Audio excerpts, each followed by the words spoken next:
It's not just snowing, it's like a solid snow. I drove in, it took me an extra like 25 minutes. It was pretty brutal. Yeah, and a lot of the rooms when there's bad weather might not see them get filled up midday on a Saturday. This place is pumping, this place is packed, and we're expecting it to be all weekend. I had to loop through the parking lot like 3 times to get a parking spot. And you just see like how busy this poker room is. You see how busy Philly in general is for poker. I mean, it's great. It's nice to see like a new boom. Everyone's always like, when's the next Poker Stars type thing? And this is really the poker in the Northeast between Atlantic City and Philly is really the boom. Yeah, and so wait, you won $45,000 last weekend and you did not valet? Did anything, what happened after you won? I mean, why would I valet? You're a life name. I am actually. I used to be like the biggest viewer, and now you have a family, you're like, it's not really worth it. But no, like valet is, I'm more lazy than cheap. So the fact that valet is further away, that I just park in the lot and it's closer. All right, guys, so as we mentioned, a few new faces from the lineup, and in the orange hat there we have Mark Dipthrong Herm, online legend, online GOAT, really. Yeah, who coached Josh Beckley, who got second to Joe McKeehan, who was Matt Glantz at a piece. So this is like kind of, you see the overlap of personalities. These guys all have history from like at the same table and away from each other. Yeah, and in this pot, who's flopping top pair is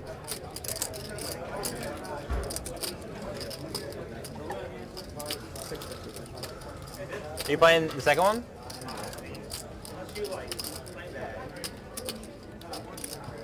primarily works out of New York City.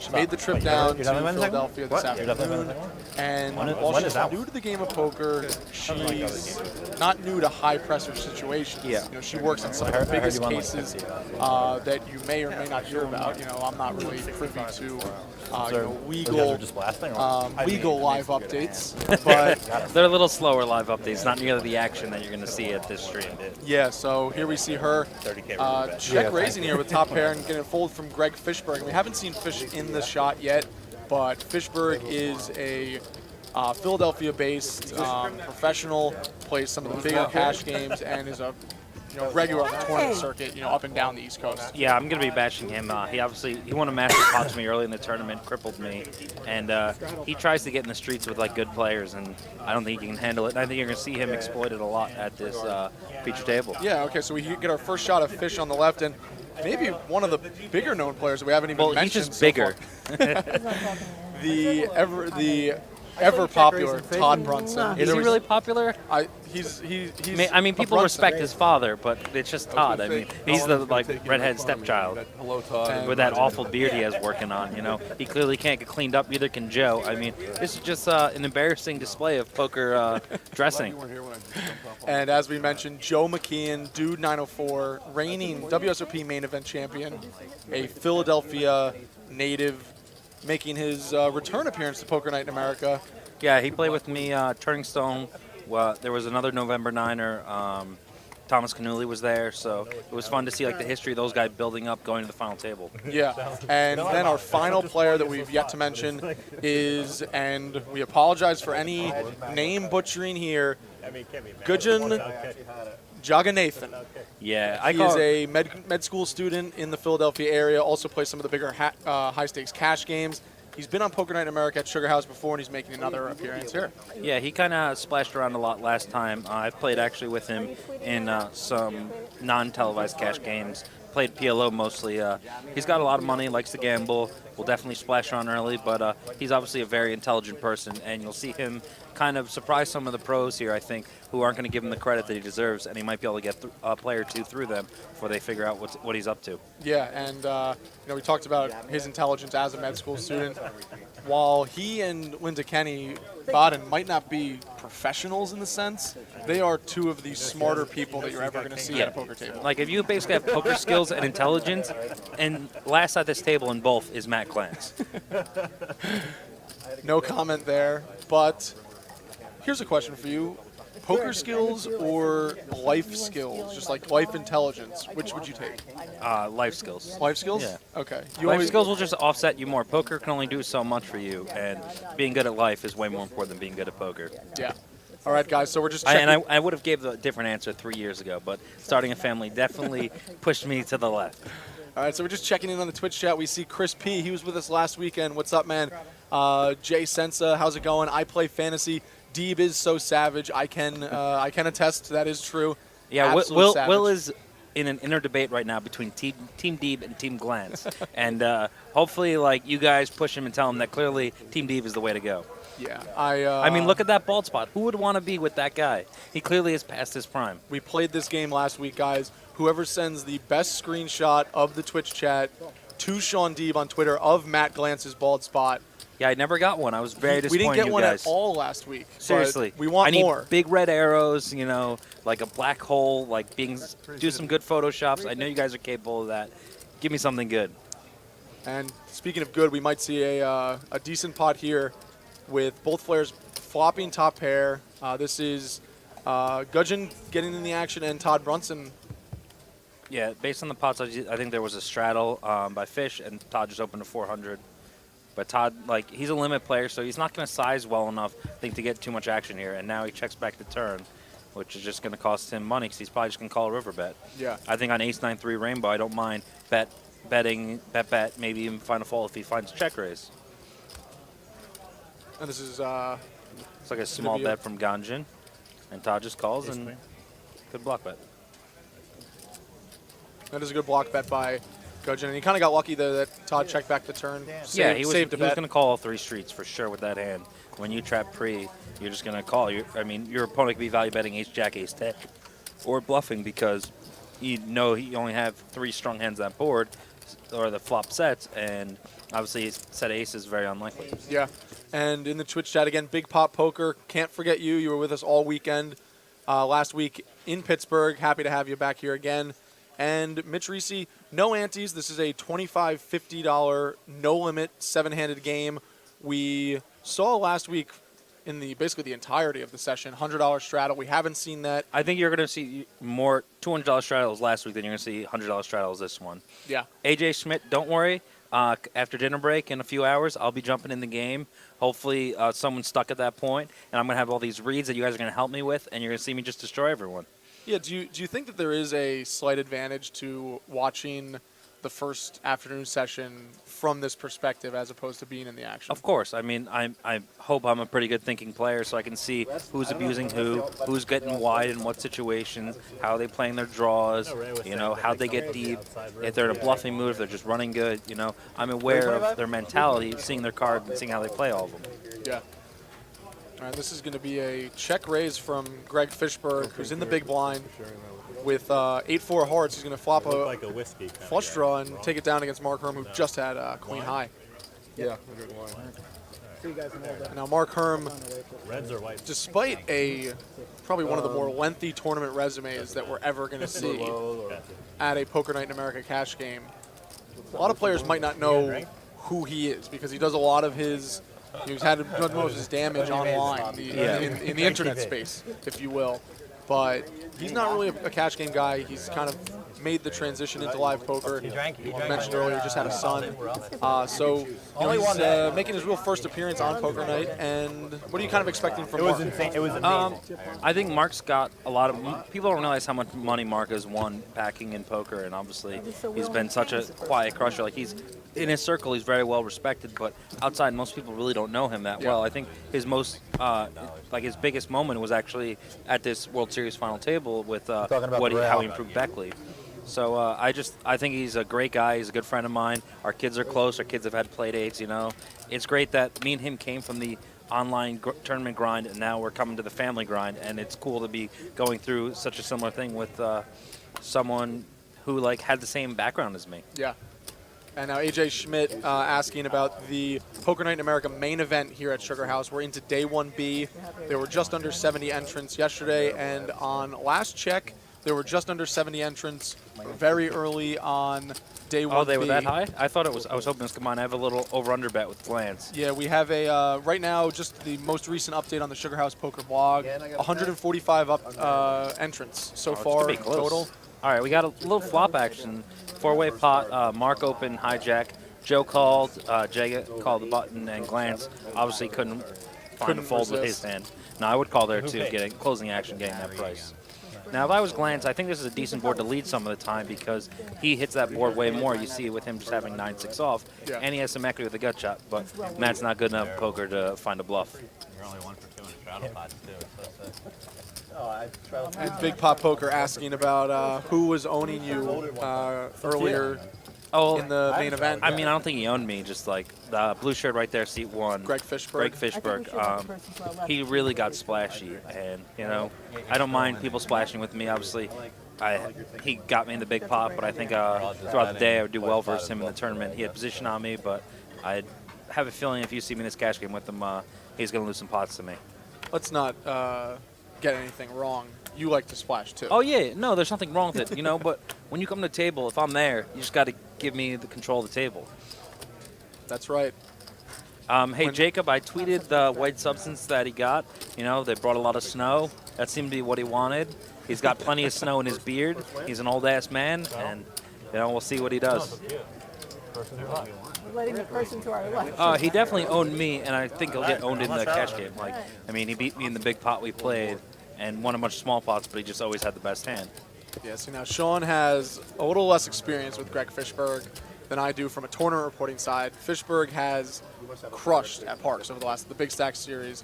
So he's one of those guys. He's going to get in there. He's going to play a lot of pots. I definitely think if I'm not at the table, he's going to do really well versus weaker players. I understand what he's up to, and it's like a style I used to play, and I think I was really good at. So it's like when you know that background, it's very easy to dissect it and find the spots to exploit it because of the fact that that's how I made my money for a long time. Yeah. And now just going around, you see the graphics from our amazing Poker Night America production team. Going to have all the information you can need. Position in the pot, the action that they're facing, percentages in the hand that players have, and underneath the all-important effective stack number. Linda Kenney Baden was the only player to take the minimum buy-in, the minimum 5K buy-in option. Everyone else is either in this game for 10,000 or 20,000. We've yet to see some bigger hands play out, so everyone's relatively close to where they started. And Mark doing a nice little squeeze at the bottom of his range here and gets it through. So sick. So sick, she says. If she only knew, though. Yeah. But I mean, that's just him picking on knowing Todd just going to play his button too much, not really 4-bet bluff back. He's not going to flat enough, and Linda just is flatting too weak there. So it's just a good spot. Your hand's not good enough to call. Take the squeeze and pick up the pot. They're not like the Borgata ones. And, we've kind of seen this button go around a few times. If, in your opinion, Shaun, what's the best seat in the house, if you will? At this table? Yeah. All your Matt Glantz and Todd Brunson jokes aside. Yeah, I think position on Jeganathan. Obviously, he bought in 20,000. Mark bought in, I think, 20,000. So I want to be positioned on the deeper guys and the weaker, straightforward players behind me, which are Glantz and Todd and Linda. So that's kind of the dream seat. Yeah. So you might see Fish actually do well with that. Mm-hmm. All right, we have AJ Schmidt. Excuse me, no. We have J. Lou asking, where's Phil Hellmuth? He thought he was playing today. You're 2 weeks early. Phil Hellmuth will be headlining the action once Poker Night in America goes to Choctaw. He's not going to be headlining. Me and Jennifer Tilly, I can give you guys a little sneak peek. We booked a side bet that I tried to get her last week. So whoever wins more on the show or loses less is going to win 5,000. So I think you're going to see some real fireworks coming in day 3. If we're close and there's a couple thousand apart, we're going to be blasting off. So it's going to be intriguing. I think that's something the show needs more of, is more interesting side bets, more dynamics to change the game. Yeah, to kind of push the action. And speaking of pushing the action here, big squeeze from Mark, and Joe comes with a very small 4-bet, it looks like, but he's got position and how shallow he is. And I think Mark knows that Joe is not like a giant sputard in this situation. Yeah, Mark's going to squeeze a lot here, but Joe's not really going to exploit it. And with this sizing, it really seems like he's committing himself with his 10K starting stack.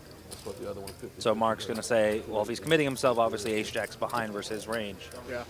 And just let it go. Which is kind of annoying because I know what Mark's thinking is man, I just squeezed deuce 3 off, but they don't know that. But I'm squeezing the exact next hand versus similar action, and I actually have a legitimate hand I could have got in versus Linda or someone else, but versus Joe's cold 4, you just got to usually give it up. I'll retweet it again when it's time. Yeah, just let us know. Someone asked when am I going to stream some spicy pineapple tournaments. I don't know. I've talked to the guys, obviously, but I haven't set up the stream for myself. I don't have a Twitch channel. Kind of lazy. And I don't know. I might do it eventually. There might be something on this show related to Open Face that we do. So, So we're going to see a fold there from Mark Herm. And that's going to be the real first pot that we saw Joe McKeehan get involved in. And, as we mentioned, Philadelphia native outside the Philadelphia still lives area. with his parents in Philly.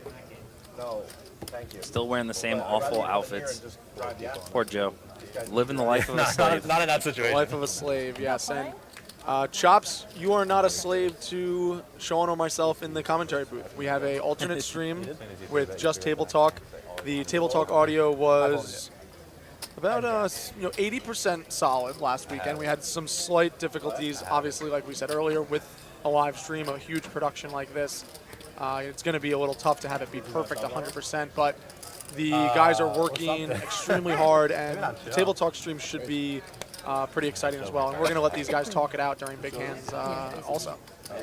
Yeah, but I don't think this is the lineup where people are really going to talk during a hand. You're going to notice there are the Negranus and the Helms who like to talk mid-hand, but this is like the table where I think when there's a big pot being played, everyone's going to be silent. So I'll be trying to talk some shit, do what I do best. I figured that ace behind. So you guys tell me what you guys, any questions for us, obviously throw them out there. We're obviously going to be here for a while. We're here for you guys. And these guys on the table aren't as interesting as me and Will. I can assure you of that. Yeah. I didn't know you had ace king in the straddle. And it's a little interesting to see how this table starts off. In Pittsburgh, your first session in the afternoon. Yeah, we had 5 all-ins in the first orbit, and obviously there hasn't been one all-in or even a pot over like 5K. I'm not just going to call it out. It was amazing, and a little bit of just a feeling out process also. I think the Pittsburgh group they've all played together, they've all known each other, and they kind of just jumped right in. While this is while we know all these players, no one's really played together that much, so there's going to be a little bit of a feeling out process. So Mark raised the button here versus straddle. Fishberg calls. Both are obviously hands that should be in your range in both situations. Mark likes these small tournament bets, which I like as well, and they're just going to make it tough for him to call because Mark's range is much stronger on this board. But Fish is very sticky, so with a pair, he's just going to call. But I think he can get barreled off a lot, especially that turn. What a great turn for Mark. It gives him a flush draw, nut flush draw, and double gutted. So he's just always going to win this hand with the 2-barrel. And I think he's going to 2-barrel big because of the board and because how good his equity is.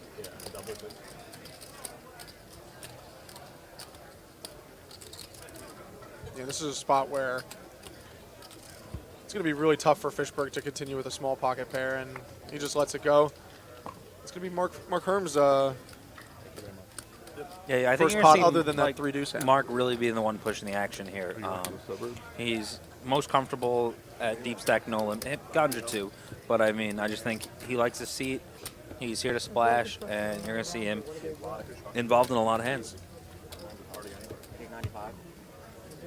There's a few players just from the tournament side of things that I've watched, and you just see that they're on a completely different level. Yeah, they're just pushing the action. Like every table has a table captain, and that's usually Mark. Yeah, me and Mark were known for like really spazzy 4 and 5 bets online back in the day, and you see like Paul Volpe had success through Mark. He taught him a lot, and Mark's coached a lot of people quietly and made them a lot better at poker.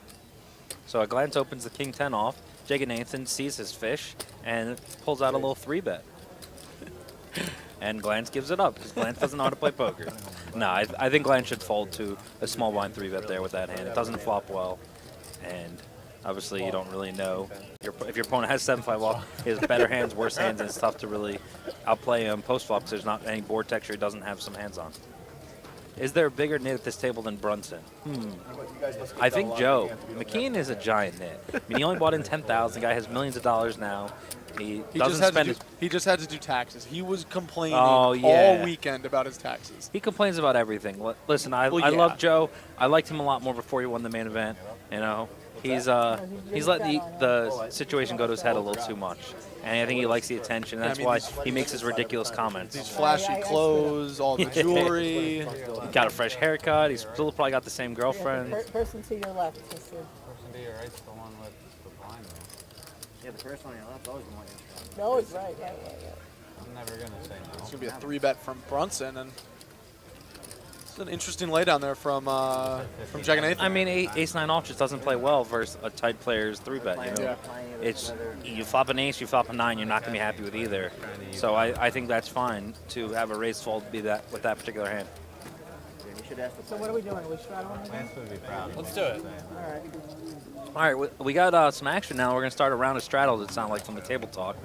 Lindsay Kenney Baden open up the straddle. I love it. She is a great personality. I had a great time with her when I played with her, even a better time away from the table. Yeah. Very interesting personality who, you know, one great thing about poker is you get to meet so many intelligent people from different aspects of life. And they come together and they all talk about what made them go into law or poker or business, you know? And it's cool because we all could have been that person. We all could have met the right influence at a particular age and a crossing point of our life.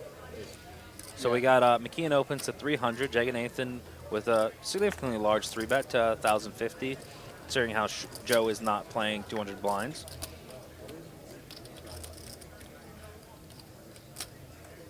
And against a guy like Jeganathan, who's been involved in a handful of pots here early, you know, you kind of have that David Eldridge effect from last weekend, where he's going to be in a lot of pots. You might want to see a lot of different flops and put the decision on him, you know, when, you know, after post flop. Yeah. And with this flop, we probably won't see much more action from McKeehan. And Jeganathan likes to check a lot of his decent hands. In a lot of situations, you'll see him take some more passive lines post-flop.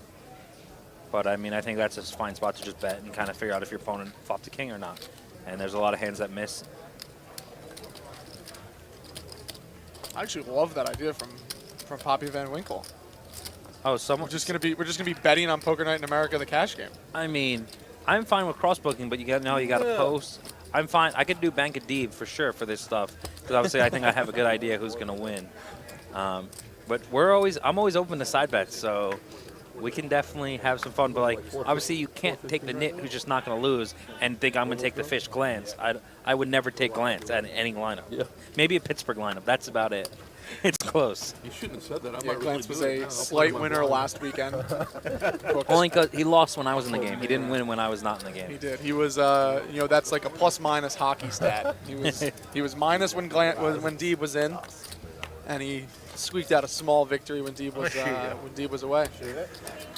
But you were away for a good reason. You were making a deep run in the Poker Night in America main event there. Yeah, I got 6th place. Unfortunately, I bubbled the TV final table. It was really brutal. I had a bunch of chips, and I just couldn't get it going at the final table. The guy ended up winning. Well, I actually thought surprisingly well for an old guy. I told him, and he thought I was just giving him a hard time. I said to everyone, "You're the best player left. I hope you win." Yeah. And he ended up winning. And I think he I don't know if I believe him, but he said he learned a lot from playing with me early in the day about being aggressive, playing a lot more hands, and he definitely was getting splashy when he got the chip lead. Why do they do the fantasy draft for the World Series? Hey, I love Pittsburgh, man. Soon, right? I can't wait to play there. Those guys are awesome guys. I'm well aware that money doesn't mean that much to them, which if you listen to the stream when I talked about them last time, I said that it's nice when the money doesn't mean so much to them that it really affects them mentally and it won't affect their day-to-day if they win or lose in the game. DB saying, guy bangs a bunch of gut shots. Now he talks smack on the entire city. I think the Pittsburgh poker community is chomping at the bit to have you back there. They want that Deeb money. They want that Deeb money.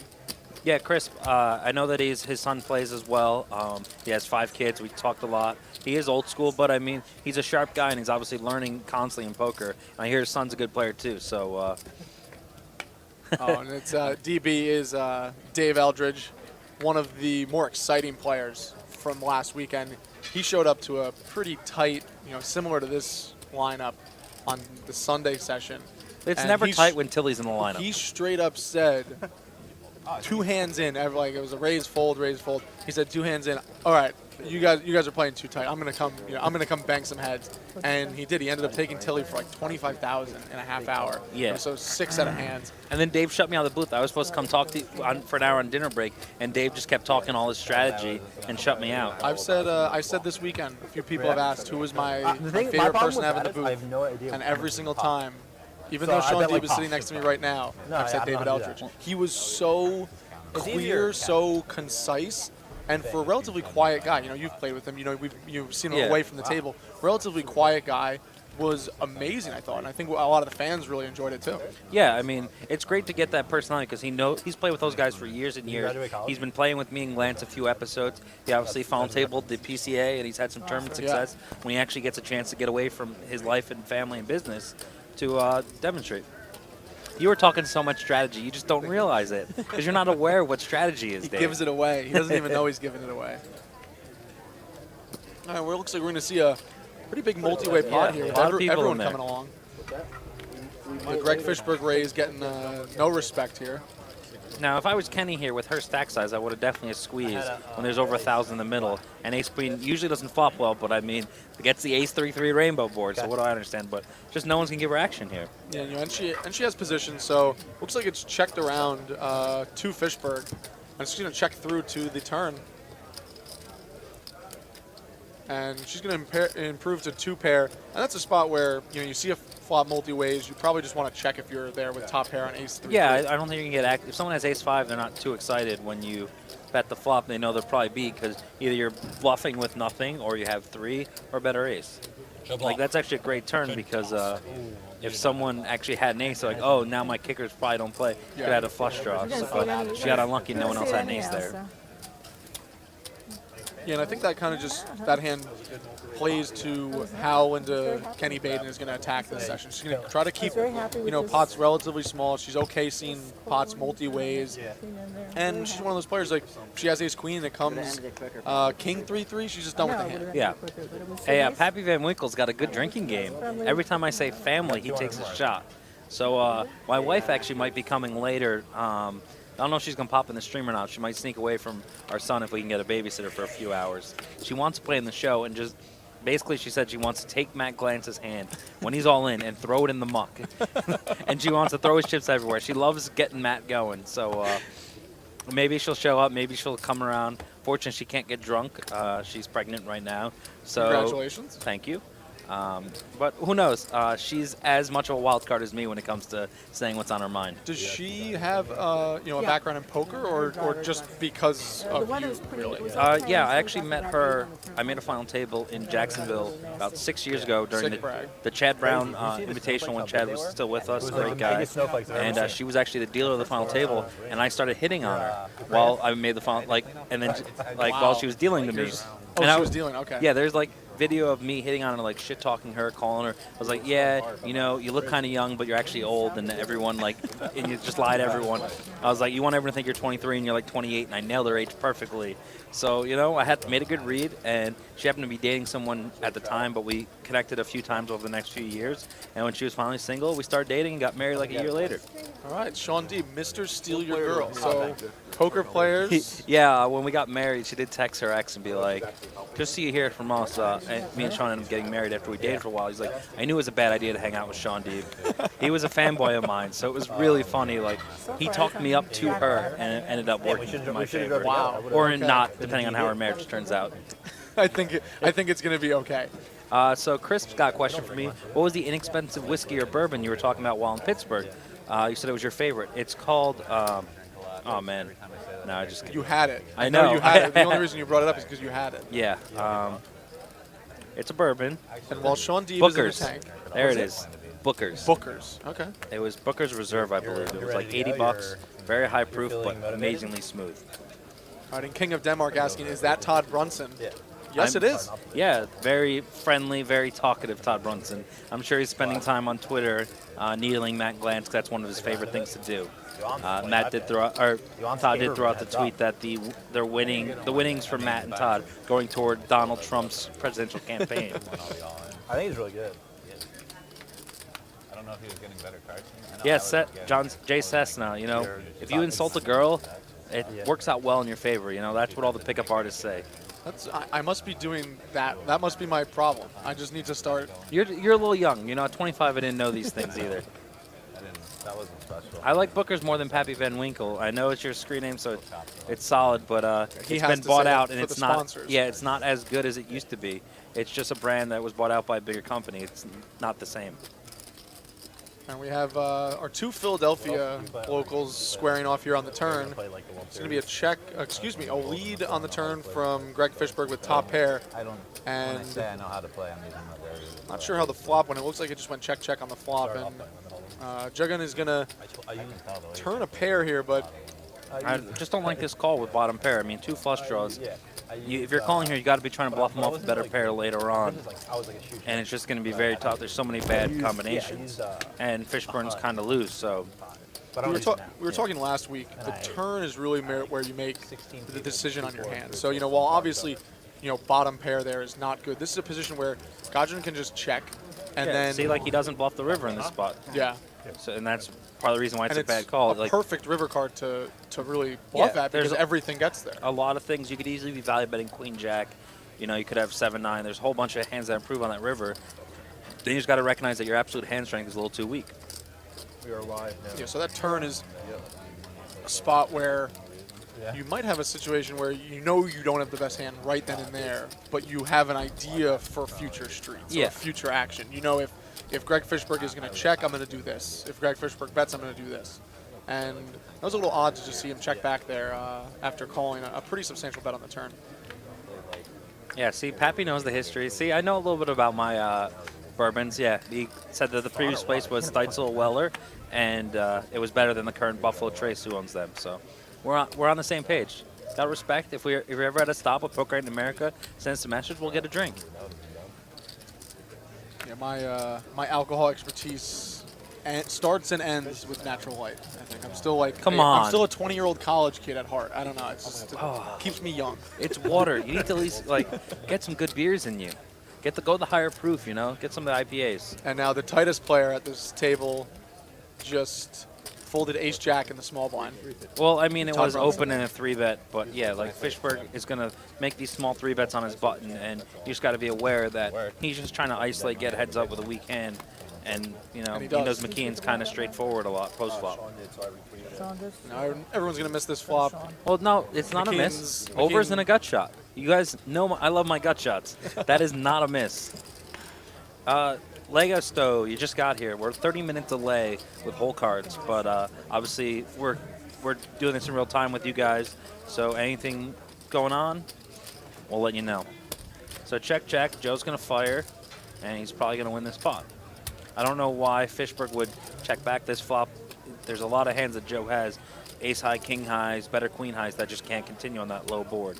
And he's got some backdoor possibilities, and he should just fire. If you're going to 3-bet that hand, you got to represent some low boards.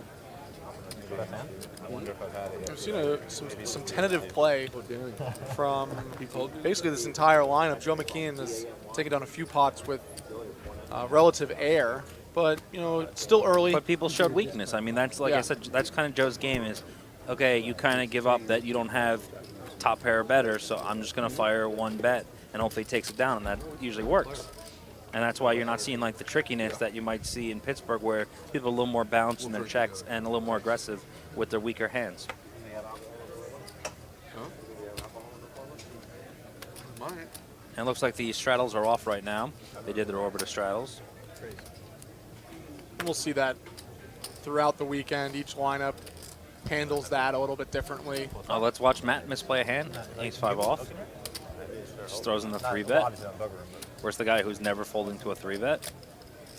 Smells like smoke. Yeah, Gajan has been involved in a lot of the action here so far. And this is one of the things I predicted for the guys just tuning in. I think he's confident, comfortable deep, more than these guys, and knows he can outplay someone.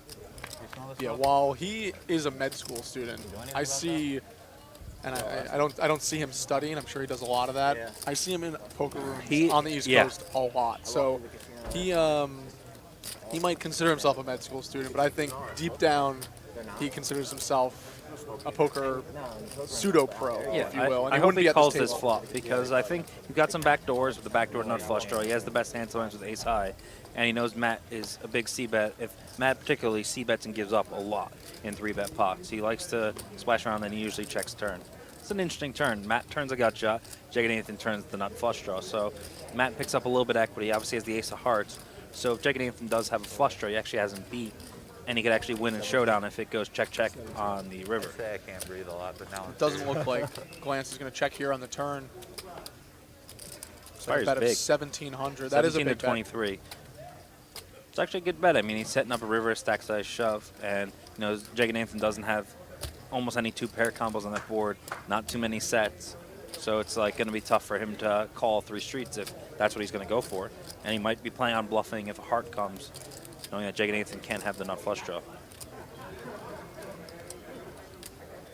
Jeganathan getting out a raise. I like this a lot. Yeah, and just to update you guys on who are new to the stream, on the chip count And denominations. Glantz gets outplayed again. Wow, that's just a. That should be your drinking game every time Matt Glantz loses a pot. I'd be asleep by 4 p.m. One of my favorite Matt Glantz bashers just joined the chat, Alan Bari, the one and only, who unfortunately I can't do your great announcer voice.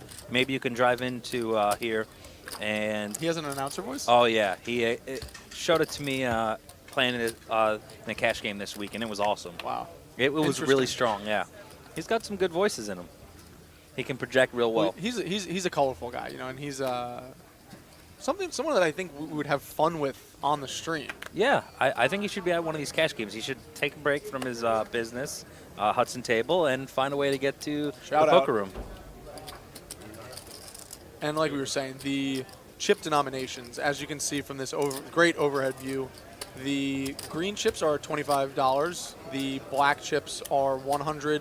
Hold on, it looks like we have a big, interesting hand going. Looks like Todd opened to 300. I don't know if Matt 3-bet to 700 or not. Looks like a 3-bet. Might be 700 or 900. And we have Mark Herm in the tank here. 800. Mark's been putting in some bets, but wow, folded Jack 10 suited. That's an interesting fold from him. It's a really good hand, but he kind of knows that probably Matt's going to have something because Todd's on the tighter side. So we get another call from Todd versus Glantz. Let's all root for a good flop for Todd. Jack We all high. wanna see- Jack high. Oh, that's a bad flop for Todd. He's going to at least call a bet. I know you mentioned that Todd comes from a limit background. He's proficient, more than proficient in all the games. When really. I got into mixed games, him and John Monet were the two people I learned the most from, watching them, how they interact at the table, watching how they played, trying to figure out what their ranges were, because I thought they were great at all games. They were great at what they did at the table. He pulling a little call, and now Matt's got like 2x pot behind. For those who don't understand, or a little bit less actually. Sorry, they didn't call the turn bet. And like Matt's gonna be kind of committed when he bets this turn. We'll see what Todd does. I think Todd's gonna find a fold. Matt might even just go for a shove here. I know it's within a week or whatever. Yeah, it's a few days out. 18. Bet of 1,800 from Glantz. Yeah, I think I like a bigger bet here. Just kind of, you're committed. If he does have a straight draw flush draw, he's just going to call, and Matt's not going to get away from the river when he has 2,500, 3K back. Yeah. Brunson just peering over Glantz's shoulder, seeing what his remaining stack is. And if Glantz was deeper in this spot, it changes the dynamic of the hand. Obviously, you know, there's not a lot more that Brunson can win if he does hit on the river. Yeah. Warden. And Pappy Van Winkle saying Todd is crazy good limit player all games.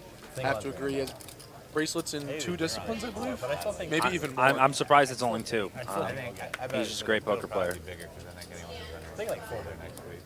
So. Yeah. Let's see if he can get away from this one here. He's going to. He's just kind of Hollywood now. I don't think he's ever getting in with second pair here. That's just not part of his game.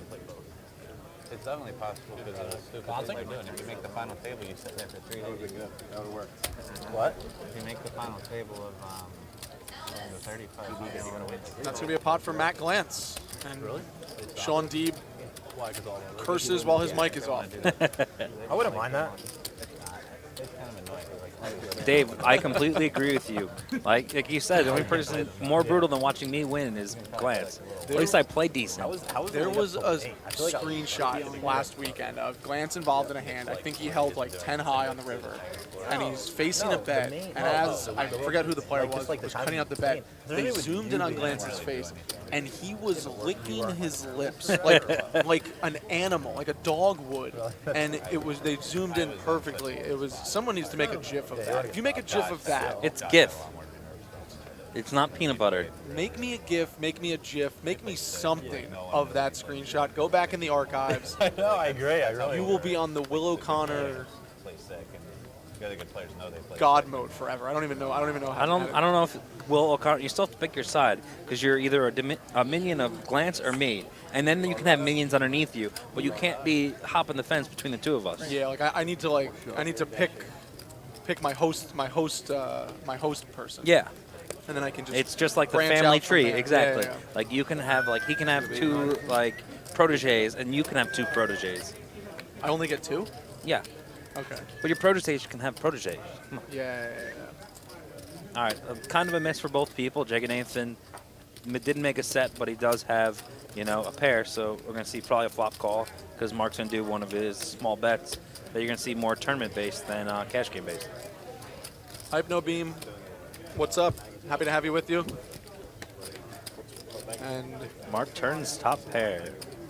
a really good turn for Herm, and as we've seen, Jeganathan doesn't really like to give away many pots that he's involved in. Not prepared. Yeah, he's sticky for sure. And it makes it annoying to play when you're out of position. He's calling with a wide range. He could have any gut shot. He could have just turned 2 pair, could turn a flush draw. And you saw him obviously raise a flush draw when he turned it the last time. Yeah. This is kind of an interesting dynamic, just how this hand played out. When the hand started, Herm was whistling, kind of just bouncing up and down in his chair. And Mark's a very happy-go-lucky guy. You never see him get emotional from poker, He never plays in a game that's too big for him, so you're going to just see that bubbly personality. I guess he's a guy, you shouldn't call him bubbly, but yeah. I don't know. Is there even possibly a game that's too big for Mark Herm? I mean, I'm sure there's games. There's but, games out there. Yeah, the Macau games, some LA games, but, he just knows what he's good at and keeps printing money year to year. Yeah, he's a solid winner. How do we feel about I got a question for me from Jacob. How'd I do academically? I did really well in high school, but I was very lazy and I smoked a lot, so I didn't go to class very often. And then when I got to college, I just played a lot of poker. So I stopped going to class very early on. So had 3 freshman semesters and got into poker full time. Seems like it's worked out okay. You know, You are in the booth with Willow C on Poker Night America. This is what your freshman dreams were made of, right? Everyone always says, oh, you made such a good decision. I say, at that point, I made the worst statistical decision because I was not a winning poker player. I didn't have much of a bankroll. Luckily, I had some things to fall back on with my family, with Ted's Fish Fry and some other businesses, if it didn't work out. But leaving college was the worst decision I ever made. I should have stuck around, but I got very lucky a few times after that to meet the right people in poker to kind of coach me and guide me to be a professional. He's accused of murder. And then I also had him on the. So you are not promoting dropping out of college. Let's just get that on record. Yeah, I think that, especially now in poker, the landscape has changed. You're able to grind it up. The games are just not as soft as they are, unless you live in Pittsburgh. Then I say, quit poker and just play in Pittsburgh. We saw some big games last weekend, some big pots play out. And some even bigger personalities. Some bigger personalities, and that's the great It made it part fun. of it. We obviously love Cleetus. I know you guys all did. I can't wait to see more Cleetus. I think he's going to be around at some point in the Sugar House game. We hope. I know he's floating I around. saw him slanking around. Pretty good at making it look like a possible actor. I saw him buy into a 5-10 game, not to hit up how he did in the 5-10 game. He bought in for the min, 1K, and he had like 4K an hour later as I walked by. I was just like, okay, yeah, this guy probably crushes at this stakes. Yeah, stuff or whatever. If I was buying to get this poker chip in his heart, that's why he's going to. Someone asked, you need to quit smoking. Do you quit cold turkey or with assistance? I quit cold turkey. I was dating a girl at the time who basically was totally against it. She was like, if you want to be professional, you want to be controlled, at the time I was considering switching from poker professional to poker industry related job. And he's like, you got to clean up your act. So I did. I was very motivated, and it took a few days to get used to it, but I was really one of the best things I ever did. In April, the middle of April. And it's been such a warm winter. That's the most crazy thing about this whole thing. Dave. Dave, you should be driving in here and play with me tomorrow for some of this action. I know you got Sunday off. I know it's probably family day. Leave your girls at home and come splash around with me here. I think that's Duff. Oh, he had that many? He had 17 bigs? But still, like, why? What's the point of... I'm away that. I'm not even looking at my cards at that. Yeah, of course. All right, looks like Fishberg limped into Glantz's straddle. Glantz check. That's what it came out to. He kind of did say that, though, didn't he? He explained how like he's going to make Glantz a lot trying to more money bluff, on board. and So it he's actually smiling worked. so much. Come on. See, I told you Fishberg would get outplayed. That's hand right there. It's not. No? But like, You know how he See, plays. Glantz actually You're thought he was probably value not, betting. That's how clueless he is. You're probably not taking much. The old Jack High value bet. You know how hard he's trying. you know he wanted to win. Yeah. Like he gave a shit about making the Yeah, final. this little, Yeah, little but smile on no, his I'm not, face. no, not that, but I'm just saying, like, he's Dave, do you playing need more of a very lineup than me, you, and Glantz? King 10 against it. Yeah. Yeah, That's good enough for you. that should be good enough, I think. There is no Tilly, no, I'm not so saying cared I know about your all. like personal ATM isn't there. I mean, anything. I mean, whatever. It ended up getting in as a little favorite on the flop. Yeah. Like, which is And I think we hear McKeehan and Herm talking a little main event final table strategy. As we mentioned, McKeehan ended up winning that WSOP main event. He's right, now so going to find 2 9s. And we're gonna have another Jeganathan 3-bet. He kind of figured out that McKeehan is gonna call 3-bets and kind of play fit or fold. So he's just gonna keep 3-betting him until he does something to stop him. You're a liar. If that's And while McKeehan, might have the table covered in terms of tournament experience, from a cash No, tournament experience. Mark has that. Mark is way. I'm just saying from like a known player standpoint. And wow, this is a massive flop. Yeah, well, let's pause and just focus on this action. Joe checks his hand to see if he has a diamond. He obviously flopped an overpair, which is a good flop for him. And Jeganathan is one advantage of that 3-6 suited. Oh, maybe it's five. Well, the flop was 2-3-5. A very concealed hand. The turn was a queen, and when he folded, And the point I was getting at is that McKeehan might not have the cash game background that a lot of these guys have. He Yeah. doesn't really play a lot of cash.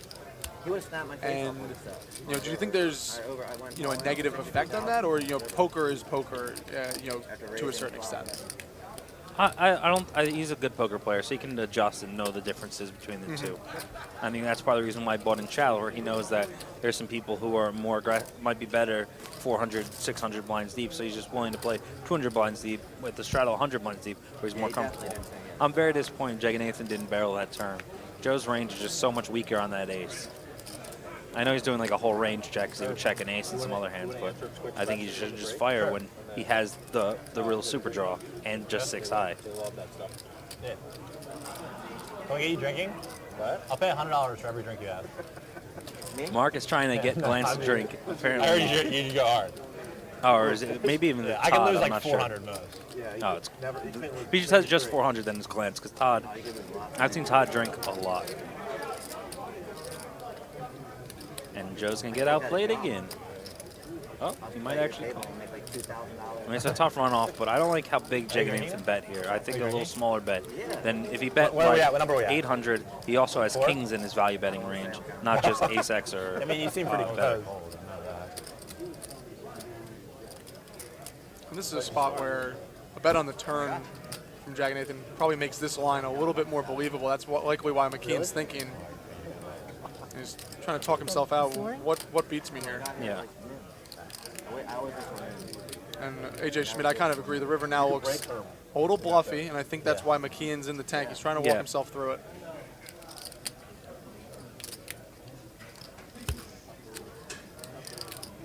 I can make that a job. A good job, an amazing job. Yeah. I'll be dead in like 3 years.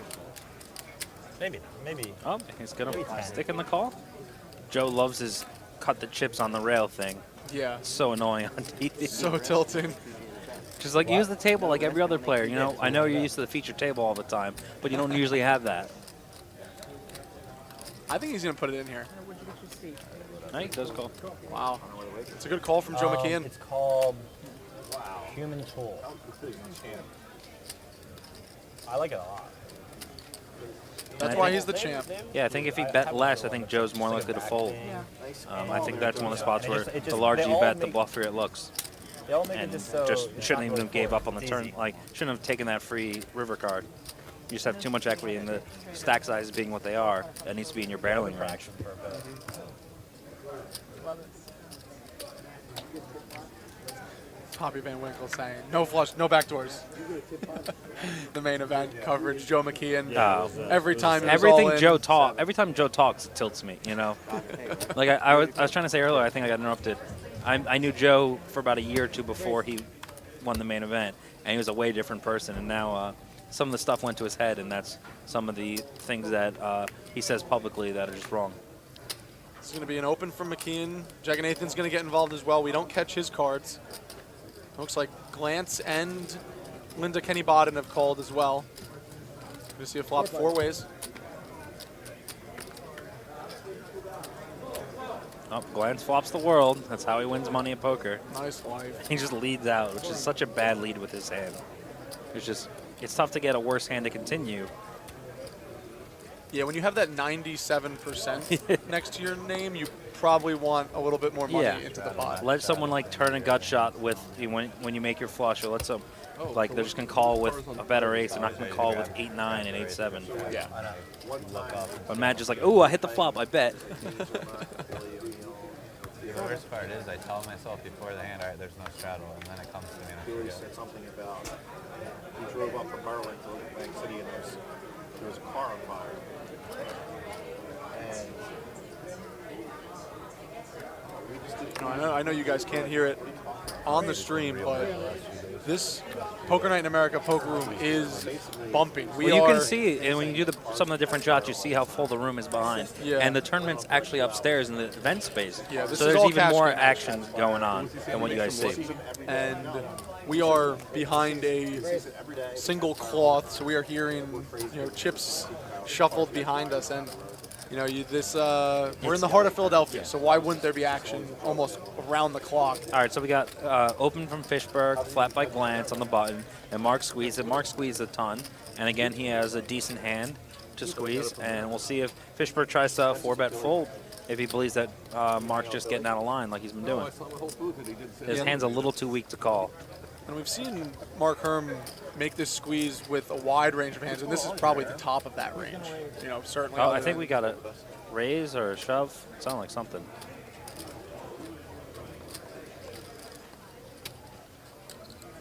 It looks like Fishberg's cutting out. He thought he said raise or something. And he puts in the 4-bet, which I think is actually fine. Just because Mark woke up with ace-queen here, I don't think Fishberg's play is bad. I think there's a lot of hands in Mark's range that he would fold, but I don't think ace-queen is one of them with these stack sizes in a straddled pot. Yeah. This was the situation. We're going to let the table talk here. Herm and Fishberg seem to be conversing. I think it was just a quick question from Herm, though, about the stack size. All in? And it's an all-in from Herm, so it was a 4-bet And from he made Fishberg. 3,700. That's just way too much with his stack size. He just over 3x it, and he put in 37% of his 10K. That's going to be a fold. Wow. Let's listen in here. Felt like a 5. Again, I mean, I like his 4, but I just think that's port sizing, and these are some of the leaks that Fishberg might have is with those stack sizes against Mark, you make it 3K, you're going to get just as many folds as 3,700, and it might even look stronger. And now, that could have been a reason, that play was made. We're on a half-hour delay here. So we know that a lot of these players have maybe players at home that are following the stream, saying, Mark Herm just 3-bet, just squeeze with 3-deuce off. Yeah. So that could be a situation where Fishberg just says, okay, like, if he's going to be doing that one time, he's probably going to do it a few times, and could just be an unlucky spot for Fishberg to run into actually the top of Herm's range. I don't think that was necessarily a bad 4-bet. Too many people are focused on the hands people are dealt absolutely on that hand. so sick. I think it was fine in the range. I just think he should have picked a better sizing. So Todd opens on Jega's straddle, and McKeehan's going to call with king-queen suited. I sort of had it, yeah. And we'll see a flop 3 ways. Definitely had me there. Yeah, I had you beat, for sure. I guarantee I had you beat. guy tells you he has 2 jacks, 2 spades. Put it in against it. Yeah, everyone kind of missed. I should have said that. Nah, I wouldn't have. Todd takes a stab and takes it down. All right, so Shaun, somebody asked earlier in the chat if somebody offered you $100,000 to not study, play, or be around poker for a year, would you take it? Of course not. Yeah, I'm My gonna say- expectation's a little higher than that, I hope. I mean, hell, I made $60,000 in Pittsburgh last week. Thanks, Dave. Yeah, it sounds that sounds a little low. Maybe for like a month or two, but like outside of the World Series, outside of Scoop or W Coop, and outside of Pittsburgh, Poker Night in America, those are my You have a family prime to feed. printing weeks. Yeah. Yeah, you have a family to feed. Well, they said they say so. You can't? Why couldn't you? No, if Can you add don't whenever want you him to, want, right? Matt's trying to make a joke. After like after five more drinks. Yeah, if you feel uncomfortable with him adding more chips, he won't. Just sell him. Matt's trying to be fun. Paul G's would not tolerate stuff like that. No. So Todd's open limping with the 8-7 suited here. I just don't like that personally. I think it's a good hand to get less people. You don't want to let everyone, limp in with hands that might overflush you. He's very entertaining. And for someone as tight of a range as him. He was cocky, but like now it's like Flop middle pair definitely cocky. after Linda Kenny Baden. A lot of equity for both players on this turn. You're going to see Todd fire out. Todd thinks he's the best hand almost always here. Unless she has 8s or 9s, which is less likely. And Linda folds. Wow. he was. Oh, he's That's trying a to really suck me in there, surprising Todd. Yeah, she turns some backdoor Yeah, club Yeah, possibilities. she had a flush. straights. I mean, it's not the greatest flush draw, but it's a little position. And if you think of your perceived range, when she calls that bet, if Todd does have a middling club, Linda has a lot of overcard combinations with a club. So yes, she has a weak hand, absolutely, but we talk about ranges a lot. I think that's a good spot to call. And if the river comes a 4 or 5, Todd's going to think that missed her almost always because she's a tighter player. She shouldn't have hands that have those 2 cards in Like there. in the 100K, you know.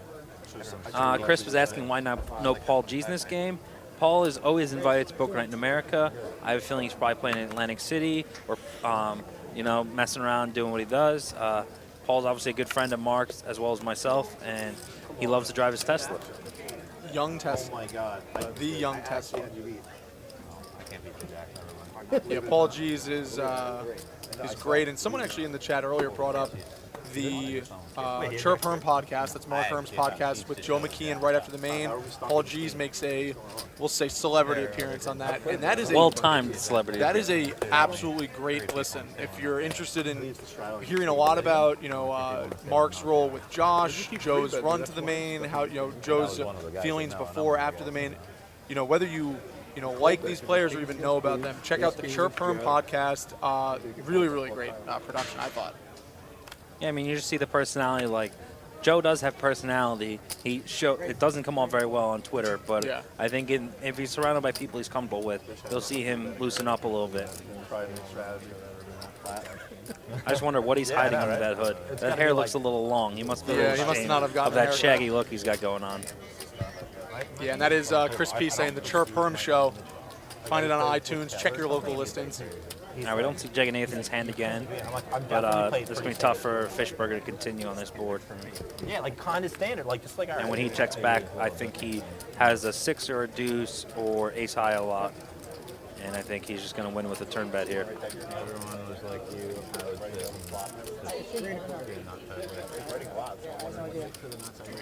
was like it'll always be like Fishberg calls here. I just don't like this call.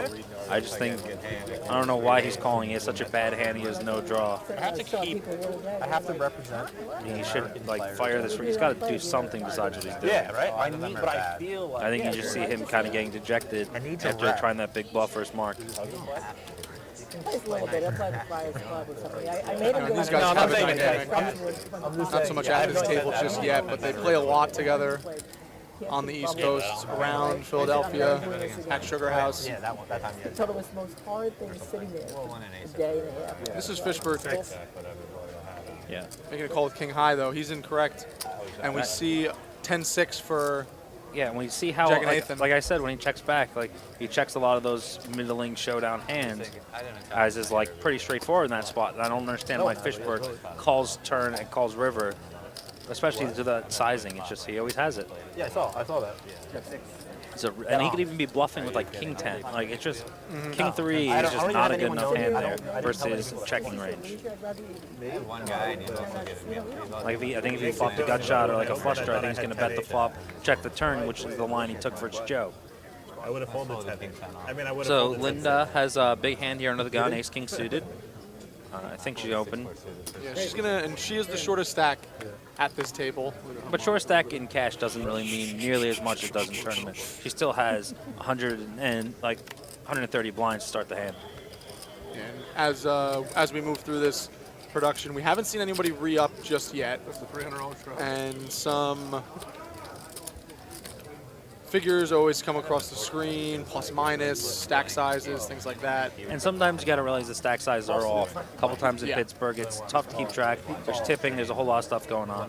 Yeah, there's a lot of additions and subtractions from the stacks that we don't catch. Where would you rather? We got a Battle of the Nit. So Linda opened to 6x under the gun. It's pretty scary to the table, and that's why Todd just calls with 2 jacks. He's gonna go check, check. That's a bad card for Todd because she instantly checks the flop, and he's going to think he has the best hand a lot here. Then he's going to go for value on 2 streets. Yeah, and after that second king comes, Yeah, there's less combinations. of a king in Linda's hand. And the only hand he's really afraid of is 2 queens. So that's a card he can just check fold. When they're folding really fast, then they're Yeah, it's actually a really bad card for Linda's hand. Yeah. I think they can tell like the top there. Matt, what is that table right there? That's for like the satellite going into this. Gotcha. They film that too.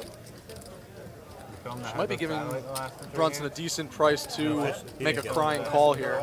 I mean, she bet 800. She bet 2/3 pots. Not that good of a price. It was before the guys got here. It was 2 days ago.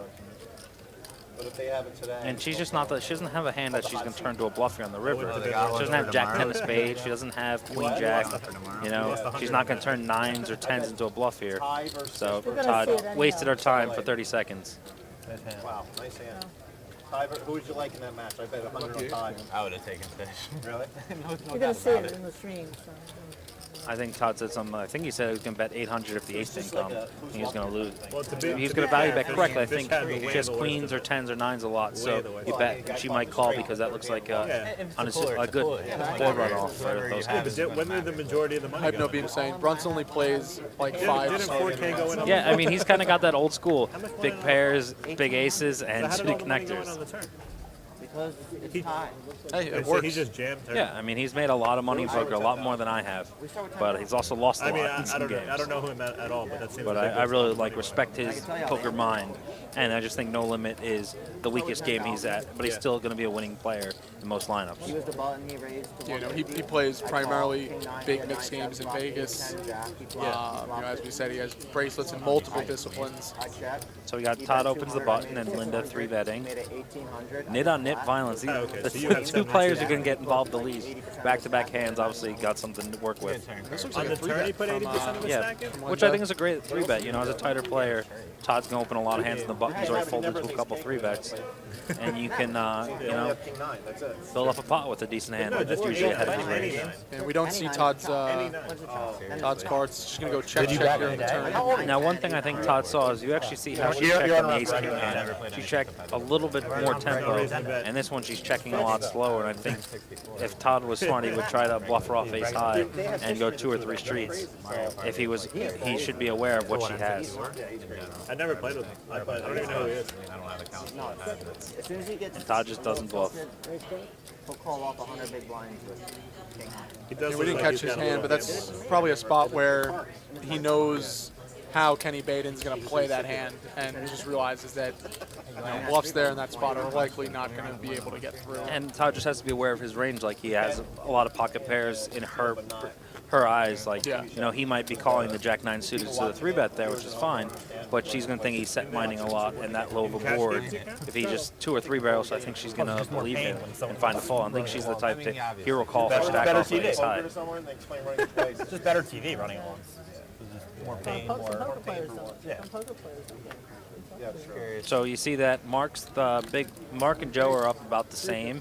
They're both up about 4,000. Jeganathan's down the most, I think, at 3,000, but it really hasn't been the big confrontation. There's been some opportunities, but people found a check or some smaller bet sizes when they could have got some money in. Trust me, we'll get to the big pots. It's just a matter of time. Until I get in the game, Yeah. No, it's gonna be tough. I get in this lineup with people playing the way they are. It's very tough to just spew it off when people have such narrow ranges, and when they call, they're not like floating and trying to outplay people and try to like run these complicated bluffs, and they don't perceive you as running complicated bluffs. So that means your value hands are not going to get paid off as wide. Do you ever get penalty for it? I've gotten penalties for it before in tournaments. Yeah, for like folding too fast or whatever. What kind of penalty? So it looks like Fishberg with another float. I probably just This is something I saw him do in the tournament a few times on some boards. Just insta, you got a 1/2 penalty. And he ended up getting there. So you might see a check. I might throw in a small bet to kind of try to block Joe from seeing how wide he's calling this flop. Stephanie to look at?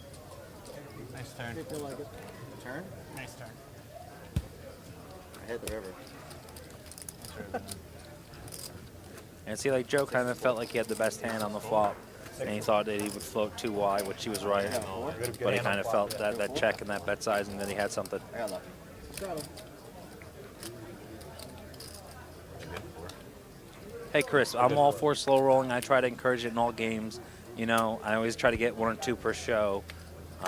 Yeah, I agree that people take it too personally. It's all part of the game. If it's not malicious, if it's just obviously fun, we're here to have a good time. All right, so Glantz opens to 300 with King 9 off. It's a fine open. You know, the good players are all in the blinds, so at least he's going to be in position versus them. And Joe's going to be calling with 7s and Jeganathan with Queen Jack. Nice little 3-way pot.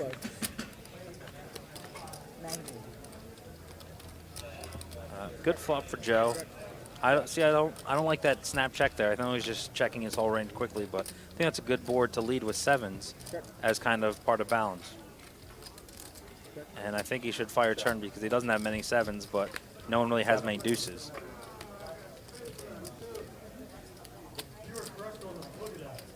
Looks like he got Jeganathan to fall for the trap. And now he's going to get the check raise in, and we'll see both players fold very quickly. And this just sickens us like the main event where Joe McKeehan running like God. Oh, jeez. That was check down, though. It was there. He's not going to get paid off.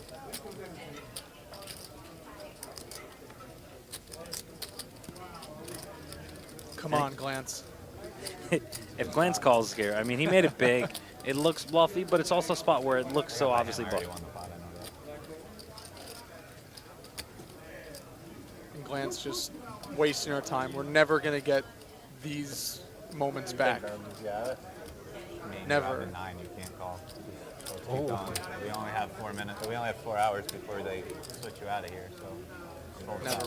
We're never getting these. Yeah, never getting this time back. And that's one of the mistakes Joe makes. He never talks and he starts talking. I know you have a 9. I know this. I know that. Like Terrible.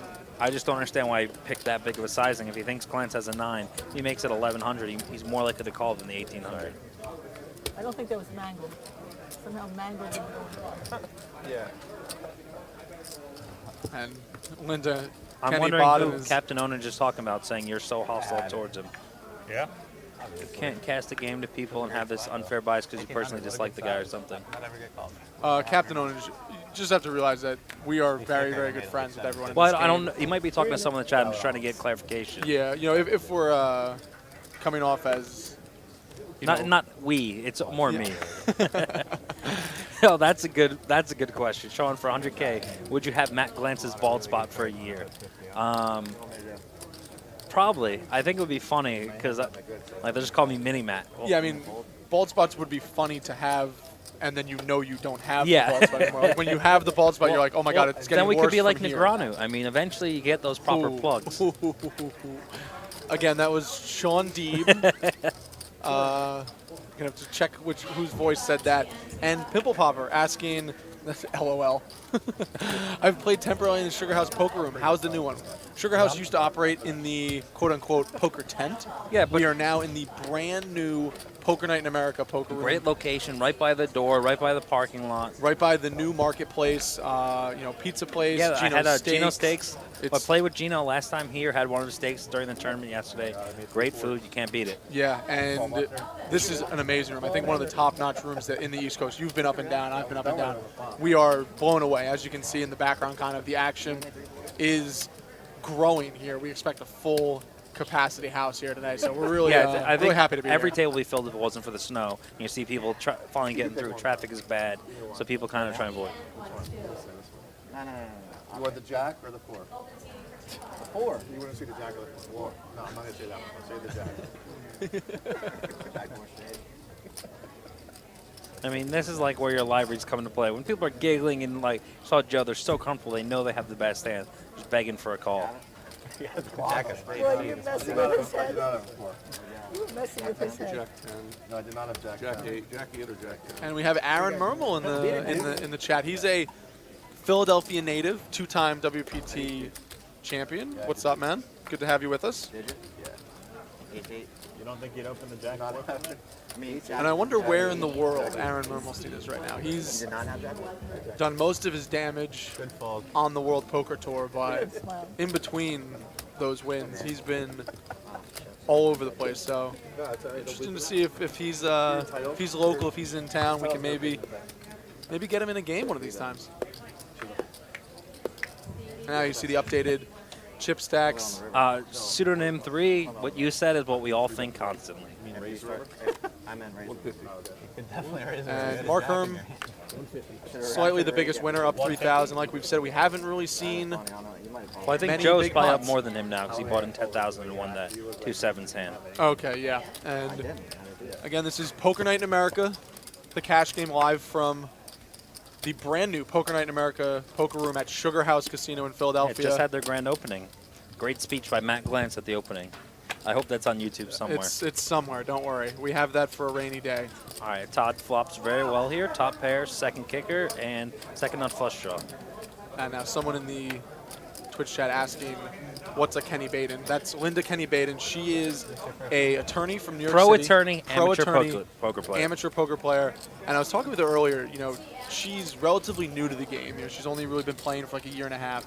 That's But- it, because I played with her over a year ago. She was just new to the game then? Yeah, she was new to the non-home game aspect of it, and she has some decent tournament results on the East Coast. She doesn't really get to play that much, but this is she loves the competition. She loves playing against some of these big name players, and it really shows that she's here, trying to have fun, obviously trying to make some money, but she's here for trying to play with the best because she's one of the best attorneys in the game, quote unquote, we'll say, and she's trying to take that greatness to a different medium. Yeah, I mean, you be successful in something for so many years, you try to whet your appetite on some other new challenge. Yeah. And that's why you see a lot of professional businessmen and other professions come to poker at a later age because they're like, oh, I need that challenge, I need that drive, I need something to focus on. My mind is so sharp, I want to keep it sharper.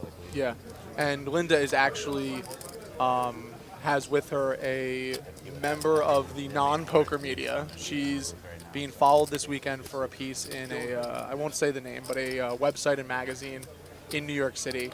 And the girl was here earlier today, and apparently Linda brought up okay, here's my weekend schedule, and the girl was like, wait, poker?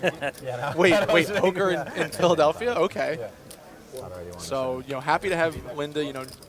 Relatively new to poker, but she's bringing in a new audience. She was on a lunch break during the Pittsburgh taping of the final table on Monday, and she said she was showing it to all her people in her office, and they were like, wait, this is what you do? And she's like, yeah, this is what I'm doing next weekend. So it's awesome to have someone from outside of poker come in and play against the best. All right, we got a couple questions. Let me try to get to them. They said our Kenney said, are you using the sugar straddle? And I'm actually not familiar with that. So you can explain what it is, then we can talk about it. Sounds like something local to Sugar House that they have going on. Sugar straddle. I like that. It's a good name. I'm a fan of it, so we'll see. And then we have Mad Panda asking, how do you think Fishberg's played so far? He seems to be a quote-unquote awful station. He's played some interesting pots, for sure. Yeah, he's definitely made some peels with some weak hands, hoping that people can give up. But like we're seeing some other people's range is a little too narrow, and they just have it too often. And he's trying to really float and outplay people. But I think he's been kind of unfortunate. They've had it almost every pot he's played. Yeah, and then East Coast JoJo. What's up, Jo Kim? She's actually going to be playing in the cash game tomorrow. Jo Kim is she's everything in terms of Philadelphia poker. She plays all the time at Sugar House Casino. She's a ambassador for All In Magazine. She does a lot of writing for them, and she's one of the, if poker is running in Sugar House Casino, she's playing in the game. She's an amazing ambassador Will for the knows game. everyone. I'm the one who's supposed to know poker players. And I don't know if you guys are aware, but Will's new to this poker media thing, but it's pretty impressive. His background on everyone. I don't know. Your research skills are unparalleled. I have a very good team of interns. A very good team of interns. Right. No, it's You don't have minions yet. You haven't picked a side. We went over this. Okay. Your proteges will come. You just have to come to Team Deeb, and you'll get good proteges. Go to Glantz side. You're going to have a bunch of fat, balding guys. Does Team Deeb have good rakeback? Who else is it? Is anyone? Good. I think it has good I got rakeback. great food recommendations. When Yeah. you come to New Rivers Casino in New York, you come to Ted's Fish Fry and Firehouse Subs, you know, you'll get All some right. good things. All right. Maybe you'll even get some Hudson Table. I mean, I got more pull with Alan than Glantz does. Very true. Could have some cooking classes at Hudson Table. We just keep shouting out Hudson Table. We This is love the best Alan, you know. Best promo Hudson Table's got.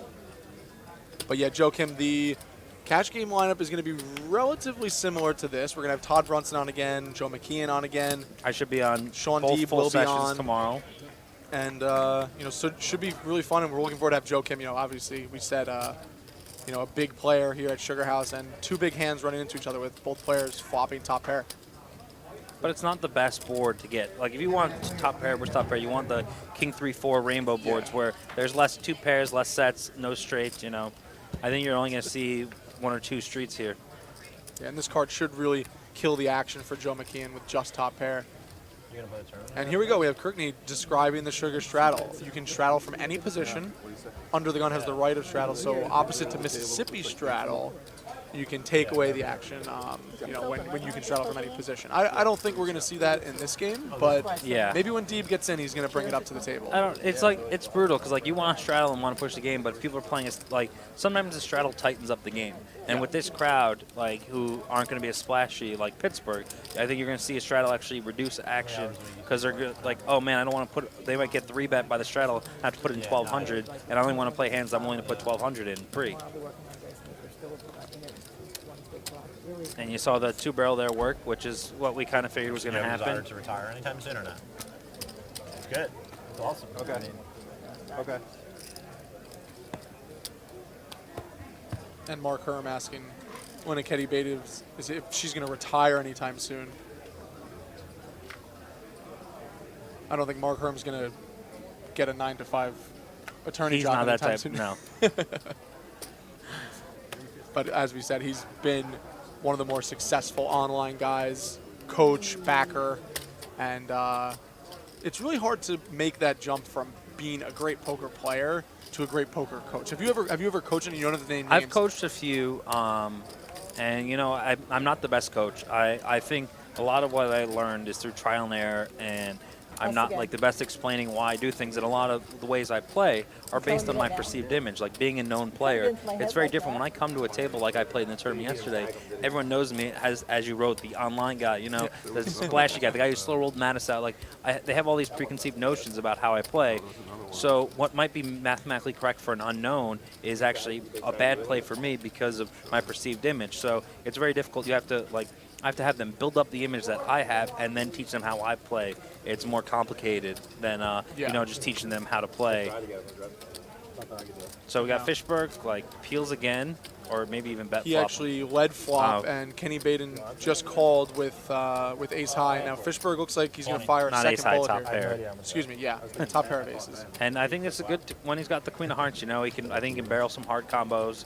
And he turned a gut shot, and if she has a weaker hand like she does, maybe she'll fold. She just flattened the button. And I know Fish plays putting them on the range that he would play there a lot, even though I think Linda is not as wide as him.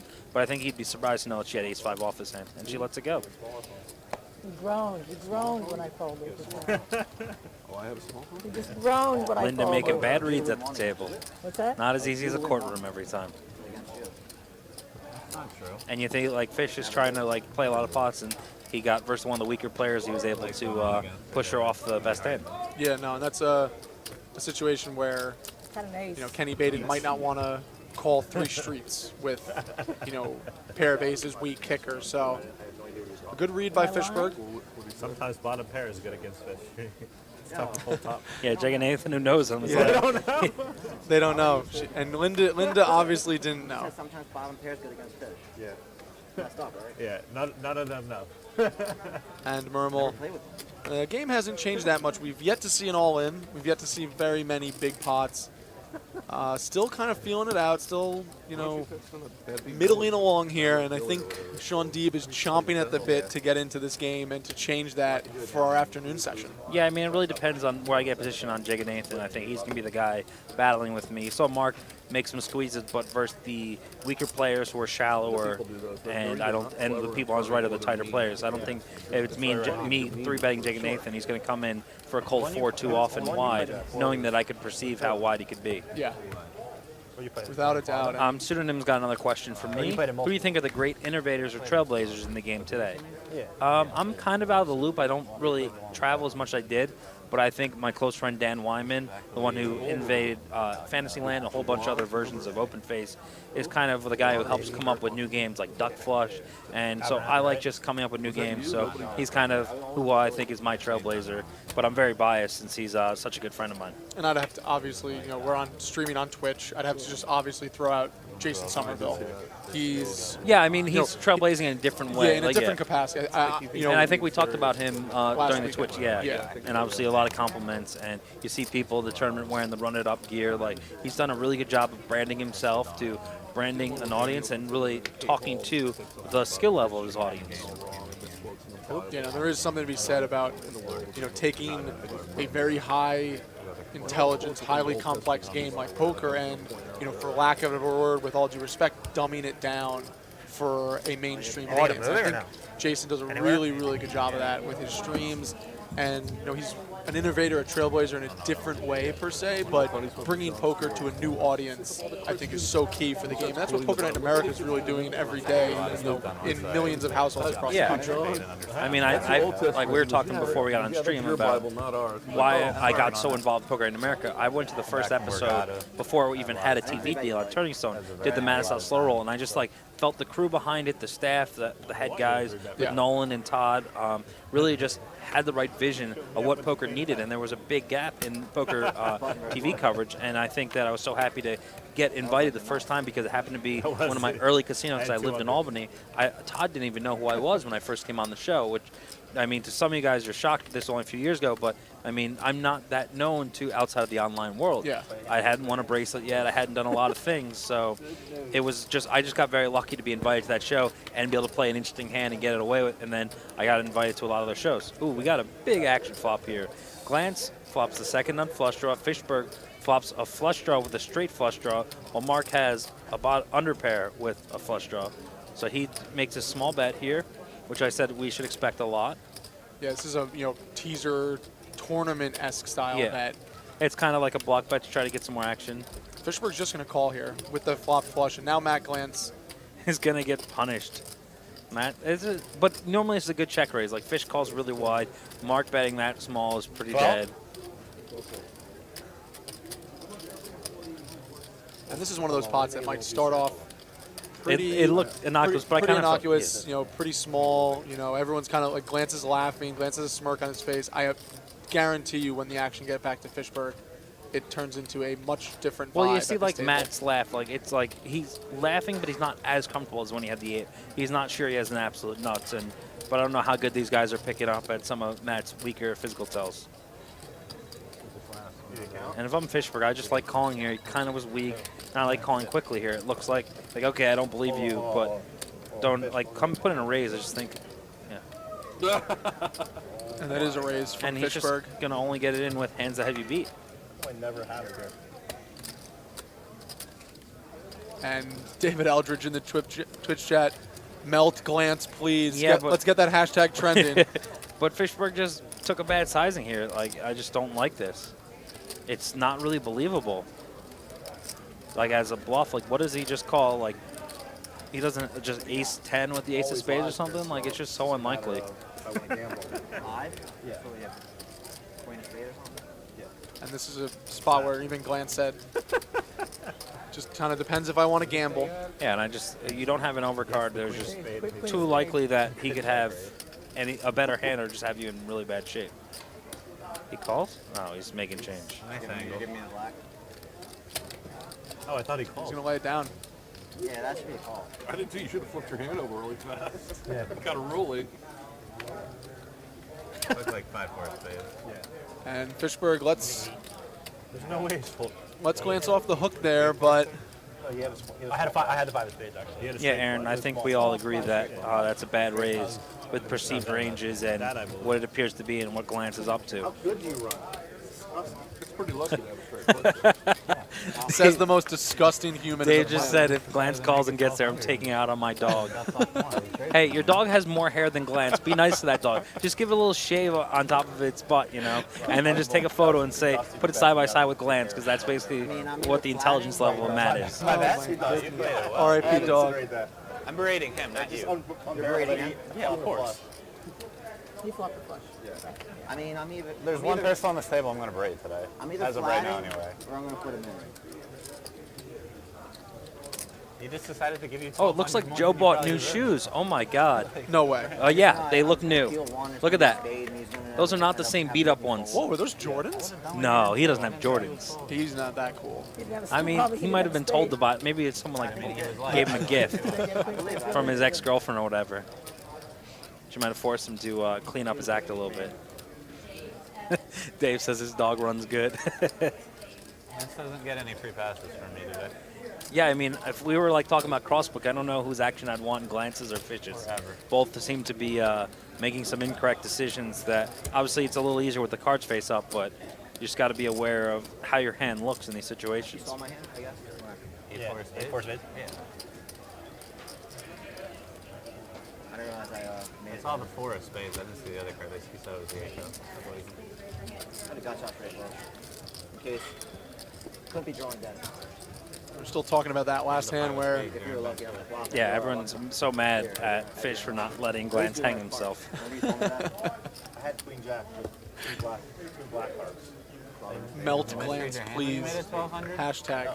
Oh, okay. Nah, he probably knew it. Yeah, wasn't it someone last week who said I look like a melted ice cream cone? Yes, that was One of the best insults. I don't even know how it relates, but it just sounds hilarious. People were talking in the Twitch chat about how different players looked. And someone mentioned, and I didn't want to bring this up to Shaun because I didn't, you know, he was in the middle of the tournament. I didn't want to have him feel bad, but I had. You think I feel bad? I throw out the insults. You have to accept them, you know? Shaun, if someone said I looked like a melted ice cream cone, that would ruin me. How do you Like, know that's negative? Everyone likes ice cream cones, so maybe it was a positive thing. You never maybe know. maybe your wife really likes melted ice cream cones. That's okay, makes sense. And now we see three players heading to the flop. Everyone's gonna miss. Matt Glantz has a gut shot wheel draw. Mark Herm with ace king high. They're gonna see a turn. And Glantz is gonna pair up on the turn. How good does Matt Glantz run? Yeah, this is Watch out for Dave's dog. Another small bet from Mark. And for all asking, Shaun, do you really think Glantz doesn't play well? Or is it just sarcasm? Definitely he doesn't play well. I think he's capable of it. He just has too much damn money. If only he cared more about the money.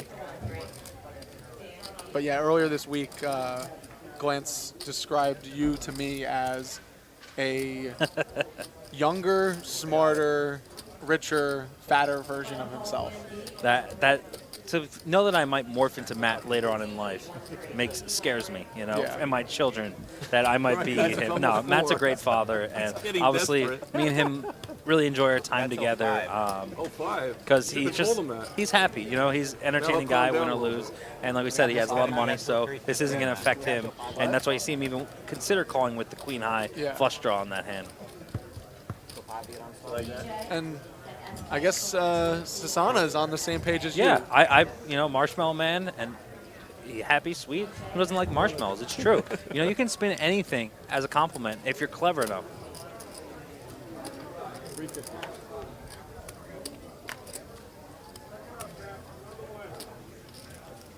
we just had Brian reach across the table. We haven't heard your voice once, Brian. Are we put you to sleep that quickly? No, I'm sorry about that. I'm fighting a little bit of a cold, so. Oh, this snow broke it out. Aren't you guys used to snow? Yeah, it's All not you the guys snow. from, I think Fargo? it's day like 10 or 11 of consecutive travel. That's Oh, you guys didn't get a catching up break to in me. between Pittsburgh? We had a day off, but just being away from home that long or whatever, not quite used to it. So Welcome to the life of a professional poker player. Now you guys know. I couldn't do it. This is why so many poker players are so miserable. Well, not really. There's a lot of reasons why poker players are miserable. slave. Just ask Joe McKeehan. Brian is a slave to Poker Night in America. No comment. I'm going to stay out of that one.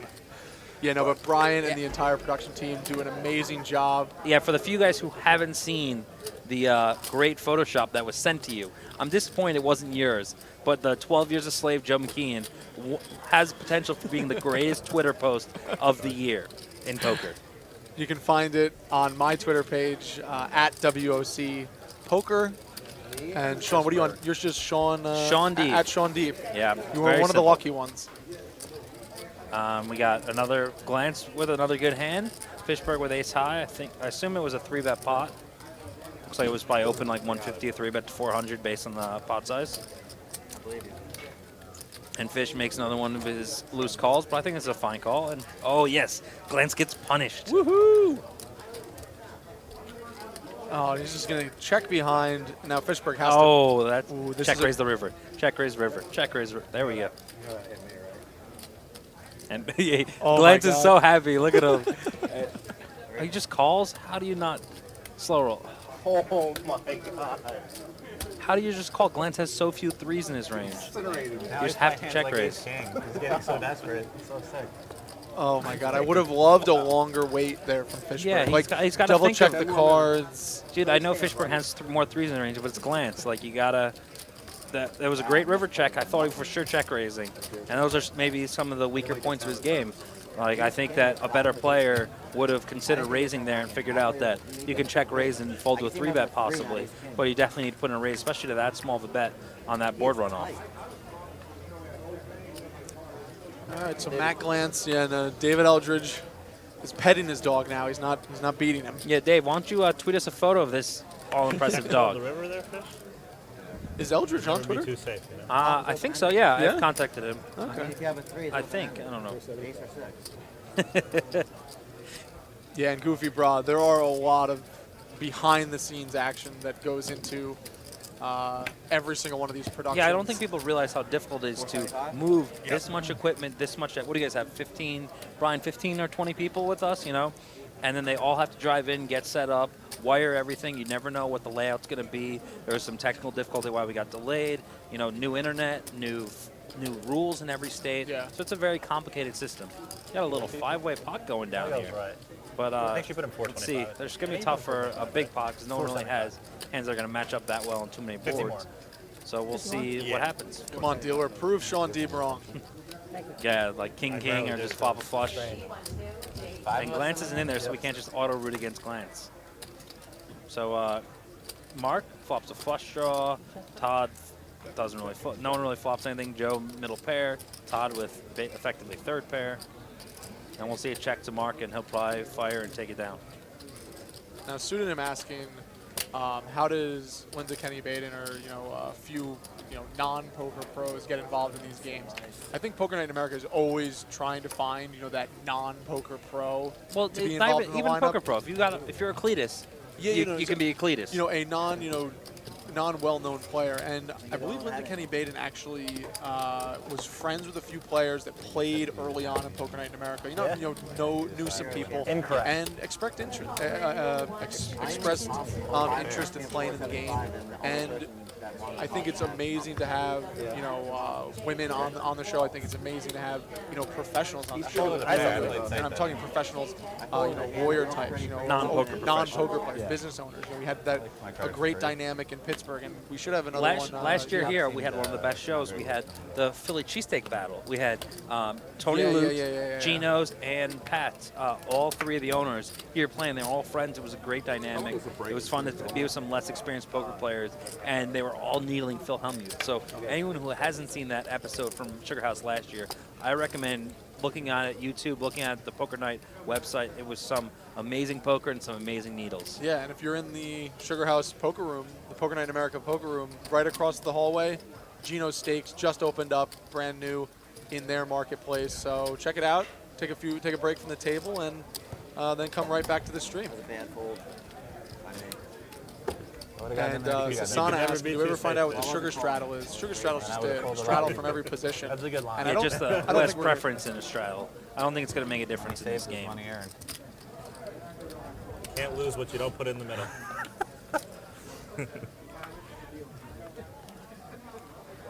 And as you can see in the Twitch chat box there, that link to the Sugar House episodes last year, some really great action. Brian's on the ball. Yeah, no, he does a fantastic job.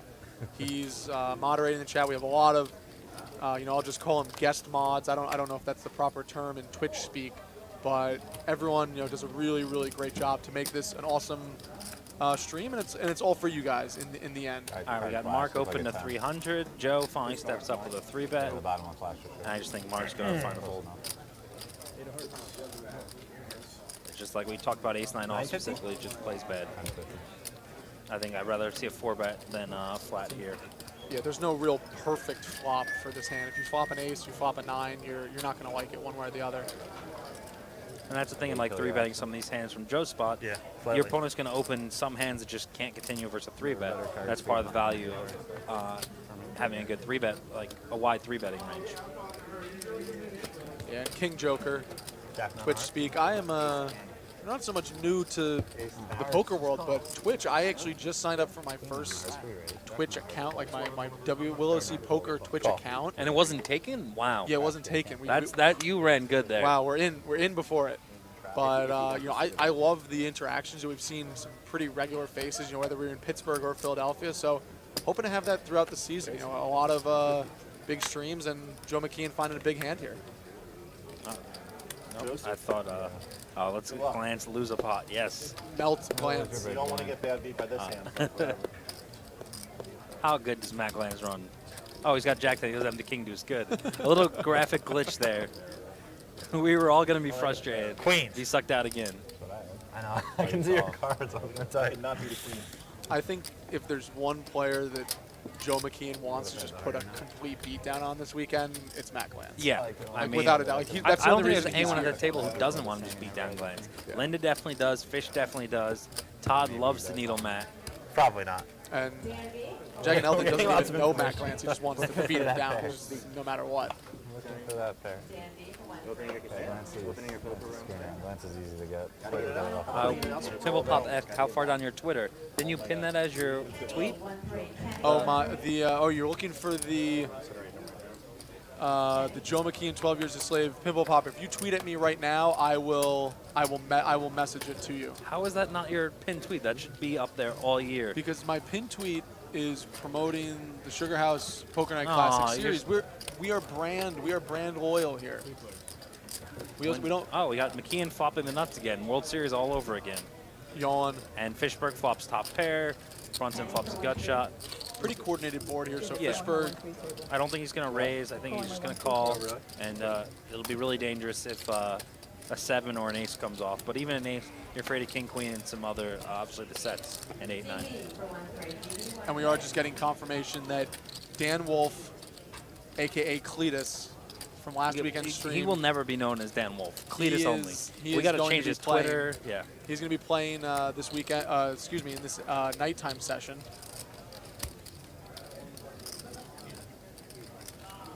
Now, Joe barrels the turn here, which I think actually versus Fishberg, I actually like checking here with top set when the flush draw gets there. Because he plays a lot of suit hands, as well as the fact I think he's going to turn a lot of hands, his weaker floats into bluffs. And I don't think too often he has a hand that actually can call the turn bet that he hasn't beat. Right? He was just trying to charge. And then obviously a clean river being the 4 diamonds.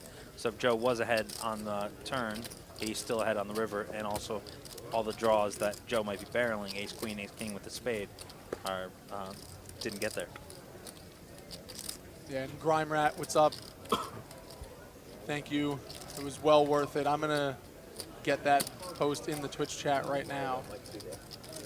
Lex, what hand are you talking about? The raise is bad.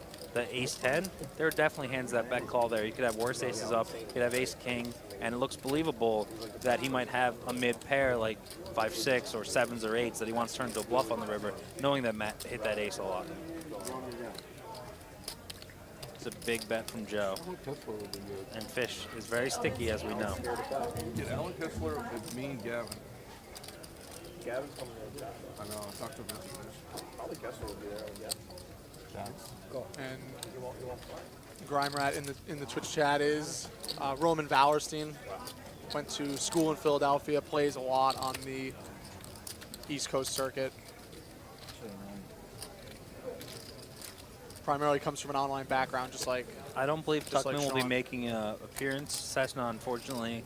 Well, Tuckman's like headlining the brand new Poker Night in America TV show. You just know everything. He's busy a making head the commentator on The Final Table. We filmed, another episode of that last week in Pittsburgh. Debuts in May, and we're going to be doing that again on Monday. So, we're going to have 2 cash games days streaming, and then the Poker Night in America main event final table will be live streamed on Monday. All right, we see Joe McKeehan has now become a big winner, up 8,000. Unbearable. Yeah, I did Fishberg. I assume reloaded if he has 11-3 in front of him. I believe he probably reloaded for 5 because he never bottomed out. But he began the day I don't think with he won a couple 10,000. small pots, but nothing really big. I guess Glantz gave him like 2,000 on the 8-4 hand, so he might have made a comeback. It's possible.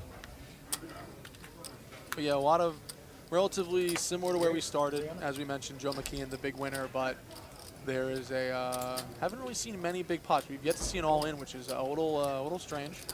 It just kind of, there also hasn't been hands that matched up, There's been Mark found fold with ace-jack when Joe had ace-king. That could have been all in. Obviously, the jack-10 to ace-queen hand was a 4-bet fold. So there really hasn't been anyone really matching up post-flop yet to get all the money in. Glantz is the only one who almost got it in like 3 times with the worst hand. Someone just asked, what do you think is Joe McKeehan as an ambassador for poker? I think Joe would tell you he's an awful ambassador, and I think he's trying to be the anti-ambassador, and he's really doing a good job of doing that so far. Yeah, if that's his goal, he's doing okay.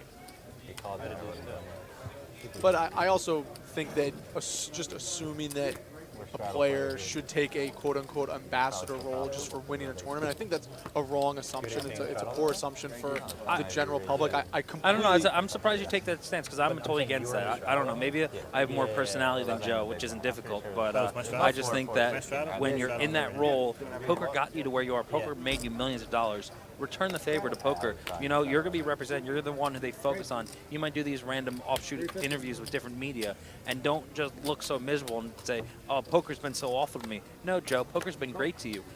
Honor poker, thank it.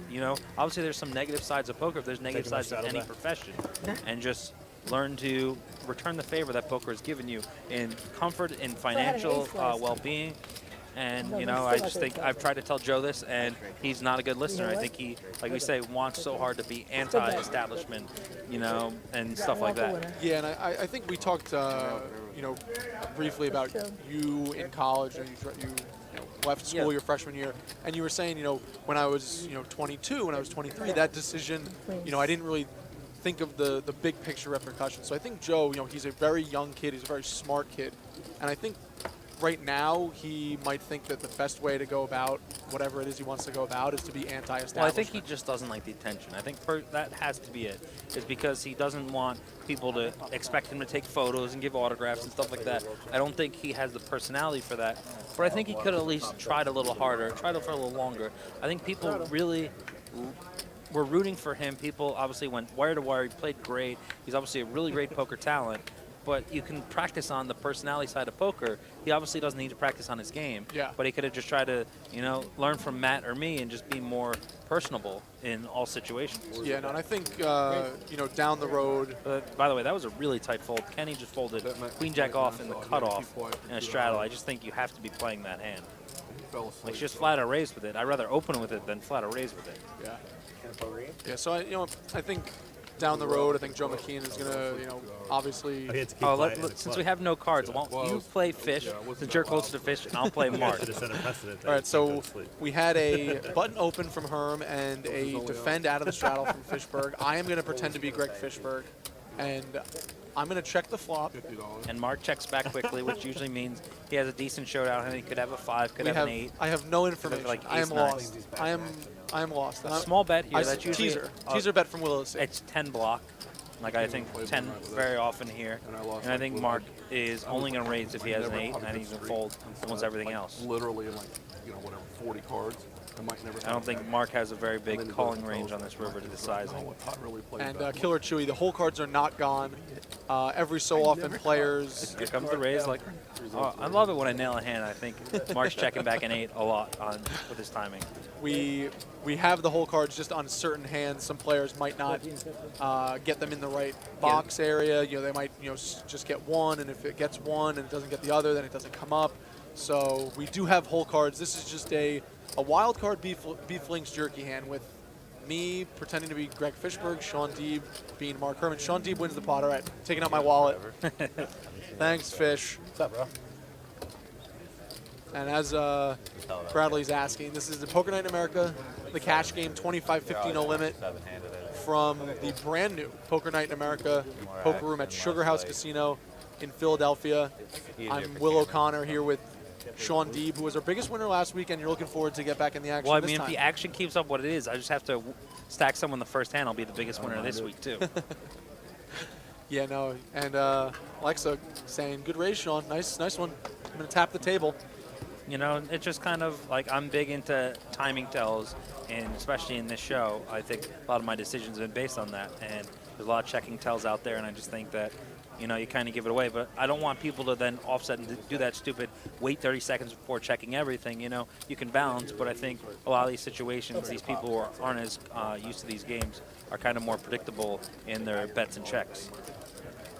Yeah, we're just getting a little dealer change here, so it'll break in the action. And players on their phone, pushing the stream on social media. I'm sure they're all getting messages that Shaun's bashing you, Shaun's doing this, Shaun's going to come bust you, No, it's all in good fun. I think everyone here, I'm being hard on people just because, why not? I think they all would be just as hard on me because we all make mistakes. That's the greatest thing about poker is, you make mistakes and still make money. You make mistakes, you suck out. You make mistakes that were mistakes, but they look like the right play because of the hand that people end up having. What is Hillary? And the other thing is, you are relatively very good friends with everyone at this table. They kind of realize, the role that you're in here, and they realize that, you're going to troll them no matter what. Oh, yeah. I love giving a hard time. I mean, obviously, everyone at this table, except maybe Linda, has made money at poker lifetime. Linda might even has as well. I wouldn't doubt it. Well, I know she has some game. And poker isn't her main source of income, and it never will be. She's one of the more respected attorneys in the country. She's had an HBO special, or an HBO movie, I should say, based on her role in... How do you know this stuff? You're so good. The internet exists. Yeah, but, I don't know. And she was played by... You should do a Twitch of you just Googling stuff, because that would be what everyone should learn from you. She was played by Helen Mirren in the movie. And actually, when I saw that, I was like, okay, we're going to go around, and we're going to say who at the table, who would play them. Oh, that's a good question. But we're going to wait until after this hand as everyone gets a piece of it. Oh, man, you guys, get your plans out. We're gonna let Twitch decide. Yeah, we are. So we're going to say, and we're going to keep notes, and maybe a prize for someone. I don't know what you guys want. Maybe a little bit of open face coaching for me. I don't know. But the best one of all, we're going to do it. And tweet at us some pictures so we can put it up on the stream, side by sides of who they are. Because you might go with some obscure person who actually just looks or acts like someone. All right, so we're going to have a bet from Joe McKeehan with top pair. And both players are going to call to see a turn. And the ace of clubs doesn't really change anything from Greg Fishberg and Matt Glantz's perspective, except that they just have one less card to come. Here's one of Glantz's leaks, multi-way pot with a flush draw board. And he just peels with second pair, no kicker, and no back doors. It's going to be very unlikely to be the best hand, and even flush draws and straight draws have a ton of equity versus him.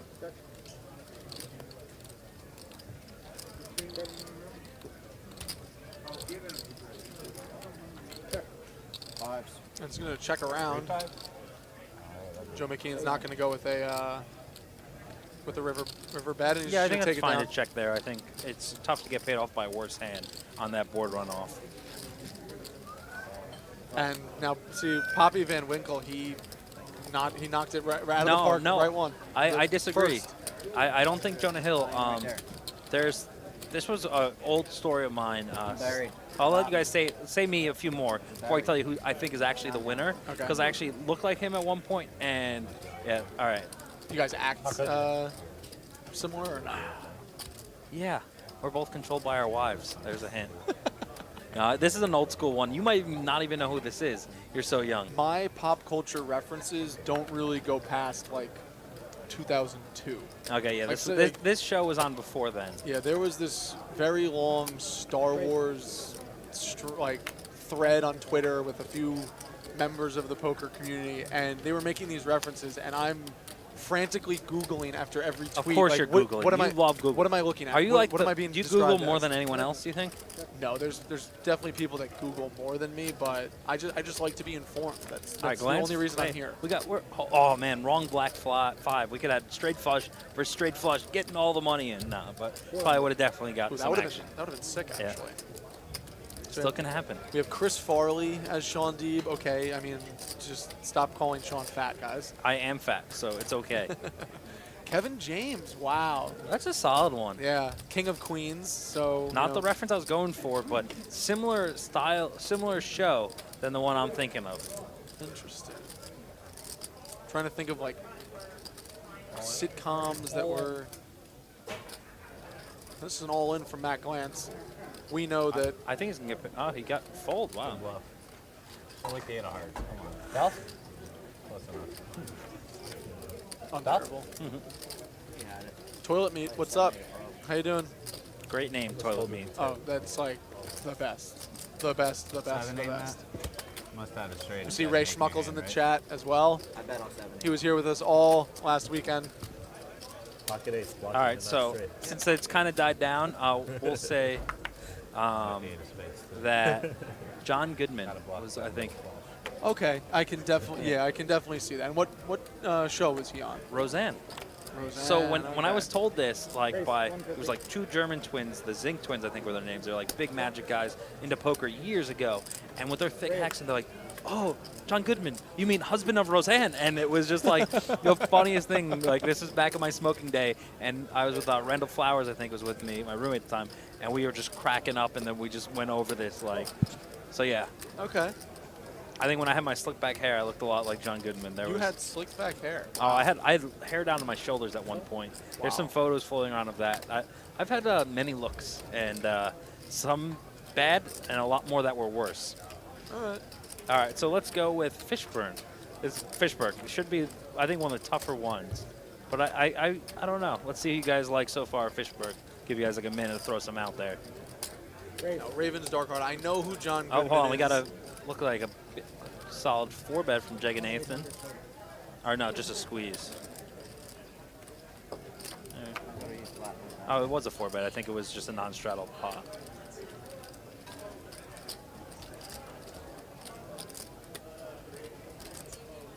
Brunson with two fives here on the button. He's going to give it away, and you imagine Joe McKeehan's going to do the same thing. It's a really good spot for Jeganathan, and he doesn't have to be that strong always. I don't believe it either. How good is it? I'm not gonna. I mean, I don't have the balls though. Too much money. You're supposed to save us. And we've already We're skipping, guys. We're focusing on Fishberg right now. We're going to go around the table. Save your good ones for later. We don't want to miss them. So who is Greg Fishberg? We've seen him in a lot of the shots. I A know. lot of the Two action. more drinks, I would have done it. Who would play Greg Fishberg in Poker Night in America, the movie? Okay, I'm just going to throw it out there because no one, Leo DiCaprio, like with that hat, kind of looks like Departed Leo. Like, you know what I mean? Like Departed Leo, or like Leo going to the Lakers game, not wanting to be seen. Yeah, exactly. Yeah, Like yeah. hat really low, you know, got the jawline for it. Oh, we got. All right, so we'll go around to Todd Brunson. Somebody's saying Harvey Weinstein. I don't know. I know the name. I don't know what he looks like. I don't know either. Okay. This is a terrible game. This is your for Google. Get on your Google. This is a terrible game for someone who doesn't know what people look like to play. Especially someone as young and naive like you. This is a much better. This is a much better idea. One I knew. Okay, I can kind of see that. We're gonna maybe a little bit. Couple looks. He got a nasty beard going on. Mark Herm turned the nuts, and Joe turned the king. Nuts. Oh my God! And Ray Schmuckles is saying John Goodman for Todd Brunson. What does that say about what Shaun Deeb looks like? I mean, like thick beard, like that's the thing about these actors. Like they have many looks, and I think you might be right. Right now, there might be more Goodman looks for Todd than me. Greg Fishberg, we said Leonardo DiCaprio. He's gotten Matthew McConaughey. Like, is Greg Fishberg the most attractive man we've ever had on Poker Night in America? I mean, I've been on it. And you were voted You were voted something by Poker Night in America fans. Brian and I were shocked when we learned this. You were voted most likable. Well, yeah, I'm likable. likable Is different than attractive, though. But I've done less stream. Now that I've done a few streams, I might lose most likable. Oh, Brunson does look like the guy from Big Lebowski. That's a solid one. The dude. Yeah, the dude. Or not. Well, no, John Goodman is in Big Lebowski. That's why that's John Goodman. Yeah. Really not. You tricked us. You got us good. And we're getting Jeremy Piven for Glantz. Jeremy Piven. I think Jeremy Piven's a solid That one. works. I'm just going to double check Jeremy Piven. He's in Entourage. Yeah, he's already. Yeah, wow. Except with hair. Well, Jeremy Piven I think without he's got hair. a little comb over going on, so I think there is some lack of hair for Jeremy Piven too. He's on the older side. I think I have one more in the big blind than he has in the straddle. Who is Glantz? Al Bundy. I've gotten some good cards. Since you said that, I got to tell a funny Al Bundy story from my childhood. So I grew up, my dad loved Married with Children. Great show, great comedy. It's still great today. But I was at a Catholic middle school at the time, a religious, like Christian Brothers school. We go on a retreat, and they're talking about different people, and they bring up Ted Bundy. And I throw up my hands and said, I love Ted Bundy. Didn't know that was different from Al Bundy. So they had to pull me aside and make sure I wasn't a serial killer at that point. But I was like, yeah. They're like, what? And I'm like, yeah. Just Married with Children, great. And they're common like, misunderstanding. wrong. Yeah. I was young. I was like 12 or 13 at the time. But definitely every time I think of that, it makes me laugh. You have flyers? Kenny's got the nuts here, effectively. A check down pot. What's their likelihood of getting in? Check Wally. Like 50-50? Times what happened with the earlier games. But now they're over. Yeah, even though Rivers Broadway there, she could be up against a lot of hands that beat her straight. So happy to just take that down without facing a check raise there from Fishberg. Hey, you're just getting racist there, Leathermore. A lot River worse the with straight. teams that All right, now Linda. Okay, River the straight. Well, less is more. There's Either one of them lost. I don't think there's many Indian actors. There's a couple nowadays. There's a handful. There's the guy on that David Spade movie, funny little nerdy Indian kid, his There's two of us, assistant. yeah. Yeah. And then Probably don't have anything to play for. What's the movie with the lion? Life is High. Yeah. And then there's obviously Slumdog Millionaire with the Academy Award winner. But we're gonna have to just go with one of those three Indian actors for No, we're giving. Budgeon. But All right, so yeah. now Linda, the female. That's always tough. Helen Mirren already played her. Like Yeah, it was oh decided. yeah, I forgot it. Yeah. This is how we started. We've come full circle. There's a reason we didn't say that because Helen Mirren already did that. And she did Wow, probably I a pretty don't- damn good Yeah. job of it. That's gotta be weird though to watch a movie about yourself. Players need 2 points to win. Yeah, and it's from, I think from an acting perspective, if you're playing a fictional character, it has to be more difficult than playing. You can watch Linda Kenny Baden, you can meet with her, Yeah. you can see how And she I'm sure they acts. probably got to know him. Like, okay, would you say this? Would you say that? Like, Yeah. do you think this is too off the wall? Is this too aggressive? View in the courtroom, or is this really with a fire that you have behind you? But Someone said Victor Ramden. Victor Ramden gets his big break in Poker Night in America, the movie, playing Gajan Jeganathan.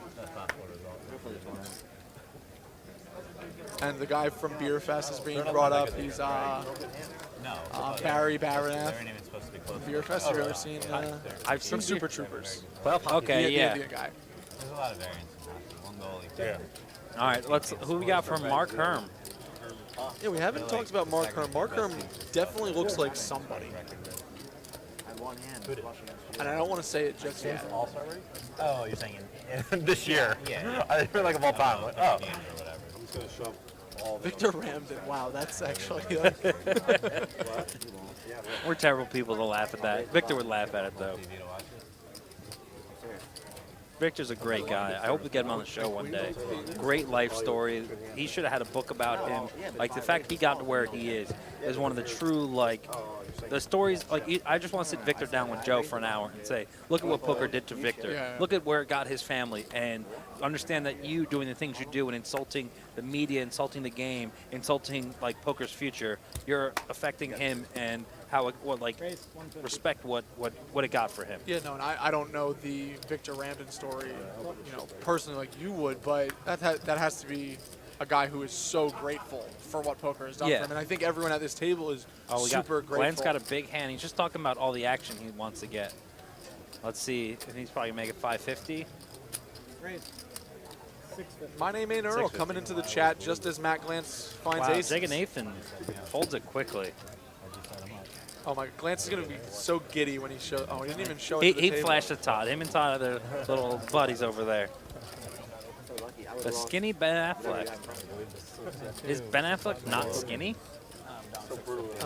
Ben Affleck I mean, I guess he did was never not skinny. He's like just ripped right now from playing Batman, though. He's like twice as big as he's ever been. Oh, okay. Well, yeah, you have to be to play Batman. I mean, to play Batman well. Yeah. Shout out George Clooney, who ruined Batman for George me as a Clooney child. doesn't ruin anything. Don't hate on George Clooney. He ruined Batman for me. Joel Schumacher ruined Batman. That's not Clooney's fault.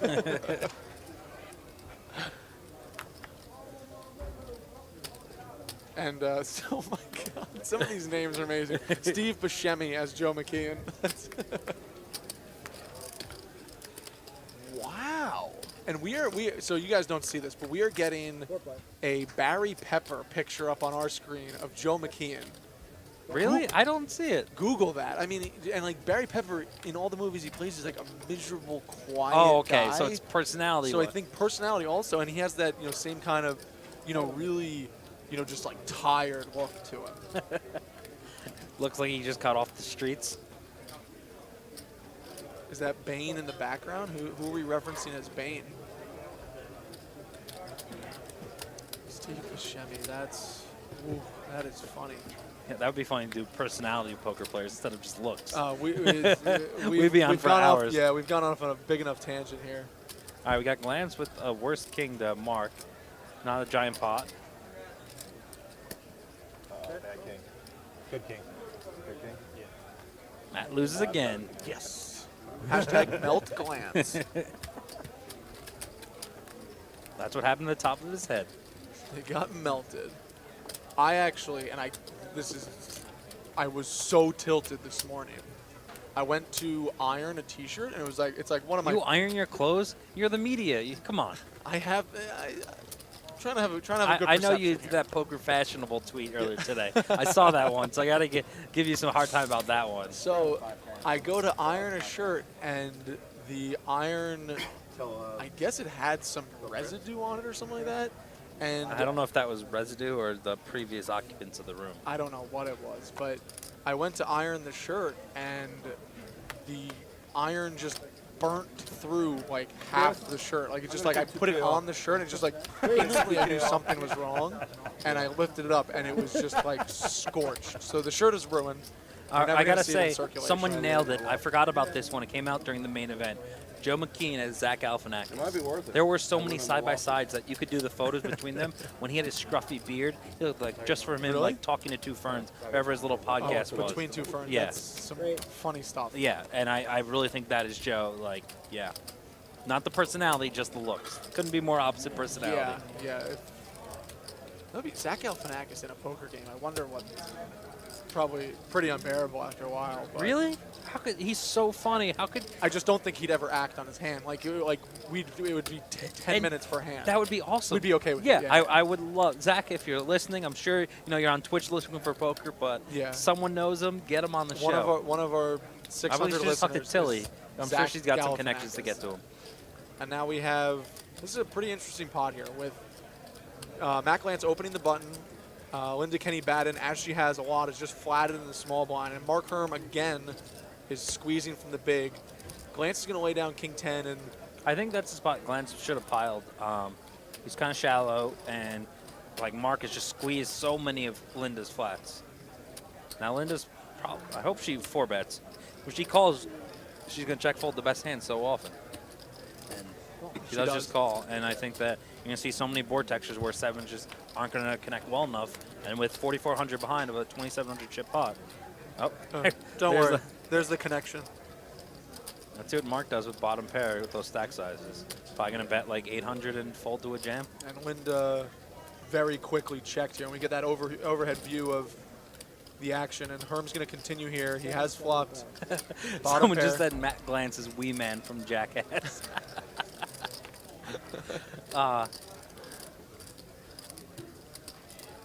And now Kenney Baden has to just call here, disguise the strength of her hand. Let Mark turn 2 pair of trips and then stack them.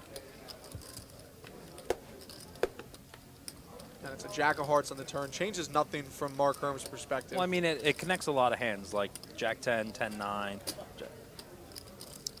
It's an almost snap lead here. And with only 2,300 behind, this is a decent portion of Linda Kenney Baden's stack. And Mark Herm's going to put her to the test for that additional chips. And Mark just can't help himself. This is such a bad spot. Like, what does he think she's leading and folding? Nothing, because she has middle set here. And I think Linda's just counting out her remaining stack. I don't think this is a knit roll or anything. I think she's actually... No, she's obviously sticking in. She's just thinking to call and or just jam. But she's going to jam. Mark's going to realize it's like 500 more and be like, shit. Yeah. She's just flats. Yeah, she's just going to call here. This is... Looks like she's actually a little deeper than what Yeah, we're, she actually might have more than the... yeah, she definitely does. We have... The numbers are slightly off here. She looks like she has like 2,400 behind. Yeah, so we're going to see a river. Oh. Such a bad card for Herm. It's like the worst card for Herm, actually. She's going to check, and Herm is most likely just going to pile here. Yeah.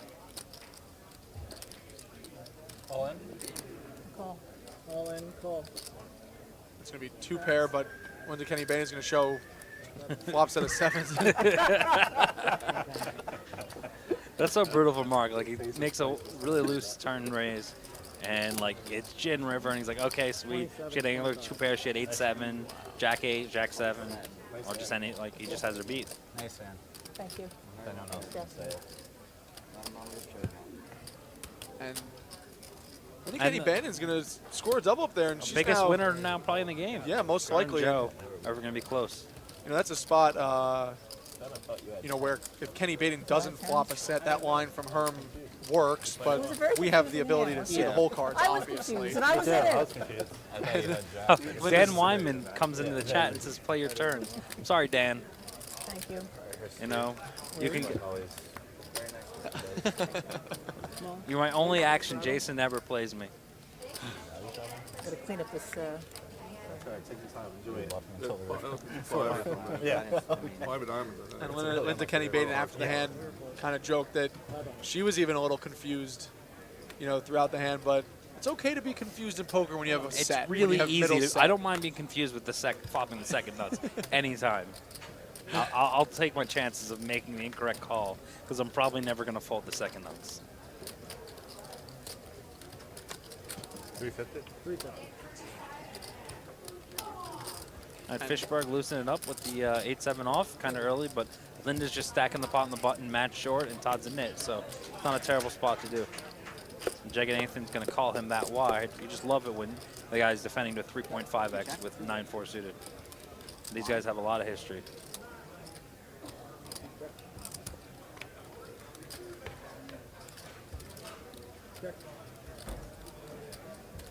This will be a check from Jeganathan, a bet from Check Fishberg. raise, and this, Jaga. Check raise. for the most part, should shut this hand down. You just have so many better hands in your range. Just go for it.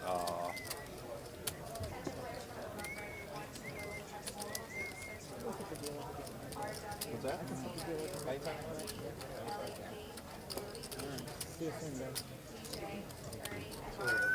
Down 7K, probably 6.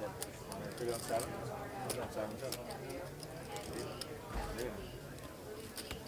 That's like heads up for it. And as you can see, an update of the chip stacks. Joe McKeehan, so far the biggest winner. He bought in for 10,000. He's up just over 18,000. And I'm guessing Kenney rebought for another 5 to get in for 10. she bought in for 7. Oh, 7? She bought in Okay. for the 7, so she's actually a pretty similar. 87. She's up more than Joe. Yeah, she's up slightly more than Joe. Biggest winner so far is Linda Kenney Baden. Just flopped that set against. Who's down the most? Down the most is, it looks like. Glantz is down Glantz. 7. Did Todd reload? Todd did not. I don't believe. Todd's been relatively quiet throughout this session. And David Eldridge getting a new hashtag out there. Nice stack Hey, Glantz. he's trying to be the new Phil Hellmuth of this show, you know? Matt Glantz, hashtag MG, nice life. Well, David Eldridge broke Gentili's heart multiple times this weekend, but in the first session on Jen's a fighter. first She'll session be on back. Sunday, she bottomed out around why they do a 2,000, spun that 2K up to 25,000, and in the matter of a half hour, it was with David Give you Eldridge. action. Well done, Dave. Most likely the best hand. Bring it home to the fam. Yeah, What? we can eat Right there, now. I pulled a king 6. Most likely the best hand. That's definitely the best hand. It's tough And to now get a we want a Matt Glantz all in. And lose. We want a Matt Glantz call of an all in. I just want to And see we want Matt a Matt Glantz get Glantz. slow rolled by We like want him Linda. to reach for more money. That's what we want Matt Glantz to do right He does have more money, so let's get it in play before I get to the table. Because if Matt's short, I just can't play. I mean, it's just too brutal to see my #1 opponent where most of my profit comes from. You only have like 25 times. Lifetime. What do you think your plus minus against Glantz is? That's Way like, more than what people offered me for That's how a you year bought. to not play yeah, poker. that's how you bought the house in Philadelphia, Yeah. right? Yeah. Matt always jokes like, it's weird, Sean. Whenever you're in a game, I never win. And he's just like, I'm like, yeah, shocking, Matt. I wonder why. All right, we got a little action. Mid pair for Fishberg versus Glantz. Flop top pair, and Glantz turns a straight draw to go with it.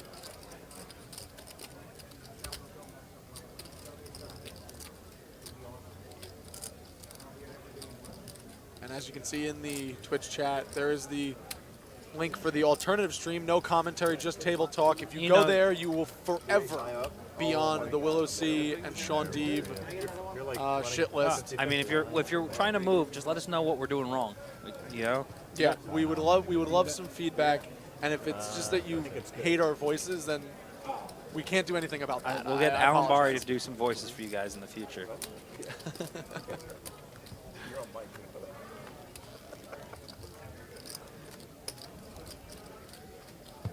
And we're likely midway through this afternoon session. Yeah, I Gonna think be we got four- like an hour or so until I hop in. Yeah, probably close to an hour. And we're bringing you 4 Poker Night in America cash game sessions this weekend from the brand new Poker Night in America poker room at Sugar House Casino. The last time we checked in with you guys, and we had you guys following along, we were in Pittsburgh, Pennsylvania. We're now across the state.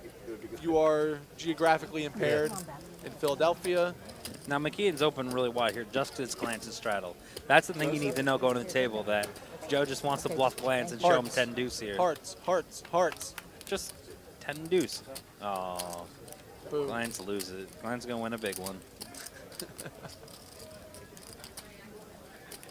And Uncle Perk, what's up? Yeah. Mr. Lemke, how are you? In the chat. I was trying to figure out, I was like, I know that's someone on Twitter. Yeah, that's Brian Lemke, Philadelphia guy, really good friends with Mark Herm and Paul G's. Yeah. And Deeb, I'm not 100% sure which seat you're going to take. I believe we are losing Fishberg and Gajan and Gajan. And maybe Glantz, I'm not sure. Yeah.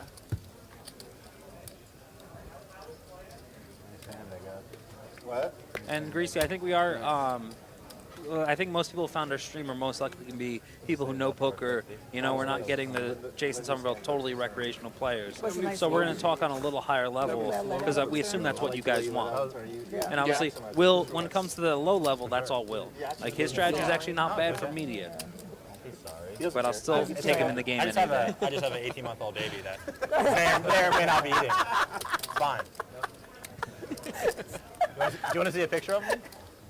What is my dog? Dipthrong's trying to get the sympathy, like, you just took away food from my baby line. let you I've used that one before. Let's do it the next one. It's on the tumbler. Oh, adorable. Hopefully they Yeah, get now he's just showing this is the child that won't be eating because you flopped a set to Linda Kenney Baden. You know, that's a good point about not shuffling chips. I never thought of it, but it does come through, at least in our headset, pretty strong. But Todd loves to shuffle chips. I actually can't never even thought of it. Yeah. That's interesting. And yes, Sasana, we are bringing you high-level poker talk and celebrity lookalikes. High-level celebrity lookalikes as well. Nothing we do is low-level. So look at Todd. Todd just splashing around on his button.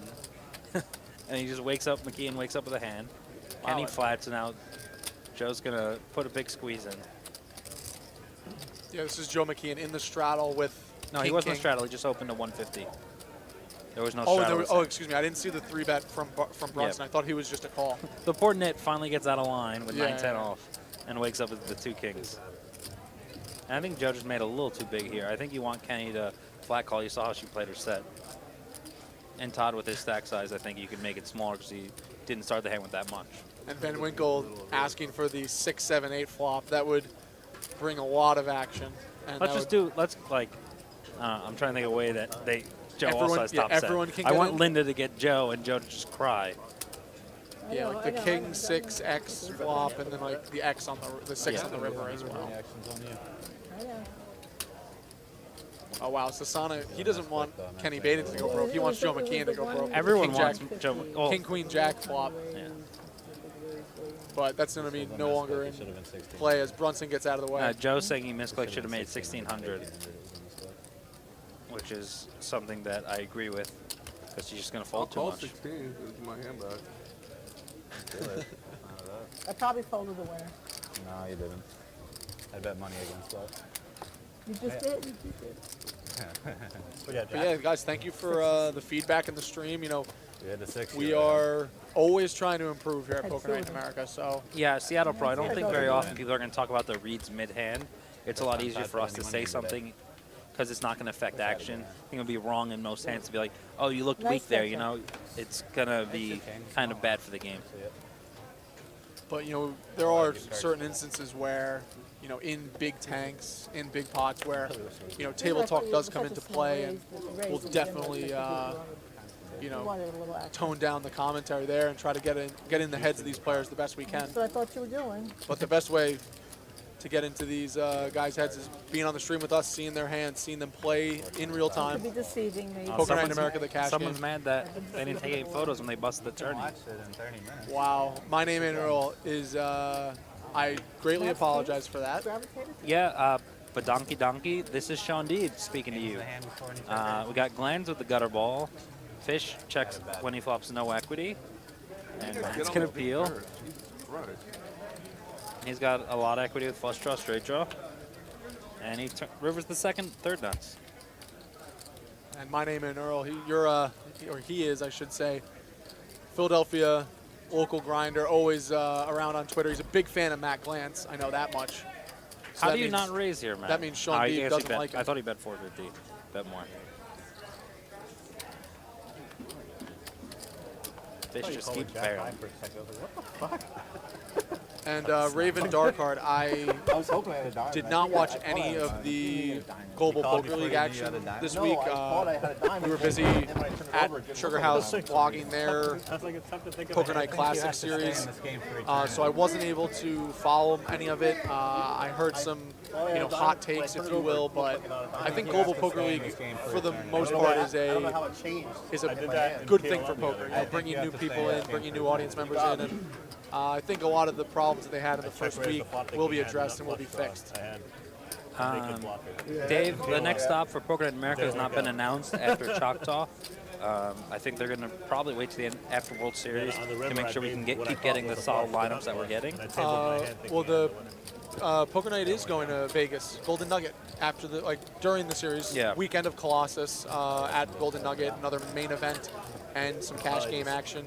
But after that, I don't believe a schedule is set 100%. So once that does, check out PokerNight.com, at Poker Night TV on Twitter for all your schedules, all your updates, and all your stream links. and we're happy to have you guys with us for sure.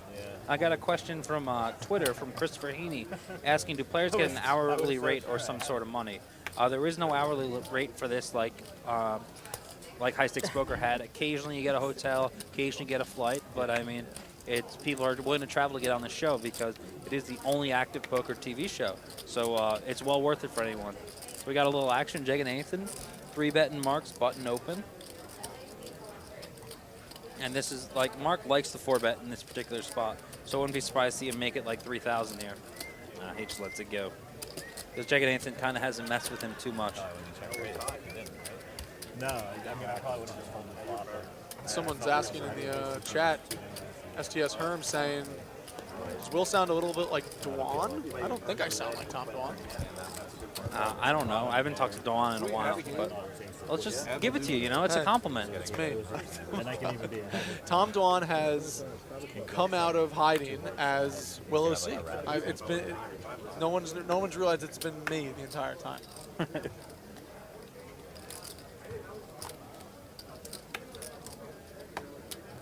Little walk action.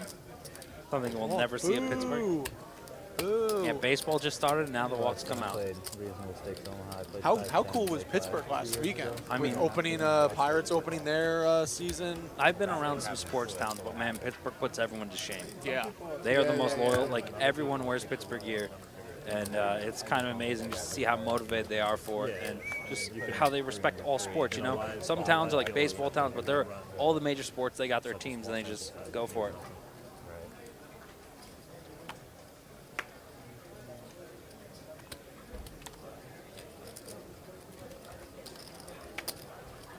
Charlie Hustle, thank you. And Badonki, seat 1 is not Mark Cuban. That is Greg Fishberg, Philadelphia cash game player, tournament player, a lot of big tournament titles on the East Coast. He won a satellite for this. It was actually, I don't know if you heard about this. I heard that. I read your blog, buddy. I know. It was a heads-up satellite, 2.5K each, against a younger Liu player named Tai Ha. And they started the satellite, 3 hands were dealt, and Fishberg won the seat. And yeah, when I saw that, I thought about driving in to play one of them heads up for 5 or 10K, you know.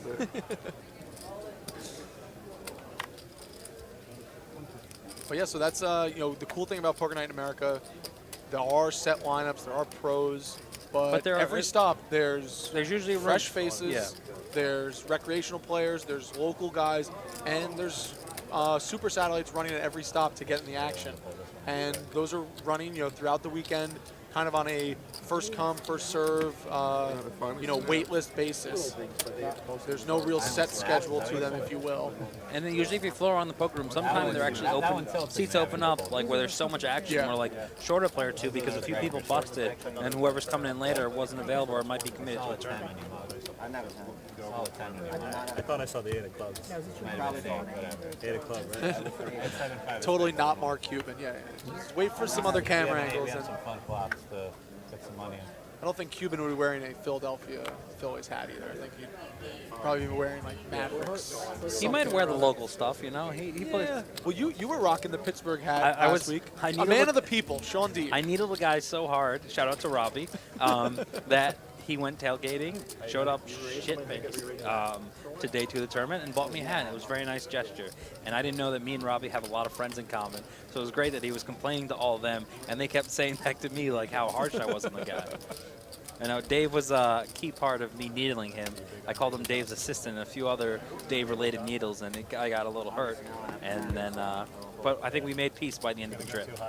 You know, Robbie's a tough guy to have any real problems with. He's definitely solid, you know, entertaining player. And, you know, those are the kind of people we were all, you know, watching in Pittsburgh last week, and same kind of player pool here in Philadelphia. You know, really excited about Poker Night in America coming here this weekend. So I had a really good hand. It's a lot of fun, and we're happy to have you guys with us. played it perfect because if you would have re-raised one turn, you probably would have folded. That's right. You got Yeah. that. You probably played it absolutely perfect. Well, I figured if I knew that, And Gentilly was in the action last weekend. She'll be there in Pittsburgh. She'll at Choctaw. be here in Choctaw, I like that. which is the next Poker Night in America stop after Sugar House, but we're not going there just yet because we are just in our first session, first of 4 high-stakes cash game action. Yeah, that was really unfortunate. That would've been We really- it was are the only moving unfortunate through thing that could that happen first right session. there. Probably about an hour left until the dinner break. Last week we did some question and answer sessions during the dinner break, and it was pretty well received. So we're going to do a similar thing this weekend. I want to have Mark Herm in here so bad. Like, Yeah, I think there's a lot of. It's great. You play on the show a few hours. Come in here, answer some questions. Like me and Matt have discussed whether or not to do a rotating thing. Like everyone leaves the game for 1 hour to do the stream and then go back to the game. It'd be kind of fun to get a rotating game. Do you have top set? That'll be a lot of fun. I was hoping he'd have like ace jack. And yeah, we are kind of playing through a small, slower portion of this cash game table. And we've only seen one all in. That's been with the Kenney Baden, doubling through Mark Herm after flopping a set. Took a goofy line. Mark tried to bluff it off, and then Mark improved on the river, and then Value shoved it off. Yeah, this is, we were talking about this last weekend with, we have, professionals in the game, but then you kind of throw, a wrench in the machine, if you will, in terms of, we were talking with Gentilly last week. She's obviously very experienced, but she's not a professional poker player. Just sometimes taking those, quote unquote weird lines that really throws a lot of players off where, that's not a line that, Glantz or Todd Brunson or Joe McKeehan is taking with a simple flop set. Glantz there. might take that line, but no. But I think that's a good line to take. I think Mark's going to check back a lot of hands that have equity there. He might not two-barrel her too often there. That might be how she perceives it. She doesn't want to check it through. If he has ace-10 or king-10, turns a gut shot, and gets a free look at making a straight versus her set. Definitely. And these are going to be the 2 most active players. Yeah, limp call from Jeganathan. And yeah, guys, that's Mark Herm whistling. He's going to be doing a lot of stuff away from the table. One of the more eccentric, we will say, players in He's live no poker. Cleetus, though. I hear Glantz talking about Cleetus at the table.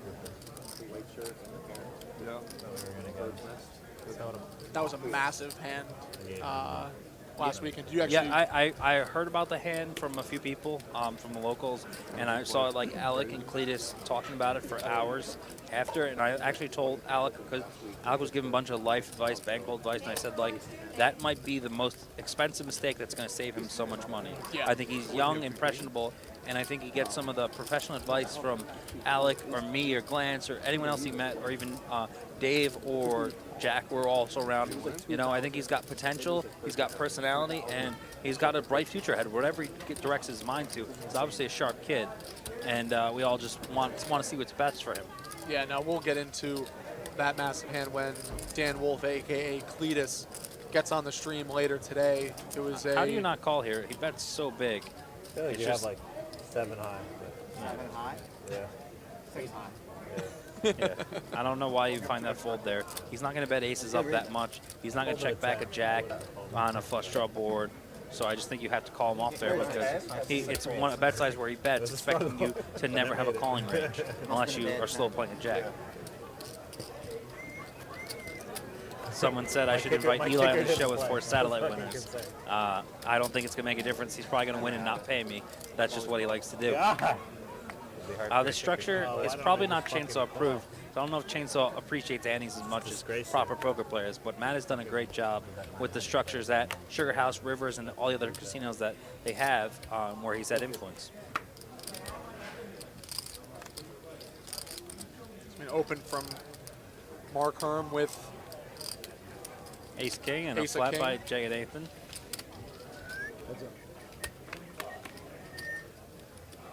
And he flops the nuts.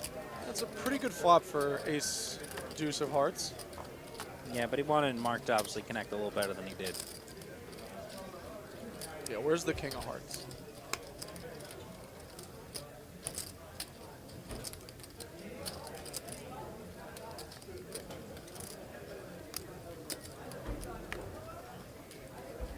Herm's going to quickly just throw that away.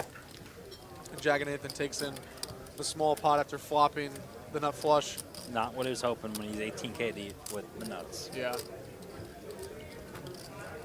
Yeah, you know, what's the feeling of you're playing in this game, you have, 20,000, 50,000 in front of you, and you just, get involved in a huge pot, and you just like, are you, and you're probably numb to this fact, but I'm sure a lot of players, get in these situations where they see this huge flop and they're like, oh my God, like, let's double this right in front of me. And you just look down and you're already kind of counting your winnings.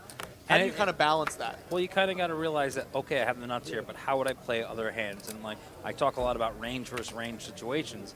So you might just want to call there because you have so many weaker hands that just call. You want to protect them by calling with the top of your range and to keep his range as wide as possible. So he has the initiative. He's willing to bet because if you just check raise the flop immediately, they might find a fold with some hands that might turn a card that they might call a couple streets with.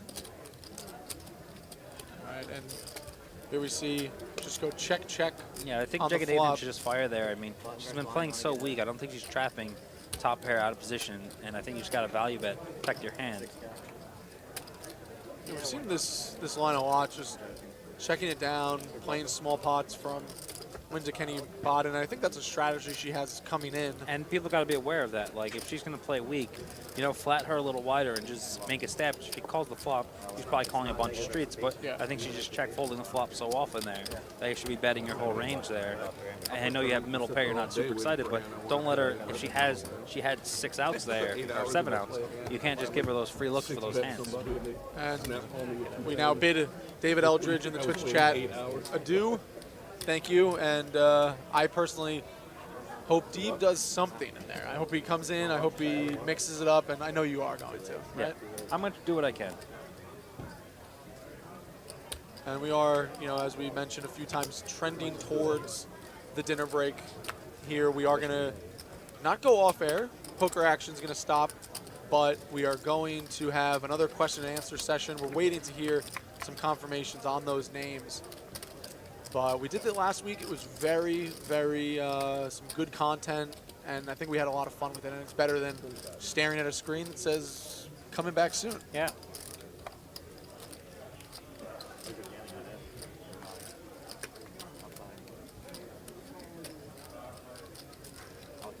Now we see a middle pair top kicker versus top pair on a pretty coordinated board. A lot of bluffs, a lot of draws on this board. I don't think people are bluffing that wide. And Mark gets away. I feel like Jeganathan and Mark seem to have a good idea when someone has something. They played a decent amount of pots, but they really haven't had a further along yeah, it hasn't really kind boiled of battle. over Yeah. yet. No one's really trying to crush the other one. They're both like, all right, I'm aware that your range is this. Okay, I have top pair, I bet. Okay, I have middle pair, I fold. Another instance of no one trying in poker. No one is trying. Damn Glantz quotes. Out of every hand I played, that one's going to hurt me the most when I folded the 10. Are you serious? Yeah. I just wanted to embarrass you, that's all. You should call. I know, but you bet a good amount. You bet a good amount. Sometimes you can't call. Yeah. What are you going to do? It's going to be a button open from I know you Todd Brunson.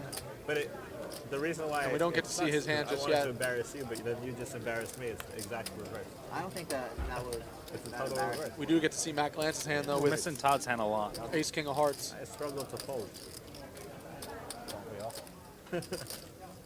Todd's been getting his button opens 3-bet so have much. that hand that, From Linda, Matt, Mark. I mean, he's the only time Todd's played a hand has pretty much been on the button.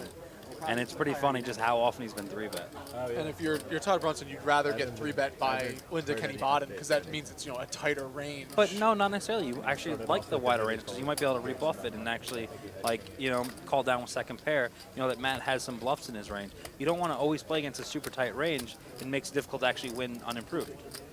And Matt Glantz does improve on this king high flop. Good two thing spades. Dave isn't around because Dave's dog would be in trouble when Matt flops this. But we're not sure. I don't know why I just didn't ship it first flop. I just somehow thought I might flop something eventually. Todd Brunson looks pretty over it. He hasn't had many playable spots, and the spots he has played, he's found a lot of resistance in late position.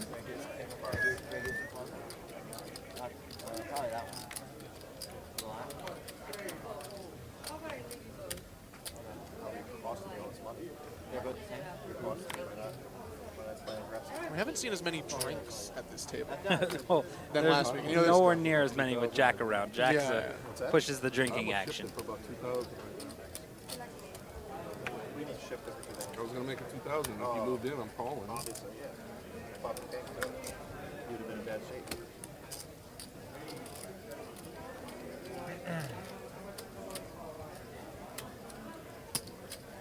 All right, McKeehan defends his straddle. These are the two people you might see the biggest bluff run off, but you know, just no one really connects and no one really has a bluffable hand or a good board to represent anything. I hate spades, man. Forever, calling cold every time. You're somewhere to play next Tuesday? I'm hoping to magically stop c-betting the time you have. It's a park. Sometimes it works like that. All right, pseudonym, let me just read this before we go on air with your question. She's heard from that. I'm going to kind of defer this to Shaun. Pseudonym's basically asking on flops if you're going to be betting your strongest hands. Do you have Snapchat? For the purpose He of had some epic balance, snaps, would so you yeah, also you gotta watch. check sometimes? How do you Him needling the decide mangler. what to do? You know, is it Oh my God, more? it's amazing. I'll kind of phrase it like this to Shaun. manglers Is like it the player biggest teams ever. dependent? Is it I've never seen situation it work, dependent? though. And you know, strong can be a relative term in terms of your hand strength. So I run think from there. I think in this show, because the dynamics are so unique, I don't mind playing exploitable. I don't mind being very predictable and not have a super trappy range or super balanced range because we're only going to get a couple hundred hands versus this table. Todd Brunson's never going to play no limit cash with me again. You know, Ganja, like it's such a weird dynamic on the show that I don't think you necessarily need to be balanced to play GTO. I think you should just play whatever's optimal for that hand, optimal in that They situation. were playing like every day for like And 2 now- weeks, I felt like. We're Joe, going to have a pretty big hand here as Linda Kenney Baden opens the button. 6 to 8 months, maybe. Mark Herm 3-bets the small blind with Yeah, king I 4 don't of think diamonds, Quan and was Joe the McKeehan name is that going I to remember. call in the no, big. he made it 1,500. Excuse me, yeah, that's a 3-bet. They were just Saw the Cole purple 4-bet, chips. actually. Cole 4-bet Yeah, Sean. with ace queen, and They were just going at it. No, they it's going to be an interesting spot They do for like Kenny to do that Baden. shit. He made 2,000 I on felt 1,500. like it was personal at one point.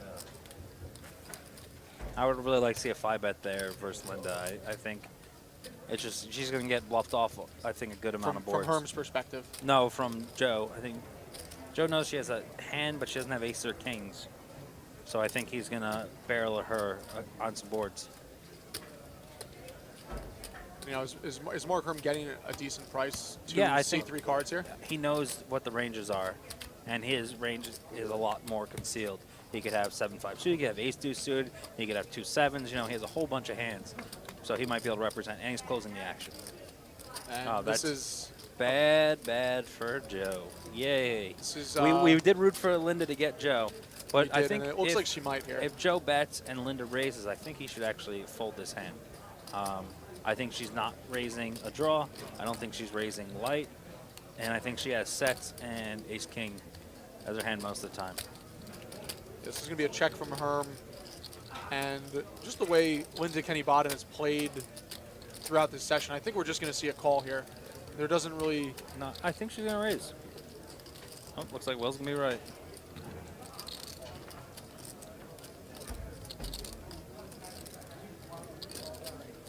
Just to add in the fact that she has the ace, she has the king of hearts. She has some backdoor flush equity. Unfortunately for Joe McKeehan, he has the queen of hearts, so that could cause some problems if a heart does peel off here on the turn. Oh, No spoilers. it's like you know. I don't I know. We are watching this live, and it's going to go check on the turn. Wow. Oh my God. And this is just a terrible card for McKeehan. But Joe's, I think, going to bet very small because she has kings, queens, or jacks. He doesn't think he's gonna call. She's gonna call that much. She's just gonna say call, and she's gonna win. This is a bet of 3,300. Linda Kenney Baden has just over 10K behind. McKeehan a very similar stack. She's gonna call. Joe McKeehan hates to see that, but see, this is like where Linda plays a little weaker and scared, where anyone else would have stacked Joe on that board run yeah, off. yeah, he's pretty fortunate that he's in that pot. You know, when she's just calling flop, calling river. And she doesn't even bet the turn with top pair, like nut flush draw. Yeah, Top but pair, top kicker. hey, as we've mentioned a few times, this is a strategy that she has coming in, and so far it's worked.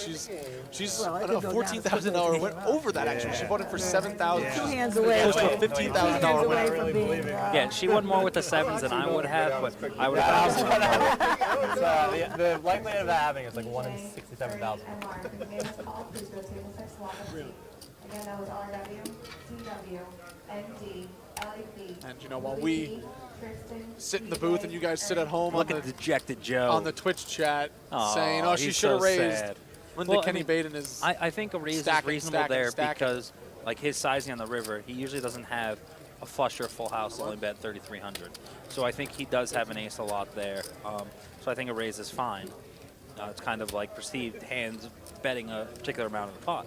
Obviously, he could be under betting with some stronger hands, but very unlikely that he has 8s or 10s or ace 10 or ace 8 and checks the turn. We saw him bet the set of jacks when a flush got there on the turn in a different scenario versus Fishberg, who I think has more suited cards and a wider range of flushes.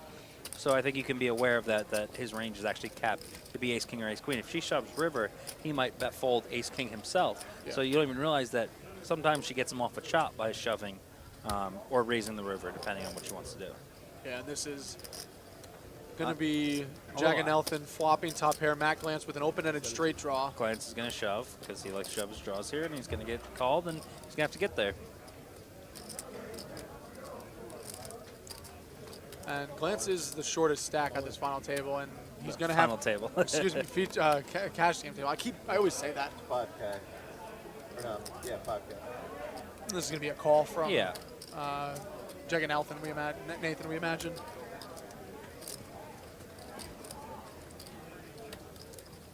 Yeah, I'm surprised he's taking so long. I think he's just getting an official count and probably just wondering. He does have some backdoor club draws, which help, but this is likely So a it's call 33 more, right? every day of the week and twice on Sunday for me. 150 more. 3450. Just making sure I had the majority of it right. All right. And he's going to call. Matt Glantz is going to need to hit. Glantz runs so good. Oh my God! Sickening. Someone go check on David Eldridge's dog. No one tell Dave that just happened. Someone go. Oh my God! No one message the Dave. poor dog. The poor dog. Yeah, like if you, I think that's a nit roll too, Pappy. I think Glantz likes to splash around when he's that short. He's gonna shove any draw there, any ace, might even shove king jack.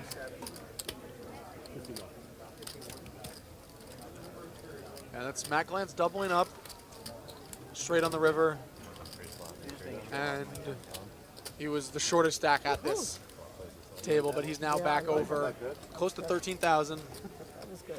And yeah, we all want to run like Glantz outside. We all want to run like Matt. Matt Glantz. doesn't run that often, let's be honest though.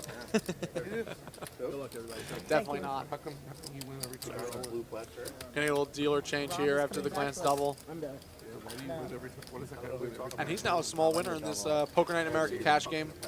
25-50, no limit, seven-handed here at the brand new Poker Night in America poker room at Sugar House Casino, Philadelphia. Happy to be back here and happy to be bringing you a full weekend slate of action. We are Yeah, got 3 days worth of action. 4 cash game sessions, a final table on Monday for the Poker Night in America main event. And as you can see, some updated chip stacks here. Oh, let's talk about the main event. What's the entrance? Yeah, let's I get got a some little numbers. sweat. Yeah. Let's get some blog check. Let's see what's going on up there. And right now we have 164 entrants. It's a 1K buy-in event. Yeah, And- Glantz flatting. Oh, Glantz 3-bet the 10s. The graphics off, but I can see by the chips. Todd's going to set mine. Is he going to just... Don't 4... He does 4-bet the 8s. Oh, yeah. I didn't think that was in his 4-betting range. I like that move. I like it too. I want him to protect that. Yes, someone on flop Glantz. Yet it's a king-jack board. Why couldn't they come 8 high and just Glantz get stacked? This is so annoying. Like he has no heart. There's no way to continue. Stricken Poker, how's it going, man? 825. And Deeb, Barrel. we have a few players commenting. You're boring to watch play, probably because sorry. you're always just raking in chips. I played Nitty towards the end of in Pittsburgh, but there was nothing I could really do. Unbearable, Todd. That's how you run. Oh, yes, top pair. I'm well aware that I'm also fat. Thank you. I do have mirrors at my home and a scale. Neither are very polite to me. Did you have permission? Yes, he has permission. He has permission all the time to straddle.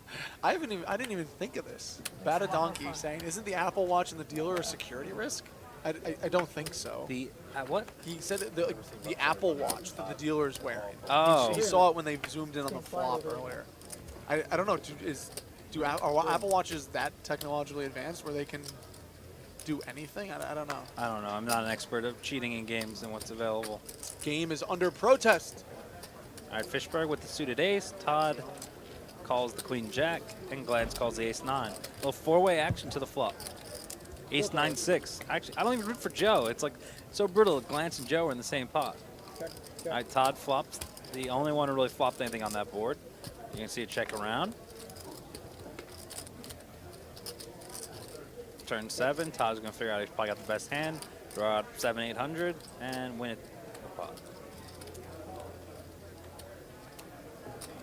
All right. Todd's got the little juice going. And we're off. Just playing the best hand. And Shaun, you have to appease the listeners. They want slow roll. They want a massive, epic slow Here's roll. the thing. I love slow rolling. I have to be really sneaky with my slow rolls. Yeah, you can't. And I can't do them in all in pots. I got to do them in like spots where no one sees it coming. And that's my thing. Who's coming? No, Chris, we missed 2 plots ago. We missed the first plot. Sorrell is playing 3 seats. I mean, if we allowed him to, we would. But I don't think Sorrell is someone who'll ever get on this show. If I have a pull, I think people like him shouldn't be getting any like involvement in any poker. Yeah, I just think they're bad for poker. They're selfish. They're shady. They constantly are cheating, doing what they got to do. Now, I think you won't see Joe lose too much because I think if he gets stacked, he's going to tighten up. I think he's not going to rebuy too much. Like, he's just not coming to lose a lot of money. All right, Kenney, not that he Kenny's doesn't up. have. No, he has plenty of money. He's just very nitty with his money.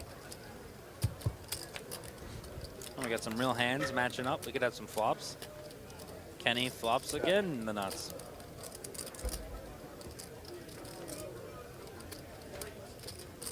And no one with a club here for any back doors, as Joe McKeehan would say.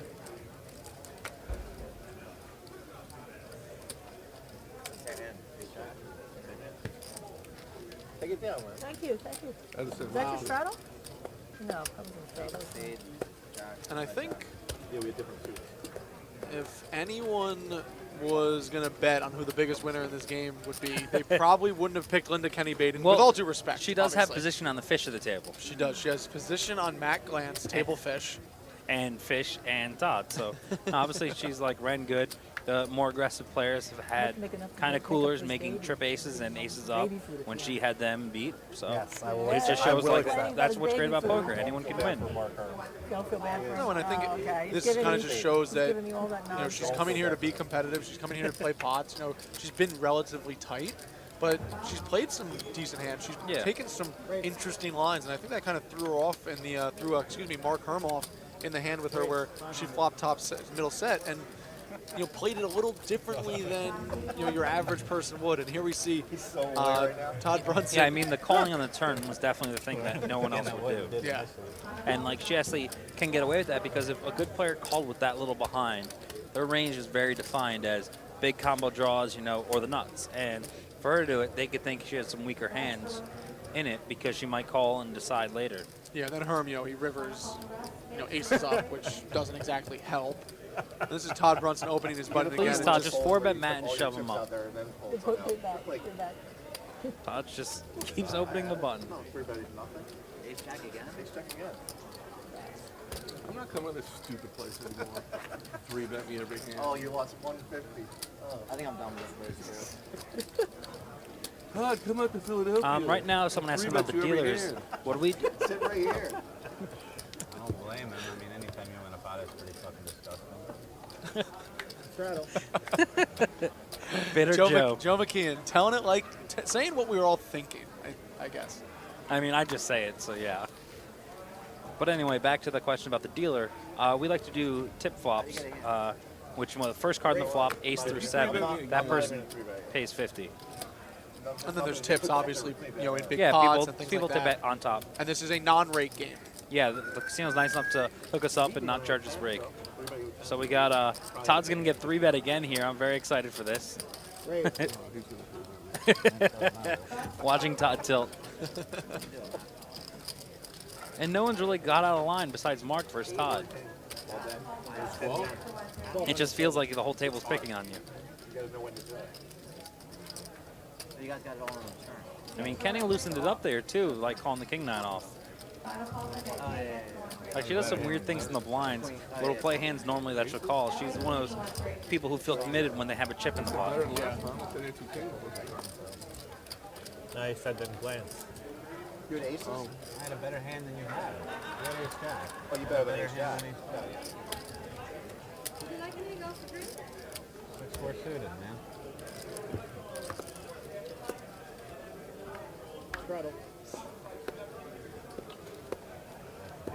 All right, straddle from Gajan. Fishberg will start the action.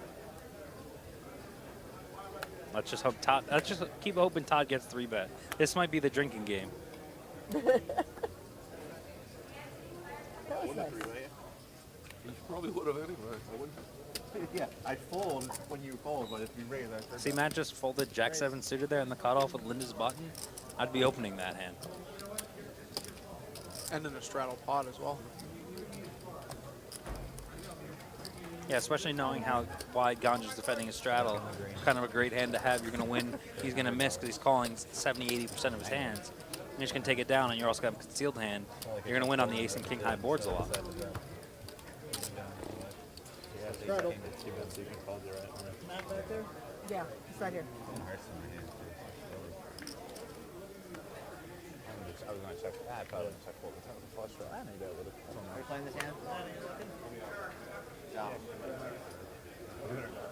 You looking for him? Might be right. Is it good? Did he have that? Just like not a good. Good? It's not good on my Too part. bad, Matt. It's like I was gonna definitely not check if I didn't. You had a see. great hand. Yeah, I did. Yeah. I believe it. You'd have 3-bet me for sure. Race. Yeah. Someone just asked, do you think Doyle's proud of his son? Of course, Todd's been successful. He has a very happy marriage. I think Doyle is very proud of him. And he's obviously got a lot of personality. He's funny. You see him lose and he's not getting killed. But he's still...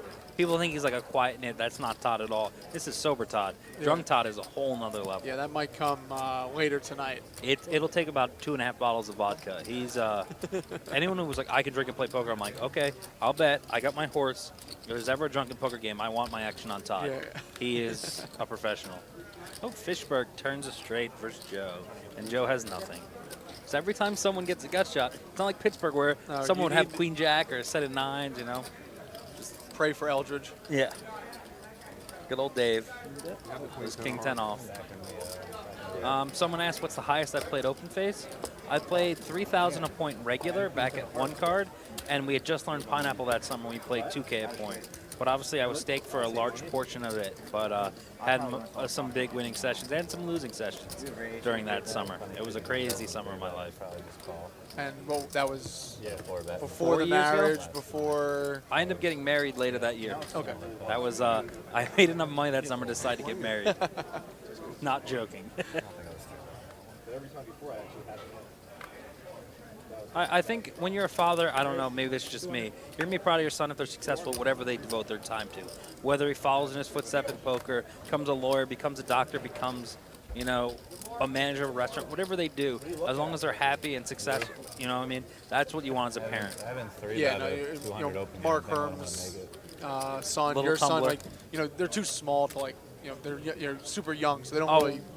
How old are they? Like 1.5? His is 1.5. Mine's going to be 2 in May. Okay, so like they're not old enough to have interest or things like that. But I know Matt Glantz has 2 teenage age children, and they don't really even deal with poker. But they are, he's super proud of them.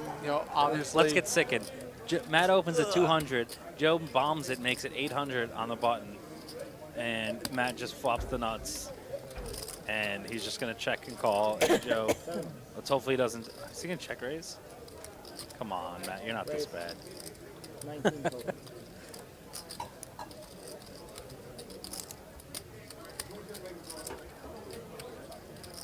Joe's going to float. Club on the turn. Oh, my God. Joe. Club on the Joe is turn. trying so hard to outplay him. He's just going to get torched. King, king, king, king. Match a check.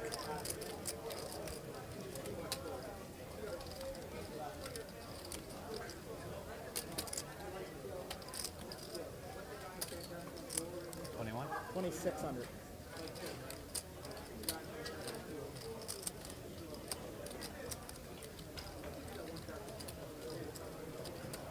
Joe McKeehan with just over 7,500 behind. It's a decent portion of his stack if he does decide to call. And it looks like he's going to. And when you have the check mark next to your name, head into the river, that's a pretty good It's feeling. usually something Shaun Deeb would do. I mean, Joe, this is just where Matt's, people just want to bluff Matt so bad. Matt's so happy. He knows he's got the nuts. Just gonna snap, move all in, and Joe's gonna quickly fold. I'd love to see that. Really just had it, huh? That's unbearable. Did you go all in on the red? I think Well, he only had 35 last time. Matt can't even count stacks. I said Yeah, 3,500 left. he has no clue. He's like so almost lost. 5K. Really just had it, huh? I think Glantz winning. So painful. Thank God Dave left. His poor dog. If he just saw Joe calling with King High there. Jay Cessna says, what did Matt do in his previous life to run so good? I don't know. Yeah, something. Glantz actually comes from financial background, though. It's not from poker. We know that. Yeah, as an equities trader, it was actually funny. In the unveiling of the Poker Night in America Poker Room here, he was actually introduced by a member of the Sugar House management team to, media personnel and people there for the unveiling as a broker. And it was just like funny, like nobody knows him from that, and that's not why he's here. No one knows him from poker either. Someone said from that angle, looks like Glantz is wearing a young. That's his bald spot, guys. Come on, play nice. Please, as no one has tweeted me a photo of the bald spot with arrows. Come on, one of you guys have to be good at Photoshop. Okay, here we go. Glantz might get incinerated here. Come on, please. How don't we see his hand? This is so unfair. Because he's counting all his chips from the McKeehan hand. And he's going to lead here on the turn. How much? 700. We don't see his hand, but we know Mark Herm has flopped 3 of a kind.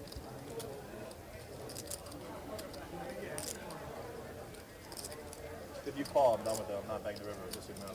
You should raise when he says that. Very sporty.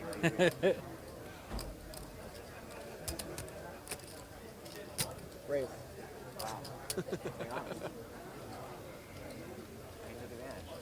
I had gold. Thanks, man. You didn't bluff me, I promise. Yeah, I didn't. Mr. Glantz, could you please put your cards in the box? Oh, okay. I had So you need more? 2 sevens. Doubtful. Yeah. How should we go about getting the extra chip? Oh, pick the 4 guy. Where you get And my name and Earl. Actually, Looks like Joe's about to reload 10,000. Yeah.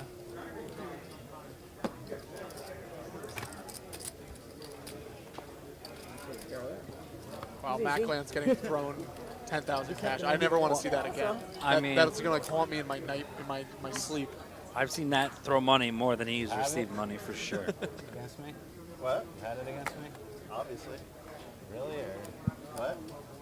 Ace is full. that I don't believe. 150. No, I didn't have ace is full. You have a 7? You have like 9, 7, 6 or something? I would not call you with 9 sevens. I I don't had believe 7 that 8 for suited. sure. 7, 8 suited? Is that what you had?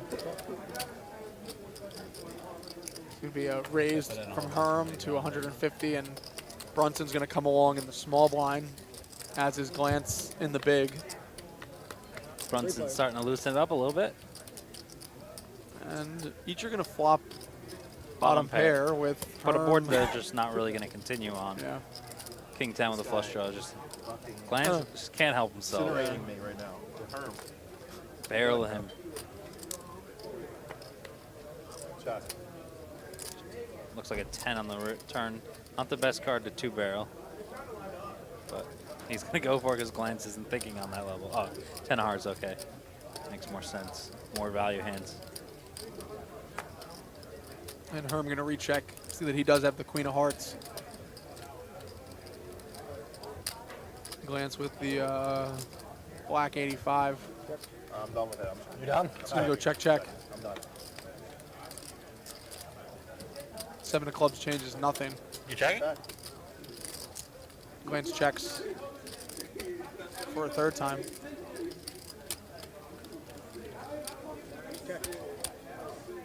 Damn, this is sickening. Sickening that I let this win. This is a disgusting hand. Yeah, Mark knows he had it just at the turn he wanted to. And I think he has the hand to do it with a lot of equity. It's tough for Matt to call the king. Even his low flush draws, he has a lot of equity versus if he just has trips, he has to check call, and he can get a big value bet if he does have a strong hand on the river. Yeah. Pappy, a question: who holds over me the most? Not too many people, but you guys obviously play all the time. I guess I would It say should be like a comedy routine. John Monet, just because he's great at all games. I play poker to make them lose. Actually, Alexander Kostritsin is probably a better one from playing online. Joyso, real crusher, Russian guy, obviously one of the sickest poker players in the world.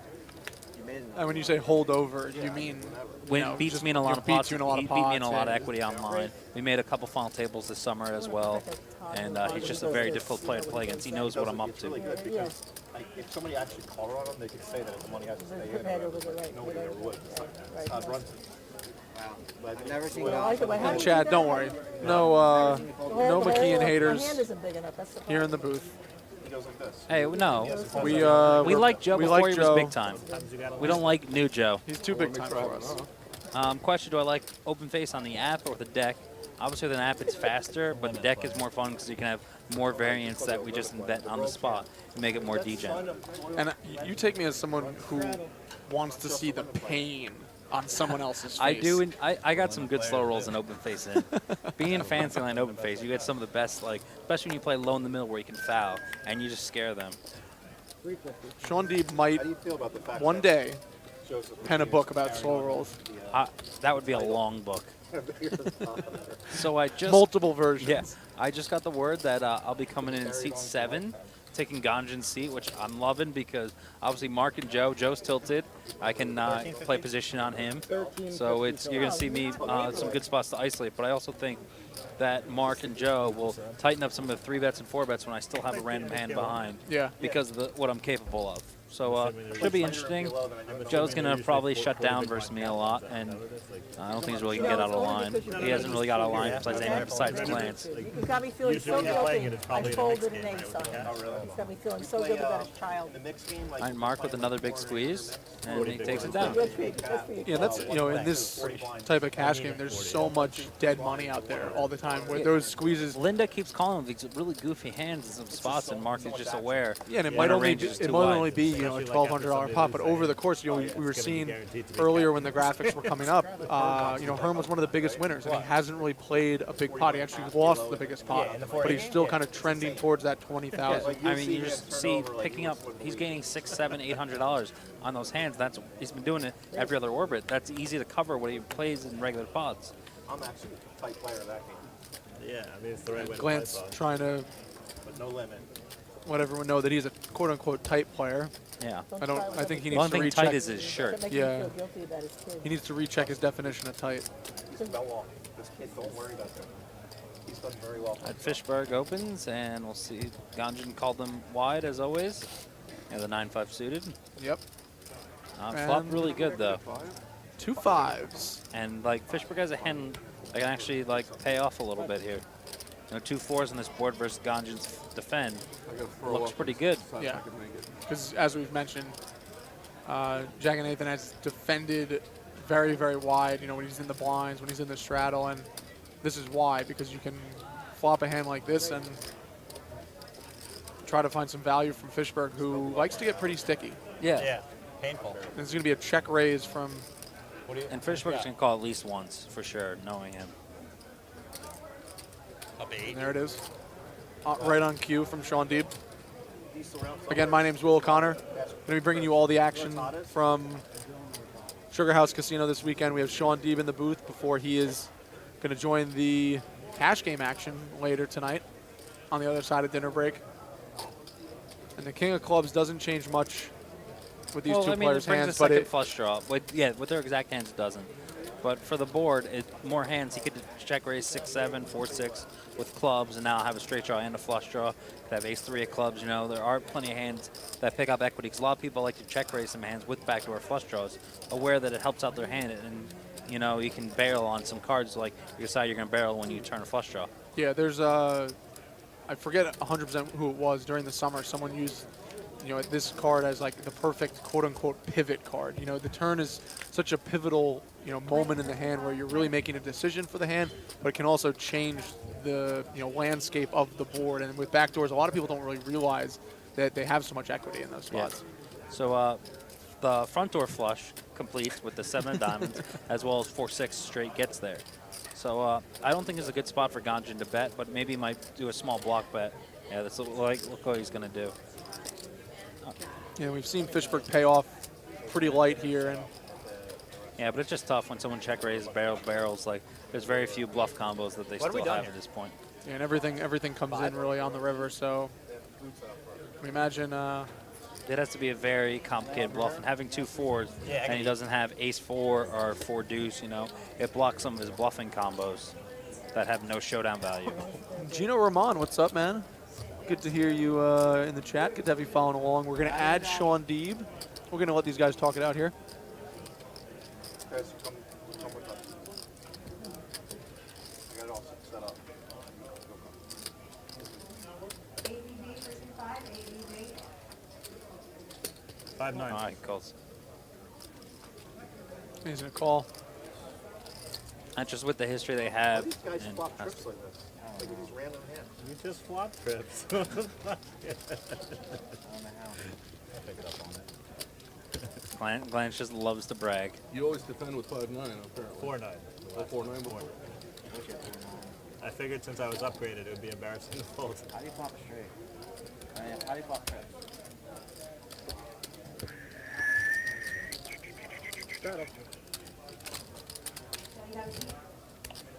As we mentioned earlier, Shaun Deeb is going to be getting in the action. We were also going to be getting Dan Cleetus Wolf in the game. Oh, what CC joining? Do you know? Taking Mats or Fishberg? I believe he's taking Glantz's seat. I think we want Cleetus front and center. I know, but man, you can't take Glantz out of the game now. He's got some chips in front of him because he's so bad deep stack. He's so afraid of me. Glantz just runs when I'm in the show. Yeah, he's going to make up some problem that he has to sort out. Oh, my kids are you know, they got a soccer game. I got to run. You know, lock up his 6,000 in profit, playing bad because Joe just handed him and then he's just going to complain for the rest of the weekend that he only made 6K. Yeah. It's like, Matt, you only played for 4 hours, you know? And Matt, your expectation was negative 6K. You have to realize you ran twice as good as what you won because you should have lost that. Half hour after we'll be back at The mouth hat, we and him have patched up our friendship after that. It took him a few months, but he knew the situation. He understood. That was a massive pot, right? It wasn't a massive pot. The problem, but like sizable enough. It was like 11 or 12,000. The thing was, the hand before he like lost 13,000, like misreading the action when he was up like 20,000 in the game. So it was a combination of the exact hand before. He got stacked aces versus queens versus Tom Schneider. Okay. Tom Schneider might be the only person who runs better than me in this show. I mean, the fact he's won on any session is amazing. But I love Tom. He's great action. Hopefully he'll show up in Choctaw for us. No, he's trying to come out to this one. And we don't see the flop here, but we are going to see 3 players head to that flop. Oh, we got a little McKeehan action flopping the straight flush draw. Pappy asked the question, if I play minimum 30 World Series events, would you take plus 140? I don't bet sports, but that sounds like it's an awful price. I would say I'm probably 4-1 to win a bracelet playing that many events. It's just tough to win them. Yeah, and Live Grinder asking, did Fishberg win the Satty? He played a heads-up satellite for a seat in this Poker Night in America cash game against Tai Ha. They each put up 2.5K, and that satellite lasted all of 3 hands 2 nights ago. So Fishberg is almost, you know, semi-free rolling here. We see there's a few different strategies for satellite guys. You know, some guys come in and they kind of keep it tight to the But best. I think that he was not a true salad guy. He got to play the salad to get on the show. He's Yeah, obviously reloaded. He obviously has plenty of money. Yeah, he's, So I don't he's not think- so much a satellite guy in the Yeah. fact that he won a $100 seat to get into a 1K and then Exactly. with 10K. But I think he's definitely going to come in here and splash around, and that's his strategy. Whether it's cash games or tournaments, and it's a fine line that he likes to walk, and he plays it really, really well. He's been on the wrong end of things here, and this is going to be Joe McKeehan missing his straight flush draw, and he's just gives going up. to check it down, and he seems pretty oi right now. Oh, look at that hair. I put the hood back on, Joe. Jeez. I guess he could afford new shoes by not getting a haircut. Yeah, there was only an option for one or the other this month. This month, every 6 months. We love you, Joe.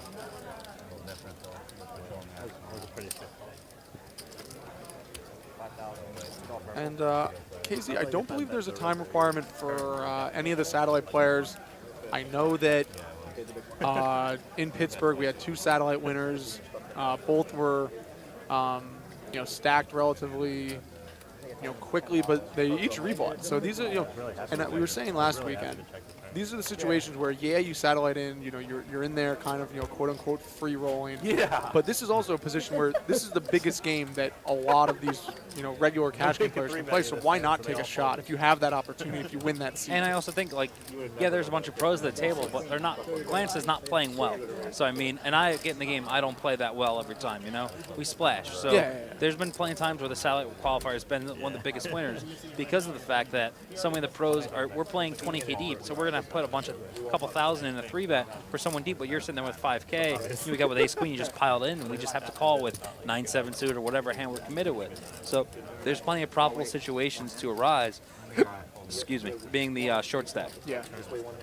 Can't come in now, but we won't charge more. Pretending like I was gonna hit the river. Maybe we should turn it over to get the VR. The invincible feeling we pulled. It's gonna I'd rather do that, man. Yeah, do that. Yeah. This is tip on. Anybody waiting for a waitress? She's here. And the last time we saw Linda Kenney Baden with a decent pocket pair, she ended up flopping a set against Mark Herm, and Mark Herm might be getting himself involved again here. I think this is a fold. She 6x'd it earlier under the gun and showed ace king. I know Mark really wants to call queen jack suited in position versus her, but I just think you're just too dominated right now. You're just burning money. Yeah. I think Joe calling that quickly is probably set mining. Is this a time loss thing? I got ideas. And I think I don't mind calling a set, overcalling here, but Brunson's going to come along. And after Herm calls, it kind of gives everyone following him a decent price to get in from the blinds especially. So we're going to see five-handed. You just don't play against the nutted under the gun range. Ooh, Todd and Joe flopped it. 50, I'm sorry. Yeah, first time. Yeah, first time. Yeah, wow, this is... That's the most amount of money she's given up the whole game. Yeah. 50 at a time, you will go broke soon. Really bad. And Linda Kenney Baden loses the time pot there, but she's like the Todd- biggest winner in the game. Looks like Todd let out for some amount. Dealer's cutting it out. It looks like 550. It's an interesting Ish. spot for Joe. I think it's kind of cool to raise here. You get a free river a lot. You have a ton of equity. Even if Todd flopped a set, Todd almost never flopped a straight. You have two blockers. And you might get Linda to fold an overpair later. I think it's a spot where your hand good enough to call, but I think you should raise to get a better hand to fold later on.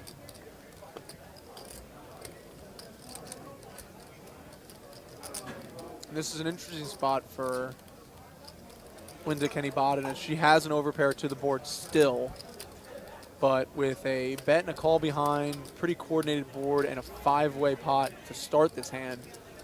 Pocket tens get a lot smaller after Todd Brunson, who's been the tightest player at this table, is going to lead on both the flop and turn.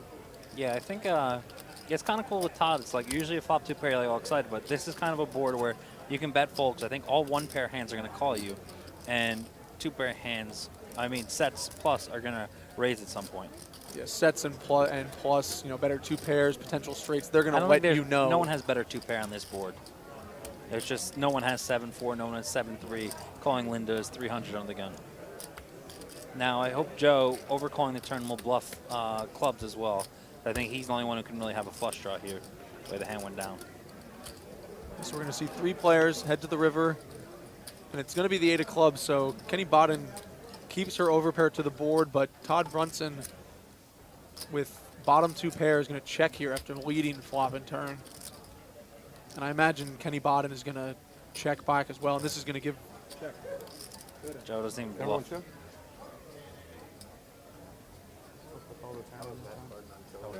I thought you went exactly that. I think so. I think you got it. Yeah, and that would have been really, really interesting from a Todd Brunson perspective if Joe McKeehan put in... I just don't understand why Joe doesn't bluff the river. He knows he has the worst hand, and he's the only one who has clubs there. So you have to just bet. You have 5s, probably fold the turn with 6s, so you have just clubs almost always. I just, like, this is just people playing weak, and this is why I think Joe is like kind of out of it. I think he was playing better. He would be like, if you're going to call that turn, you got to have a plan to bluff some cards. You can't just always play value every time. Yeah, and we talked, earlier that the turn is really where you make the decision on the hand. And after McKeehan just flats, he can rep so much after that flush comes in on the river.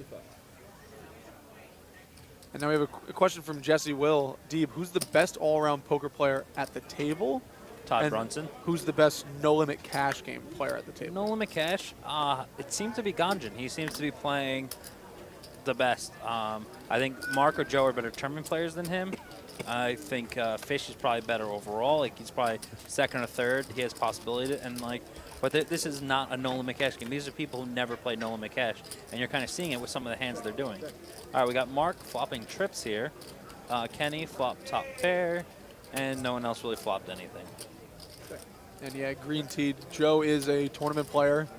That's Joe McKeehan, Philadelphia's own reigning WSOP main event champion. And this could get pretty dangerous that's for a pretty sick turn card. Everyone. Matt turns a straight flush draw. Kenny, yeah. Kenny has a straight flush draw as well. Herm has full house. And yeah, Herm is just He's just licking his lips right now as Glantz leads, Kenny Baden calls. Yeah, I kind of like overcalling here with the table behind. Raising just looks too strong, and people could call with no equity, and that's kind of what you want. Todd Brunson folds to gets to him on the button, and he's going to lay it down. Yeah, I don't think I call on a paired board with 2 flush draws with just an open straight draw, a 1-card one as well. And if the 5 of clubs comes, so flushes do come in, and Mark Herm has multiple full houses. Multiple full houses. His card beats either, but both of them really don't have much. I don't think it's a terrible spot for Glantz to fire. I think Linda has to fold almost everything. And I mean, you play the board, but no one takes any of these bluff spots. It's so sad. Maybe I just suck at poker that no one bluffs like I would bluff. And that's why we love you, Shaun. Yeah. Someone asked what happened to Joe's 20K stack. He gave some to Matt, he gave some to the rest of the table, and he just called and folded the rest off. Just hasn't bluffed the river yet. No one has actually bluffed the river. And Mark Herm does have an OFC hand right now. I think it's a little too big of a bet. I think no one really has backdoor clubs. I would have liked a little smaller bet here. Maybe get called by a straight, maybe get called by a 7.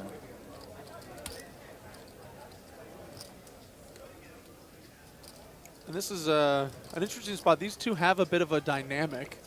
Linda, Kenny Baden, and Mark Dipthrong Herm. And with just top pair, I'd be really surprised to see Kenny Baden pay this off. She's played relatively tight. Sick fold, sick fold.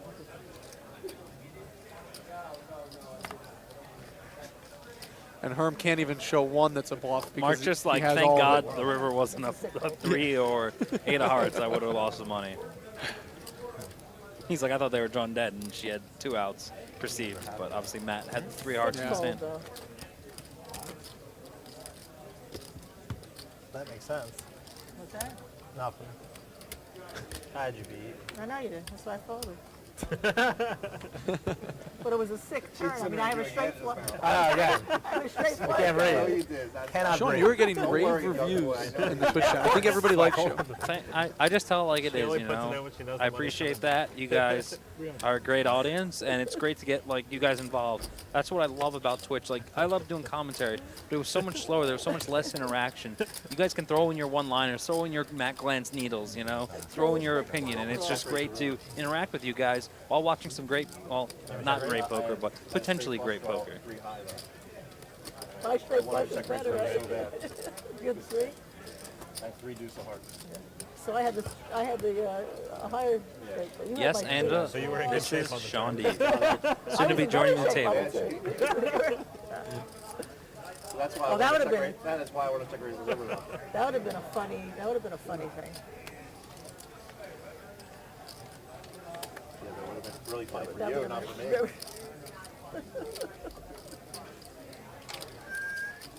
Then you would have felt committed on the river, so you would have won the hand anyway. Kenney loosening it up. And Mark's just going to keep 3-betting her. Call a raise a deuce straight. It's just hope nobody has a flush draw when a flush comes. No straight. It's almost impossible for you to win on the river. Oh, Kenney flats here. This is surprising. This is when she's loosening up. A little action flop. She's obviously not going to fold the flop with top pair. And Mark flopping off king high, second on flush draw. He's going to bet at least 1 street, probably 2.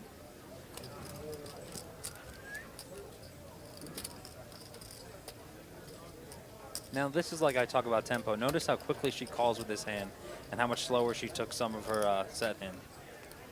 Is she raising? 550. I need her paddle. Okay. I think that was a misclick Yeah. from Kenny Baden. Call And raise a deuce straight. yeah, Inside's Trader, this commentary and chat is on a 30-minute delay, but we and you are seeing this in real time. We're bringing you the action real time. We are a half hour behind the action on the table. With max money. And confirmed Shaun Deeb is a underrated troll. The fact that you still have underrated next to troll is like amazing. That means you're like closet troll. You're like under the radar. All right, we got a 3-bet here from Mark, which I like here because he's going to do a set, and I don't think he thinks she's an angle shooter, so he believes it's a genuine meant to just call the flop. And with so much equity in the hand. Yeah, and he's out of position with just king high. Yeah. Yeah. And this might be a time where this is where you might see Linda's skill set. You know, she can dissect people, and she's going to dissect correctly that Mark can be pretty wide here. Yeah, and she's going to be hoping to see a non-shovel on the turn. She doesn't necessarily. Ooh, it's a bad card for her. Yeah. I mean, she also has the flush draw herself, so if she thinks that Mark has an overpair, he could have it without a spade, and she could think now she has a straight draw and a flush draw. You know, luckily for her, she is in position, but Is it 1,800? Guaranteeing the call. Nice bet, Mark.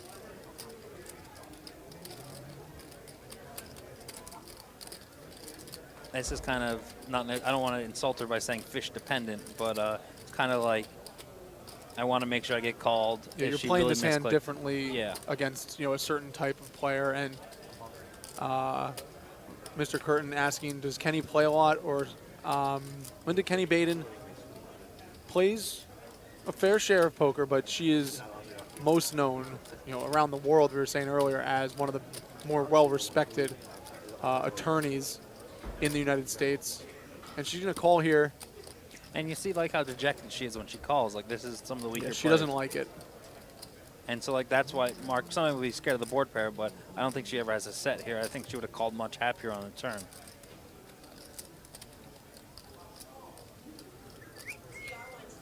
$2,900.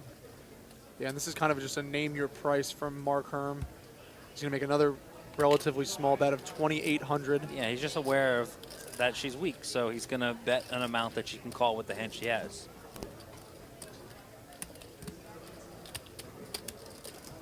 And obviously he still has like 12,000 behind, but he doesn't think she's calling a river shove or a big bet here. Yeah, and this is a weird hand that played out.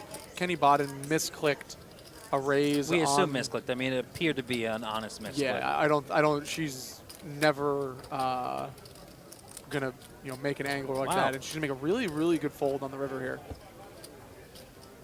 And I mean, I like it. She found a fold. Like Mark was really trying to juice her up and milk her. And the cash game, 25-50 no limit. My name is Will O'Connor, and we're here again with Mark Dipthrong Herm, who played in our afternoon session. He's going to take us through the action here in what we think should be a much more exciting session of poker. This is going to be great. Deeb is going to bring some heat. Yeah, and speaking of Shaun Deeb, he is in the 1 seat, buying in with a full 20,000 chip starting stack. To his left, we have Todd Brunson, was in the afternoon session. And next to him in the NWA sweatshirt, I have a feeling Chirp is going to really enjoy this character. This is Dan Cleetus Wolf. We'll get into him in a little bit. Kenney Baden, New York City attorney. In the middle, Matt Glantz. Next to her, Joe McKeehan, reigning WSOP main event champion, Philly's own. And then we have Greg Fishberg again, our satellite winner, who's moved to the opposite side of the table in the 7 seat. 3 players are going to see a flop here, with McKeehan finding 2 queens to start off our night session. I'm surprised he just flatted. I saw him 3-bet hands earlier that I feel like I would have flatted, and then he opts to flat the queens. I think I would have shot it up. She's playing tight, but I mean, not that tight. Yeah, no, and you had you played a big pot with her earlier. What was your kind of perception of Linda as a player? She eviscerated me. She eviscerated me. My perception of her as a player, I'm just assuming based on her age, the fact that she's a lawyer, that she was a recreational player, you know. Yeah. But she played fine. She got me to put in a lot of money bag, for sure. So I thought she played really well. That's hard to do. Yeah, I mean, she led into me with this set on the turn, and in a spot where I didn't really think that she would do that. Playing great, Joe. I like the way she played. Yeah, now McKeehan's going to take down that small pot. Guys, happy to have you back in the Twitch chat. We see AJ Schmidt in there again. Wolfsburg, what's up? And yes, we are live here. Technically on a 30-minute delay, but we are live from the brand new Poker Night in America poker room here at Sugar House Casino, Philadelphia's poker room. And Mark, you're from Philadelphia, but this is your first time coming to Sugar House? First time ever. I don't play cash ever. Yeah. Yeah, it's nice though. They got some nice designs. Yeah, as Mark just kind of looks around our little black box of a room. I like whatever's going on here though. No, they really do have. I actually I'm designing a house that I'm going to live in. So I've been very observant of, like, because I had to pick out tile for every different part of the room. Yeah. And I've been very observant of, different features, like the lighting here, everything. Okay. So I really constantly taking things in. You're absorbing. I'm absorbing. I like what they've done with the Sugar House here. It's a nice atmosphere. All right. And when are you moving into that house? When did you? It's all signed. It's being built. Money paid for. So I'm pretty insolvent right now. That's why I was playing. I needed to make some money. Thank God I did. But I'll be moving in August or September. They said at the latest. Awesome! Congratulations! Thanks. And your first house? No, but it's definitely the first house I've ever designed. This is okay. Well, it's not every day you design a house. It's so cool. Such a cool process. Like really amazing. And this is from like ground up. Ground up, yeah. It was a house that they completely that was there that they completely imploded. It was like a small house, like a 2,000 square foot house. This is going to be a pretty big house, and I pick out everything. I completely made the floor plan. Yeah, so it's like everything. Nice. I'm doing everything. Very, very cool. Yeah, and again, really, congratulations. Really Thanks. Fish winning with dust there. Yeah, that's he was playing a few, marginal holdings, we'll say, in the first session. And, this is kind of the situation where, if somebody's, a little bit buried, they might be, a loser in the game thus far. They might chase that in the secondary session. So hopefully that kind of drives the action. And if we're talking about action, Dan Wolf, he's a Pittsburgh guy. Cleetus in the NWA sweatshirt there to in between Todd Brunson and Kenney Baden. And he played the biggest pot last weekend, $50,000 pot against Alec Torelli, which was massive. And he was the loser in that hand. So how's he play? He blasts this guy or what? Not so much blasts, but definitely plays aggressively, takes some spots. So he's going to drive the action. I think Deeb's going to drive the action. I think Fishberg is going to continue to kind of be in a lot of different pots. And just going around the table, we have Deeb in for 20,000. I believe Todd Brunson re-upped for 10. Cleetus is most likely in for 10,000 as well. Kenney Baden has kept her profit on the table. She was the biggest winner from the afternoon session. Now we have Matt Glantz. How much did she win so far? Do we know? I believe she was a 14K winner. Wow. Yeah, not bad. She got me for 8 in one hand. I know. So at least 8. At least 8. And Wolfsburg, thank you very much. We appreciate it. Maybe that's the case. I don't know. We like bringing you the action, but it would be impossible without the Poker Night in America crew. They do an awesome job. You know, Herm, you've been on a few different streams before. This is great. Yeah. Great. I mean, they required very little of us. We are not quote unquote slaves to the game. Yeah, we aren't slaves to the game at all. It's great. Yeah, Fish is definitely playing a lot of hands. He's not scared money, and I feel like he really wants to win in this game for whatever reason.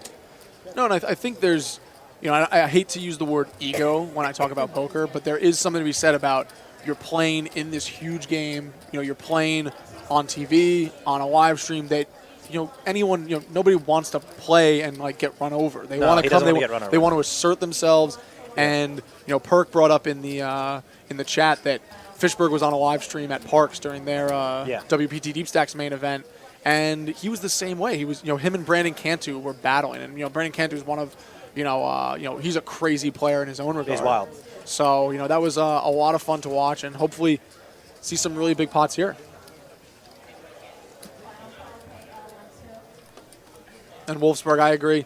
Twitch streams are a great way to, you know, get involved in poker. If you can't get to your casino tonight, can't get into a game tonight, we're going to bring you all the action. We're going to feed the addiction, feed the wolf, if you will.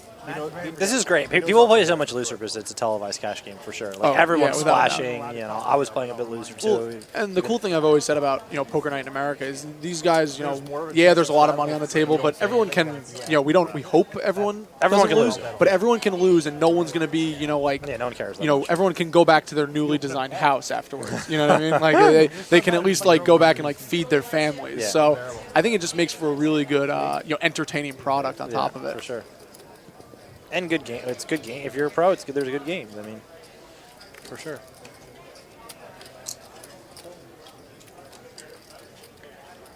Now Matt can't fold. Never. I can't fold. I don't even know how to fold. That's what I love about it. It's be 4 ways to the flop, and everyone's gonna get a little piece of that. Action. With Linda Kenney Baden flopping 2-pair, Matt Glantz flopping top pair. It was a check from Wolf from the small blind, but she's going to lead out here. 600.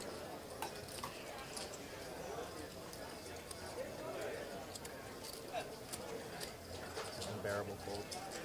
And this is a spot where Matt Glantz is going to make a pretty disciplined fold here. Wow, that is, I cannot believe he folded that just the way he's playing. Do you think it's, you know, player dependent against Linda? She's usually not leading here, very weak. And obviously, she's not weak. Yeah, it's still a big fold for Glantz. For Glantz. The big dolt now. Glantz. So this guy's action. This guy calls. Yeah, he's going to call. He's going to see a turn card. The Ace of Hearts falls. That's going to go check here. 8 of diamonds. Complete some potential draws there, but Dan Wolf doesn't have any cards that match up with that board. Let's see what he does here.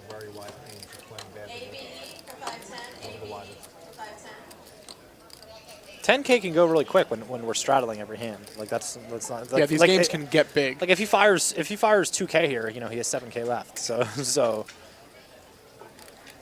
it looks like he's going to fire over 2K here. 1625.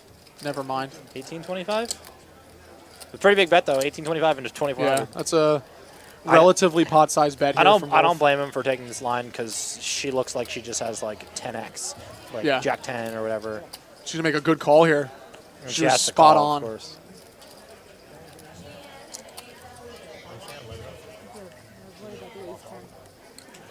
Linda, non-stop. Yeah, just non-stop raking.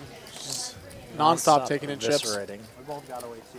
I'd have lost a big one. And actually, we apologize. We originally reported that Linda Kenney Baden kept her profit on the table. It looks like she actually is just sitting with 2, 4, 6, just over 10K. So I think she went south. I think she took money off the table. Obviously, I think you know, she definitely didn't lose any pots during the dinner break.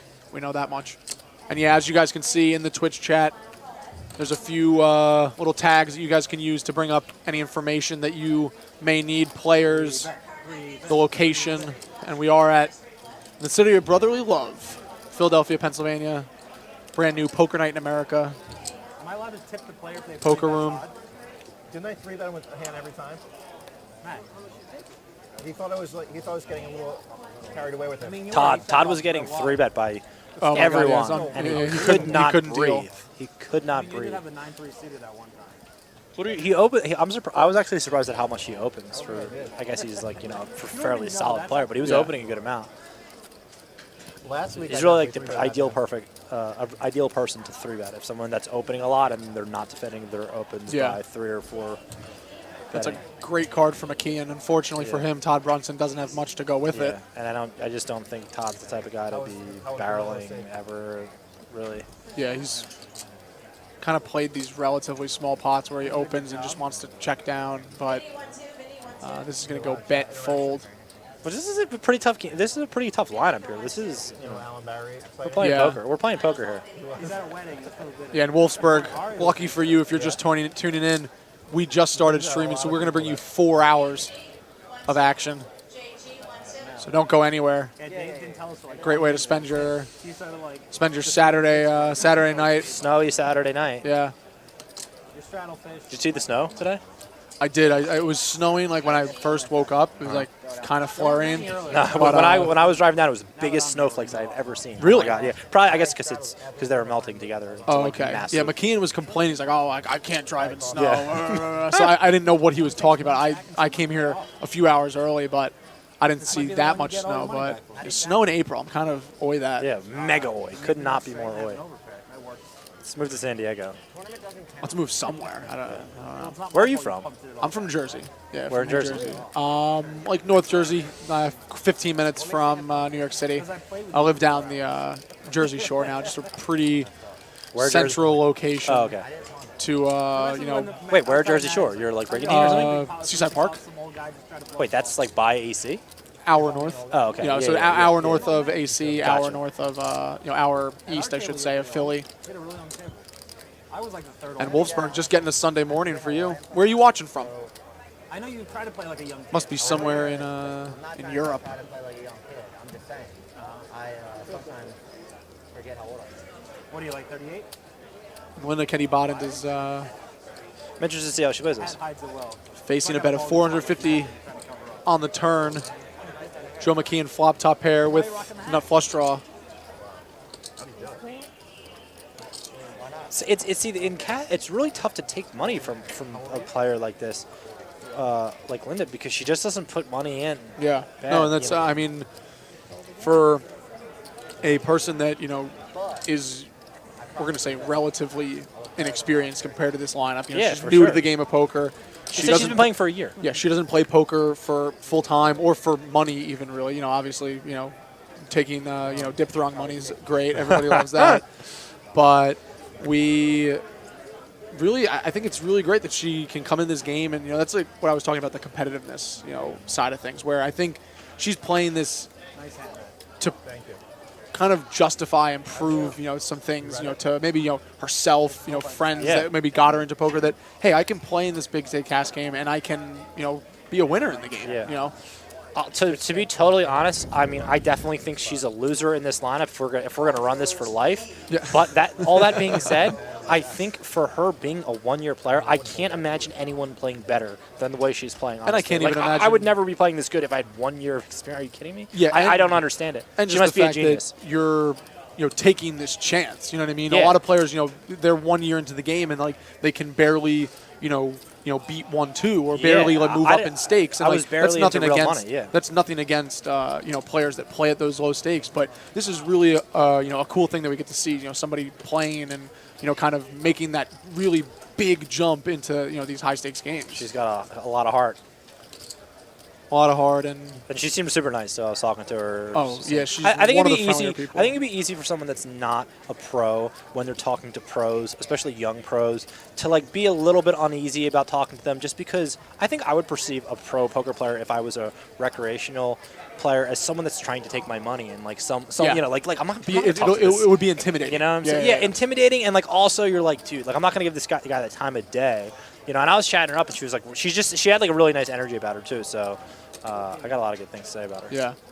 All right, and Chris P's asking, Dipthrong, has young Tesla let you drive the new whip yet? I drive it a few times. It's a rocket, man. It's crazy. Oh, wow. It's crazy.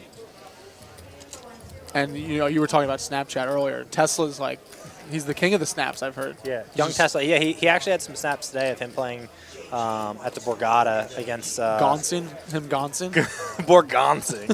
He's Borgonson. Yeah, he's good. He's pretty good on the Snapchat. This looks like we're going to have a check from Fishberg and a bet from Glantz. Glantz is just treading water with King High, and Fishberg's going to pick him off here. I wish I was. Good call by Pretty Fish, terrible I guess. run out for Fishberg's hand, but a good call nonetheless. Yeah. Yeah, that's why I felt like when I was playing this game, I felt very, honestly, a little bit jammed up because I just felt like everyone was playing so loose. Like I felt like Glantz a few times I would have like battled him, but I was just like, these guys aren't folding. Like no one's folding. So you gotta play the dynamic. I'm not saying I played it right. I think I played a lot of hands bad, but I don't know. It's just a whole nother dynamic in the game. Yeah. Your straddle. Your straddle. Matt, you can't invite him back if he's not going to straddle. I'm really over it. It's your button too? Oh, it's okay because it's Joe's button. I don't mind you not straddling. Just going to make you and me play small pots when I raise and you fold. I'm probably going to 3-bet you anyway. Let's see. It's folded to Joe on the button. And he's shooting it up with the 10-7 of hearts. Fish shot from the small blind to 500 with 7-3 of diamonds. That's pretty loose. Pretty loose against a good player.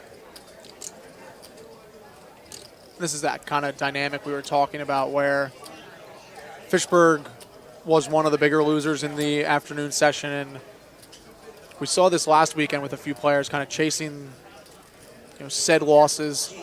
Yeah, I was chasing. I could feel it. Yeah, I could feel it when I was losing. It's such a small sample size that you think you're playing for 4 hours, but you're really only seeing 50 hands. Yeah, if you lose one pot, up or down. Why do you think I said I like the kid so much? We'll see. I mean, I just gave you a free 18.5. You gotta like that. Love it. Handed away. Next time, Cleetus, you bet the river. And a pretty a better talkative group, I think, this time. You guys were relatively quiet. Not much going on.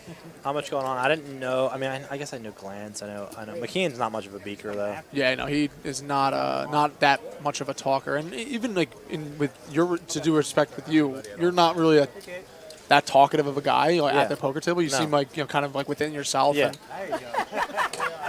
I feel like I don't have a lot to like. I can't talk about a lot of the normal stuff that guys talk about. I feel like at the table, like I'm not into sports.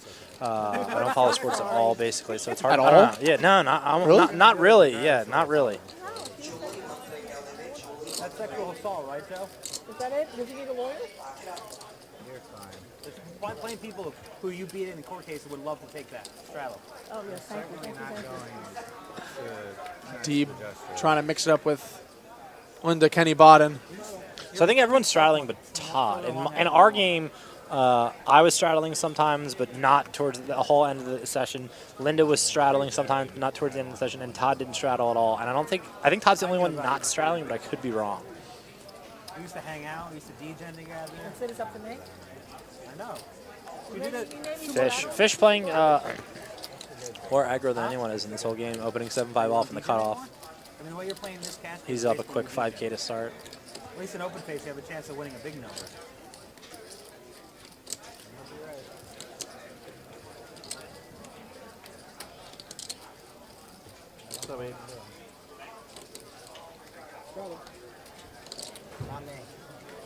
And Jeff Gons, this game is coming to you from the brand new Poker Night in America poker room here at Sugar House Casino. And about a month ago, Sugar House was playing all their poker in the quote-unquote poker tent. We've now moved into this brand new room, as you can kind of see from that view, packed with action. Yeah, nice. Close to 200 players upstairs in the event center for the Poker Night in America main event. And I think this room is going to be really successful. They have all the amenities. We have Mark Herm kind of sniffing around, looking at all the new cool things, cool lighting. There's new house he designed. Nice bathroom, real nice bathroom. Oh yeah, Glantz was like would not stop talking about the bathroom. Really? Just how nice it was. Wow, yeah, it's so nice. I love that wood stuff. They did that weird wood. Yeah, Cheap Trick. My name's Will O'Connor, aka Willow C. We have Mark Herm, aka Dipthrong. What is Dipthrong, by the way? Okay, Dipthrong comes from. I went to college briefly. Okay. Whereabouts? I went to Ursinus College in Collegeville, PA, which is like 45 minutes from here. Okay. I went to a very small school to play D3 football, and I had a buddy of mine that dipped a lot. We all called him Dip. We all called him Dip, right? He played football, not so much. He dipped a lot. Called him Dip. I started calling him Dipthong, and then I started calling him Dipthrong. And we kind of like busted this guy's balls a little bit. Dip, funny guy.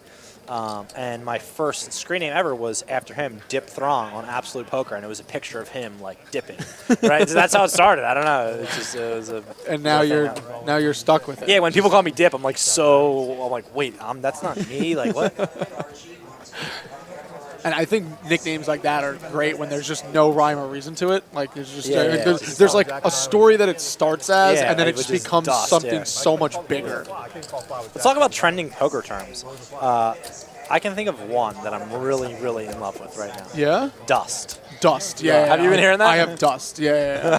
So Dust is just I have, like... like the Twitter updates, I have Dust on break. Yeah. Dust. Like it's. I feel like all these words, they're either just like... At least the words that I use in my vernacular, they're either just like positive or negative. So it's like withered is obviously a negative one. Yeah. I mean, I guess there's like I'm trying to think of perks is obviously a good one. Mm-hmm. It's usually just positive or negatives. Dust is really good though.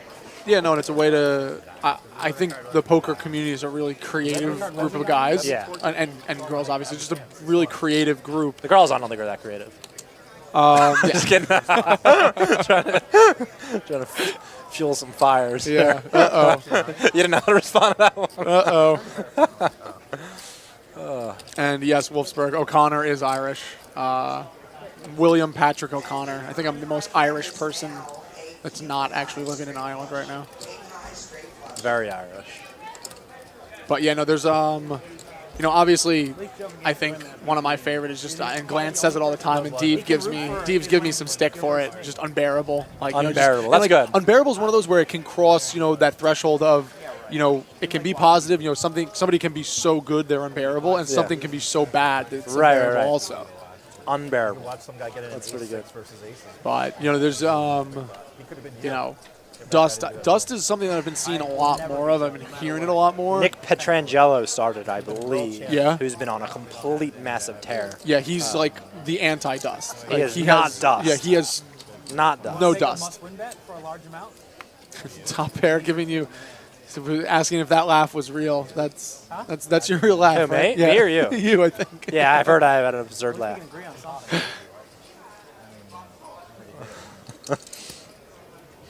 I might make you last longer, Joe versus you. Not last longer, must win. All right, we have Joe McKeehan and Shaun Deeb here. We're just getting caught up on the graphics.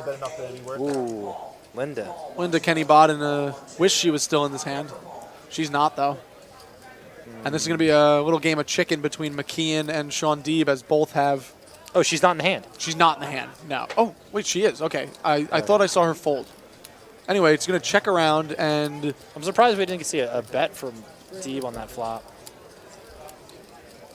10-10-3. I mean, just because Joe's defending very wide and misses that flop a lot, and then Linda is just like either she...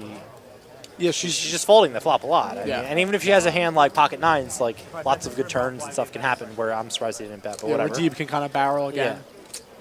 And it looks like... Wow, it's great. It's pretty good that she checked through the flop. 10-10. Yeah, and Deeb's actually going to pair up here on the on the river, and he's going to bet a minimum of 50. What'd she make it? I think she made it 200. That's amazing. That's actually a really good bet. And yeah, Wolfsburg, McKeehan in that hand is Joe McKeehan, reigning World Series of Poker main event champion.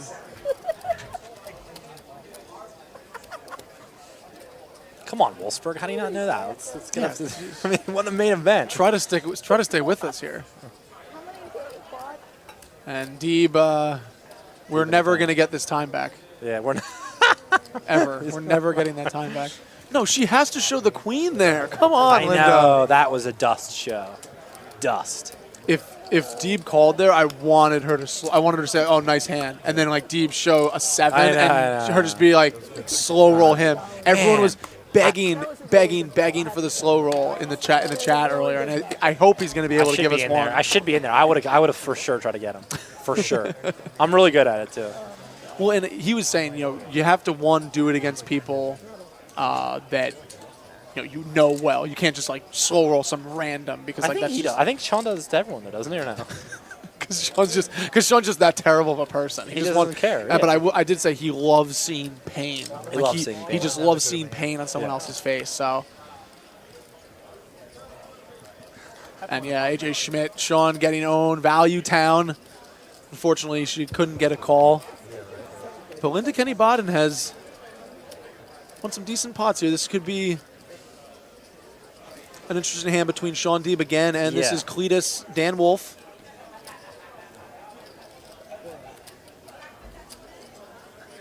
And yeah, Jeb, she is having a lot of fun. I think all these players are having fun. You had fun playing in the game. You weren't a winner, but it's entertaining. You won slightly? I won like 4K. Oh, geez. It was the last hand of the night. I won a pretty big one. Okay.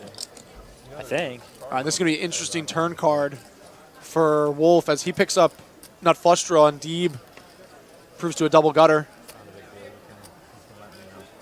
While Mark Herm counts out his chips that are back here. I won 3,900 something. All right.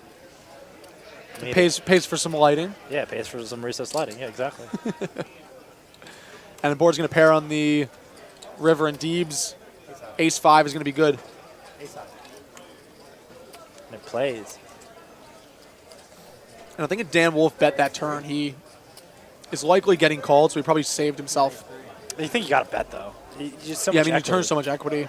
I played a very similar hand there where I also checked against Glantz. I like that board runoff. Yeah, he would have gotten called for sure by Deeb. Yeah, turning a double. Shaun Deeb does not like to fold. He'll call with a gutter. If you give him two gutters, might be hard to get him out of the pot. It's like, all right. I didn't even give you a 150. I'm proud of myself. Usually I flick in the 150, but I believe she's upstairs. Yeah, she's in the tournament. I figured 150. You got to give me 150. I mean, most people would give you 150 with the hand I had, but I just kind of, I thought you were slow playing, so it's likely to be one of the two. I knew an ace was no good. We see Todd Brunson away from the table, and we see Cleetus is going to bump it up. That looks like Cleetus is a straddle, I think. Yeah. Glantz opening to 3 bills. You don't want to defend against this hand. And then seals the blinds. Too many straight flushes in this hand. Glantz. Matt Glantz. Mott Glantz. He loves that. What's you were talking about poker phrases before. You have your kind of own language sometimes. Yeah. Perks. On scene, things like that. It's what is on scene? Kind of give us a little rundown on on scene. On scene started good. Yeah, on scene's good. It started with Paul and those guys. They use this term in the game, in their cash game they played, that was called incinerated peak. So say you're up 50,000 and now you're down, and now you're up 10,000. You're incinerated peak, meaning you're. I don't quite understand it, but you're still winning, but you aren't winning as much as you were. Okay. Yeah, exactly. And then that was just, so we started saying incinerating. I'm incinerating, and then it just turned to onsonerating, and then just to onsing for short. So there just doesn't make any sense. A slow progression just to make it easier to say. Going on Tinder dates, it's great, and talking to these girls and say, "Oh, that peaks" or "that onses." Just like what? And they're just so confused. So confused. All right, so we see Matt Glantz here. He's going to open to 300. Greg Fishberg's going He's to way out of line. get a 3-bet here. And then Shaun Deeb. This looks like a shove from with 2 jacks. And Deeb is going to be so pumped. I mean, Shaun Deeb is not 4-betting here to fold ever. No, I think he may be, but I mean, not to this stack. This is he's all in for 7K, I think, right? Or so this is going to be a call. 6,500. Yeah, he got really lucky actually that this guy didn't have a full 10K or something like that, or a full maybe 11K. I'm trying to think of how much you would need to have fold. But Ace Queen is kind of dust in this spot. Like he has to call, I think, but he's going to be obviously super stoked to see jacks. Yeah, we're going to see this. Let's look. Let's listen into the table talk here. It's going to be a flip for Dan Wolf's 6.5K stack. Jacks versus Ace Queen. There's a queen right in the flop. Jack. Oh, that was me. Sorry, Cleetus. I'll see you later, Dad. Dan Wolf's going to take another tough hit here on Poker Night in America, the cash game. And Shaun Deeb is going to take in a just over $14,000 pot, and for many years in the future. Looks like we're going to lose Dan Wolf here.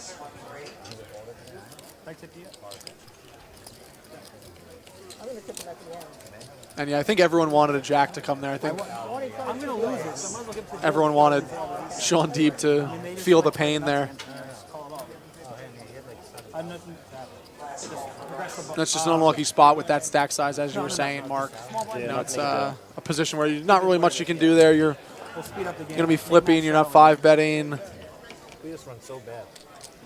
And David Eldridge, who was in the cash game last week in Pittsburgh, signing right back on to see that, and he was saying during the afternoon stream that every time Matt Glantz won a pot, his dog was going to get it. So I hope the same isn't going to go for Shaun Deeb, because we have to protect that dog otherwise. And yeah, R.I.P. Cleetus. Poor kid. A pretty interesting flop here. 3 clubs might slow the action, though. Yeah, if it wasn't, we would be seeing action. Glantz, 2-pair. McKeehan, open-ended. Fishberg. McKeehan, where's McKeehan's action here? McKeehan folded already. Oh, wow. And that's going to stop all the action, as no one has a club. Could give Fishberg a chance to take it away here. And he's going to try to do just that. Looks like an $800 bet, and good bet. Glantz can throw it away. By Fish, I think. And yeah, Schmidt, we did make a Cleetus emoji right there. You were emote, as the Twitterverse or the Twitchverse says. Yeah, thank you. He needs more alcohol. He's not driving anywhere. We got a seat open, Mark. Does that seat interest you? Yes, I want to play. I want to play. Now Yeah? I'm watching. Yeah. All right, we might be able to make that happen. Yeah, tell him to come out.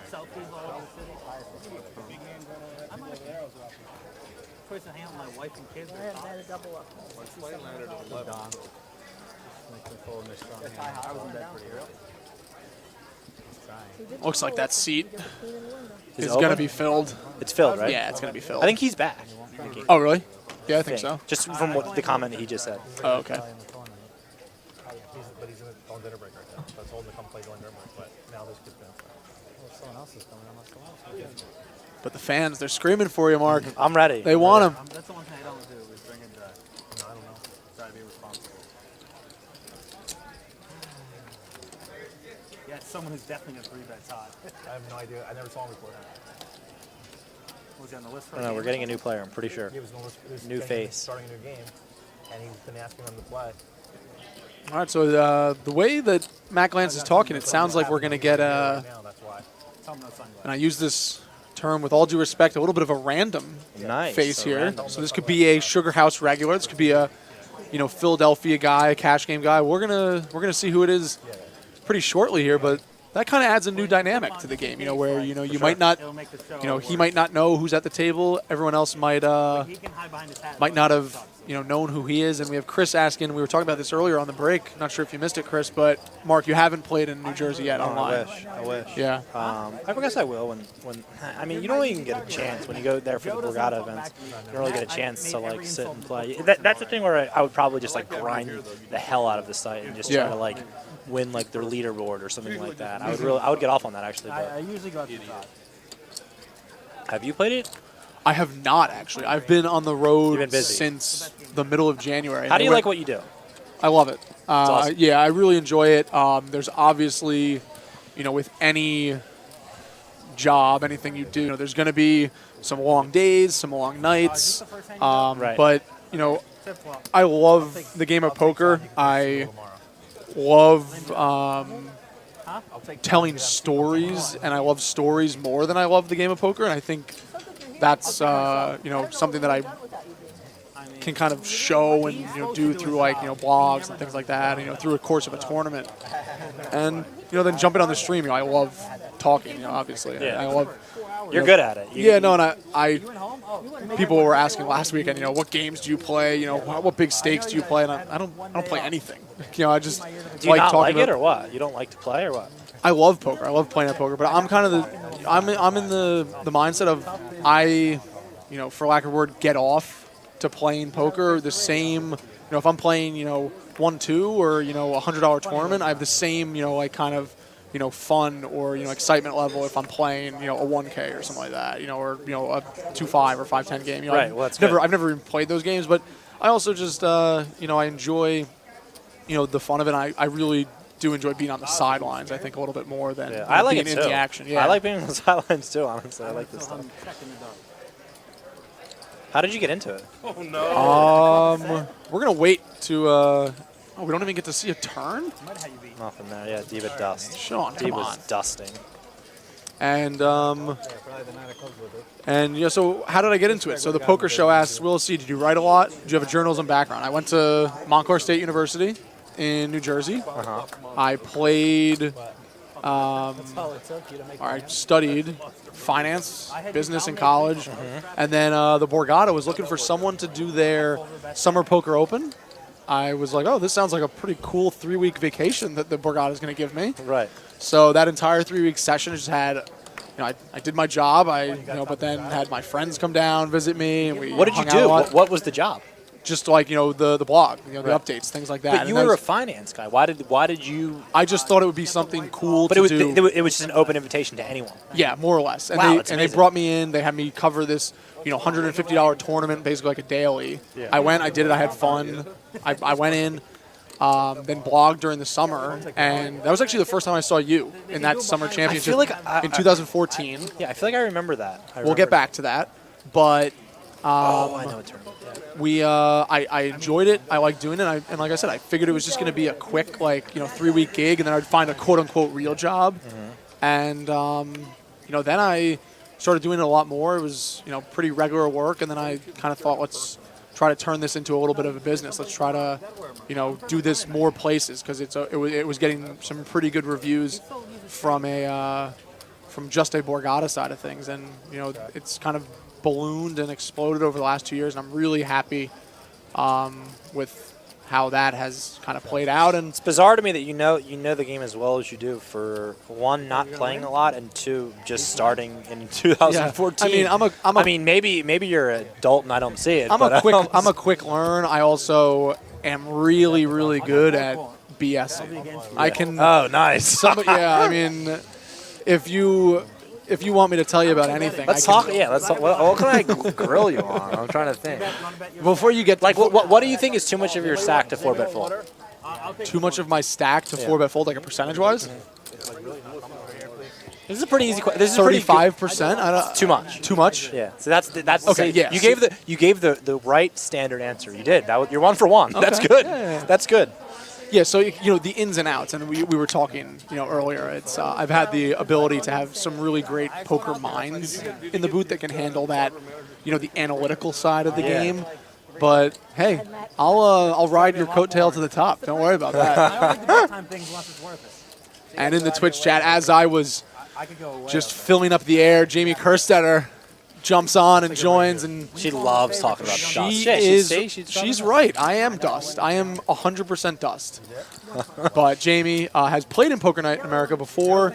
She was thinking about playing the main event. I guess that didn't happen. But when you have online poker in New Jersey, why leave, right?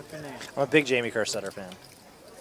Yeah, as am I. She's great for poker in general, but she does a really, really good job of promoting the game in New Jersey, the online sites. And I think, we were talking earlier, women in poker, and I don't want to get too much into that, but Jamie's a really good role model. Basically, all women are terrible at poker. Jamie is like one of the few exceptions that plays okay.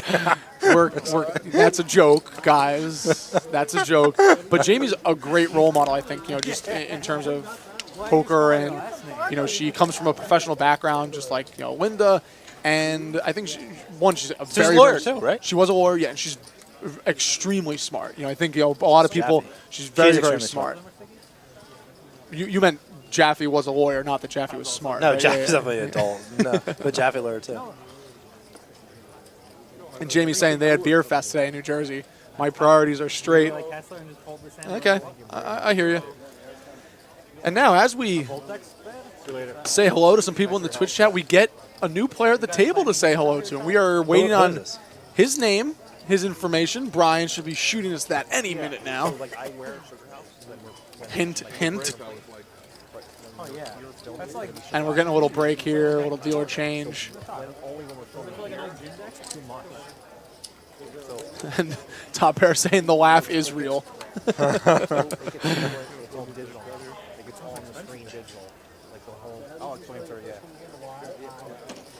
It looks like we're getting the name from Poker Night in America's Chris Hansen, who's on the floor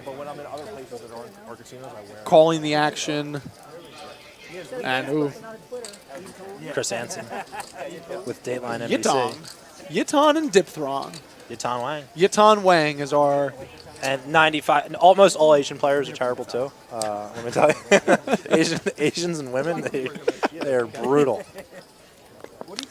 And Yitong Wang, it looks like he's going to be coming in for, looks like close to 10K. 10,000. Ben, what's up, man? How you doing? And HPVD, table 7-handed. As we mentioned, camera angles look better. And 7-handed drives the action, makes it more exciting for everyone watching at home. So yeah, 7's perfect. Perfect. Yeah? Perfect, for sure. I think when Poker Night actually started, it was 9-handed, and from a streaming perspective, there's just not enough hands. It's just you're not getting enough action. There's no pressure because when you're 7-handed, there's pressure to play hands. You need to play some hands. Last weekend in Pittsburgh, we had some double straddles for a lot of orbits, and that's just when 4 players of the 7 are in the blinds, it completely drives the action. And it's deep stack. No, this is a pressure cooker here. It's deep stack no limit hold'em where you're putting in. It's not like you're just putting in 300 pre. If you're going to be winning player, you got to be able to fire bullets and stuff. So that's definitely it's a lot of pressure. This is a big stakes game. Why do you have so few chips again? Not Dust. I had like 17 when I played. Oh, I had 17 too. I finished with. I started with. I'm down like 3,000 off the. Matt Glantz opening UTG. Did not go south. Round of the gun 1. He went north 300 with Ace Queen putter. And it's a confirmed $7,500 buy-in from Yitong. Yitong. Pick your poison. I know what you did. He looks like a killer, kind of. Yeah, well, apparently the story is he was playing 5-10 earlier today, saw the game, and was like, I want in on that. That's amazing. He's going to win. Yeah, and I think this would be really cool, and this is going to be a cooler spot for Matt Glantz, it looks like, as he has flop top pair, but Greg Fishberg. Wow. Oh, my God. It's probably this is an action killer though too. This is a tough spot for Fishberg because he flops so huge, but the ace. Good bet by Matt though. I will say that. And I think Matt's going to be able to get another one out of him on the river. Just imagine how much. I'm done with it. I give up. I check.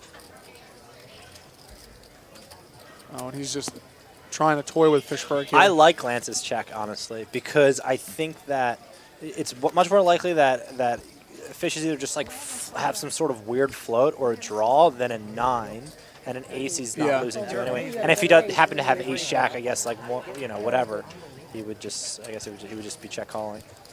I like his check on the end. Yeah, you always like give Fishberg a chance to, you know, hang himself, kind of hand him the Yeah, and it rope. just doesn't make sense for him to have much of anything. I mean, I think it was the rare shot that he had a 9. And he's not even necessarily getting 100% paid if he does have a 9. And players commenting that this game is rigged. Yeah, we are only here to serve Matt Glantz's needs. We're here to have Matt Glantz win. And yes, confirmed. Glantz is such a troll. Glantz is a troll.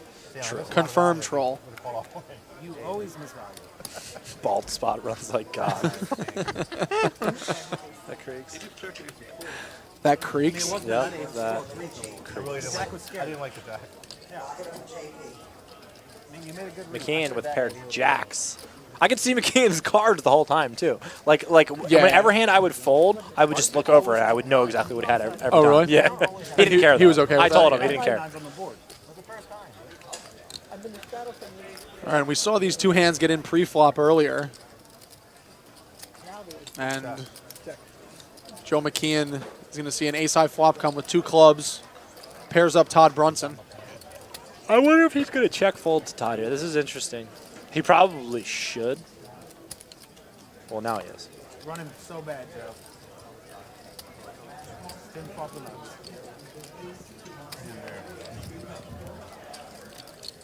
So McKeehan did check fold there, but that's because Matt Glantz check called with just a pair of 6s.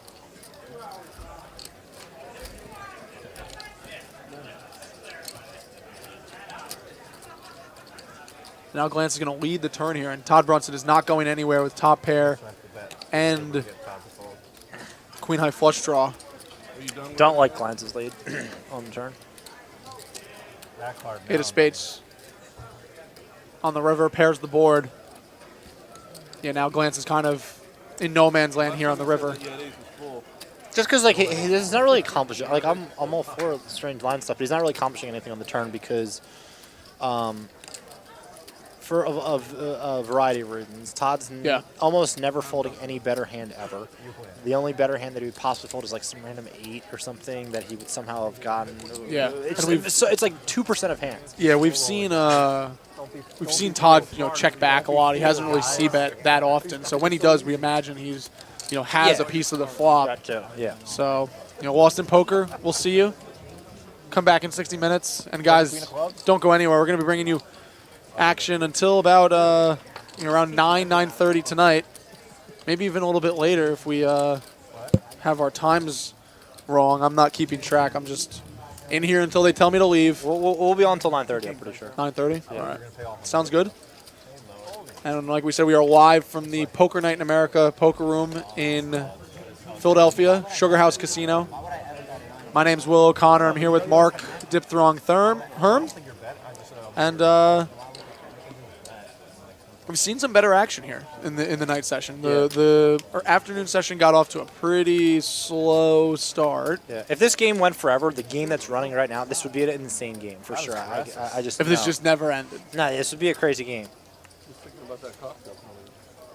I mean, we got to order them an hour in advance. And what makes it crazy? Just the dynamics. Fish is very loose and aggro. Just not folding much. I think he was really driving the dynamic here, actually. And Joe's a fairly loose player, too. And then the whole Deeb's a loose, aggressive player, too. Yeah, and he's played relatively tight since he stacked in Wolf, ace queen to jacks earlier, but other than that, he's played pretty snug. It's going to be McKeehan betting with an open-ended straight draw. Nobody has anything else. And unless Yitong Wang, he's going to look for a different spot. Good hand rating there by Joe, I think. I don't think that's a spot where I would be betting into three people. I had a good hand. I folded a 3 bettable hand. Shaun Deeb saying he folded a 3-bettable hand. I've been able to watch Shaun Deeb on the stream a few times. I think any 2 cards are a 3-bettable hand for him most of the time. You're not shallow? You have a gray? But he's in an interesting spot here with Todd and a new player, and then Linda to his left. He has the best seat in the house. She does? Sean does. Sean does, for yeah. Sure. That's what I was saying. He's Glantz is the worst seat. That was my seat. Glantz is the worst seat for sure. Yeah. Just because he has 2 tough players to his left. You still want really fish on your left, I guess, with how he's playing. And McKeehan's tough. And Deeb's also on his left, too. So. All right, so we're going to see 2 6s fall on the flop. Greg Fishberg with 2 5s. And it's going to go check, check here.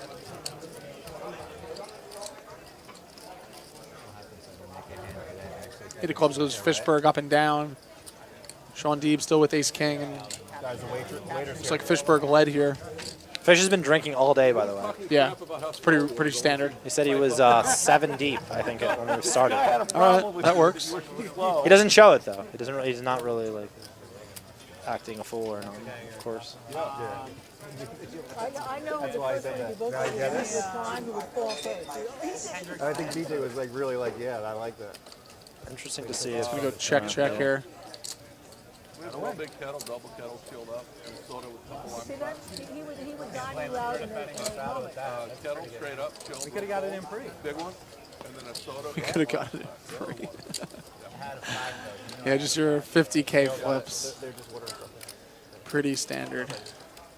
What's like the biggest equity spot you've ever like flipped, in like a tournament? Just like, you're just like flipping for all the chips. Like, do you remember just Let's talk about something.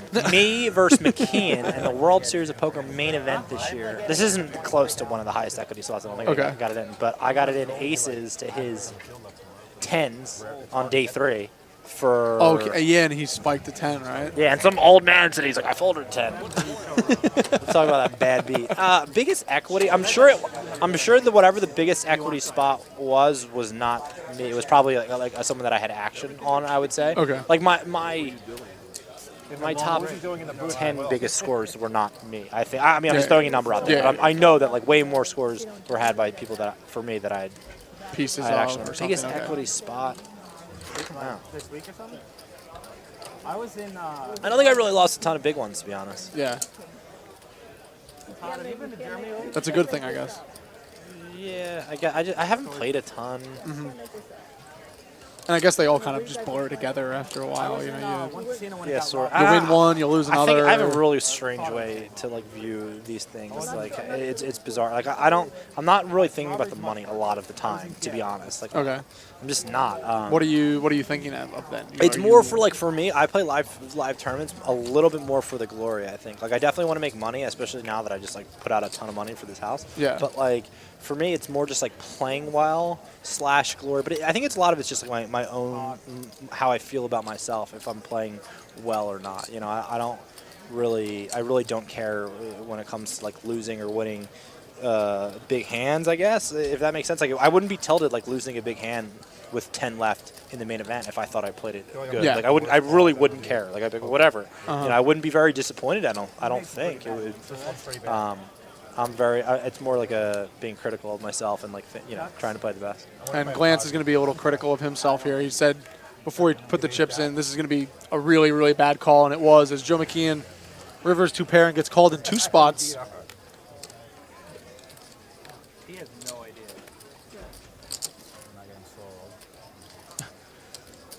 No soul roll that time, Joe. Got you beat?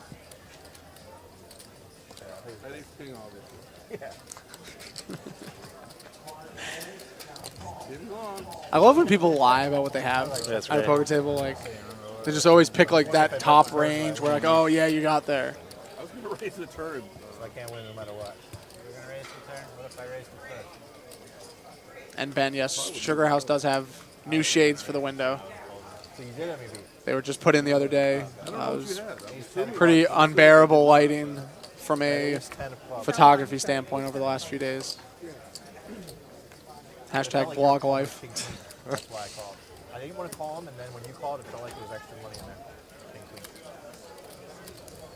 And Glantz trying to justify his terrible call on the river. Glad you told me. I thought I played that hand. Glantz opening 9-7 off. We're going to see McKeehan and Deeb come along. We're getting caught up on their graphics.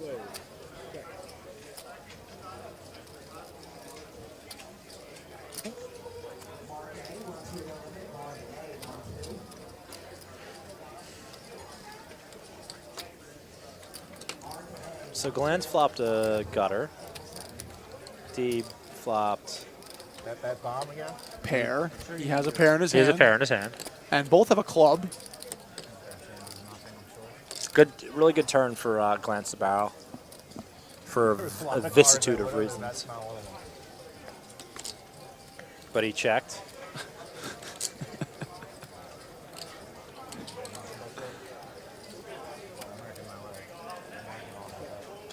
So this is an awkward spot if Glantz bets the river here.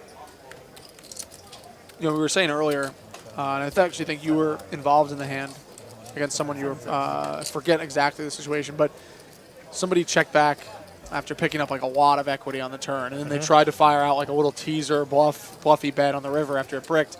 You kind of have to have that, you know, you call on the turn, you put your opponent to the test on the turn, and then you do it again on the river. Right. You know, you kind of, you know, set the stage for that river, you know, that big river bluff. And if you're just trying to, you know, you're trying to get there with the turn, check on the turn for free, but then you're trying to bluff on the river, it's a weird line to take, and I think a lot of people see right through that.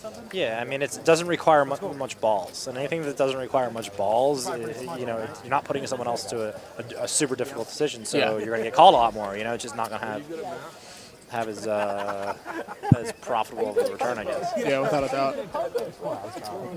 That's amazing. That's respect. Chris, can you catch the purple tip? He doesn't care.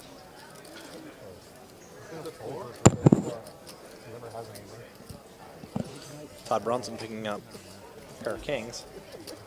Wired kings, as they and like when Todd they has call a them. like that's like Todd's playing very tight overall, so like he all of his 3-bets and stuff are getting like maximum respect from everyone. Second best hand. Like Fish would not.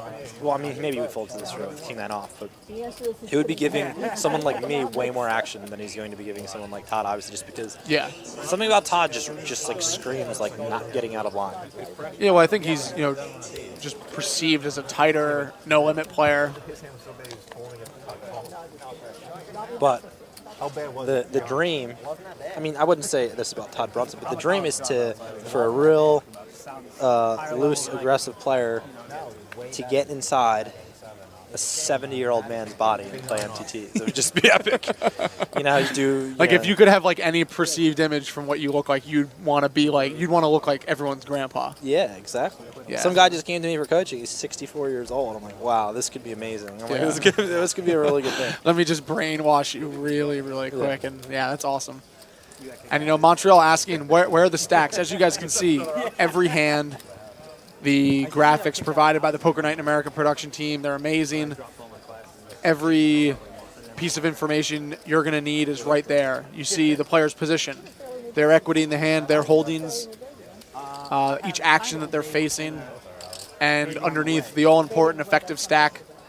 And then on the right-hand side, you see the pot size, the flop, and in the top right corner, shameless promotion for our sponsors, Crush Live Poker, and then our host casino for the weekend, Sugar House Casino in Philadelphia, Pennsylvania, the brand new Poker Night in America poker room. That would be an unusual question to ask. Just randomly. Is my jersey We're going to see, get to the river here, and McKeehan's going to get there And Fish is paying him off, I think. while paying the dealer, or the cocktail waitress. I think so, and I think it's a very reasonable river, I guess, to be paying off. Although, me knowing McKeehan, There you go, Hennis. That's I don't know. I would be tempted to pay off too. It's a good bet. There you go. Looks like he bet probably 3,500, which is about pot. Yeah, looks like it. Yeah. Well, if you're buying from me, I'm going to make sure you're... And Fishberg's been known to pay off a little bit light. He's done so throughout Because I didn't ask doesn't mean that you throughout the last few hours. I And thought it was unusual that you would like I would randomly. say that would be very unusual. I was thinking that every time that he was faced with a river decision, I was like, he's going to call. Like every time. Yeah. I just thought he was going to call for whatever. He always has the chips in front of him and he's thinking, I'm like, I just know he's going to call every time. Here, I don't know. This is a big bet. Good fold. Yeah, and and it's- that is a good fold. Like that's not an easy fold to make based on the way that hand went down. yeah, the queen shouldn't really affect the decision. And just what you were saying, Fishberg, you kind of always talk about, even Shaun was saying the same things. Talk about pot sizing and sizing of bets and percentage of pot with each bet, blah blah blah blah blah. The math, the numbers can kind of like drive you insane a little bit. Yeah. Fishberg is, and I know him obviously more than you do. He's like, I hate to use the term feel player, but he is like kind of I that get old it. school guy where he just kind of has really good card smarts. He knows his way around, different areas and different positions. So it's interesting to see him, kind of play against Joe McKeehan, who is like a completely different player like that. Yeah. I'm all for the field player, to be fair, because I think I am a kind of a field player too, and I don't know You're like a lot morph of each. Yeah, I mean, I know some stuff from just like growing up in online poker, but I'm definitely not like math oriented like a lot of these guys are. The new thing is like the math oriented GTO, and like I do most of my things, as you see, some of the hands that I was playing, like they're hands that they don't have much equity. But I'm doing because of feel, and that's probably my fault in the cash game. So Yeah, there's an action pot here. Glantz flopping a flush draw. And first we're seeing of Yitong Wang, and he still has the best of it, but there's a lot going on around him. He's going to bet with ace high. 2 diamonds on the flop. Matt Glantz flopped the flush draw. We know he's going nowhere.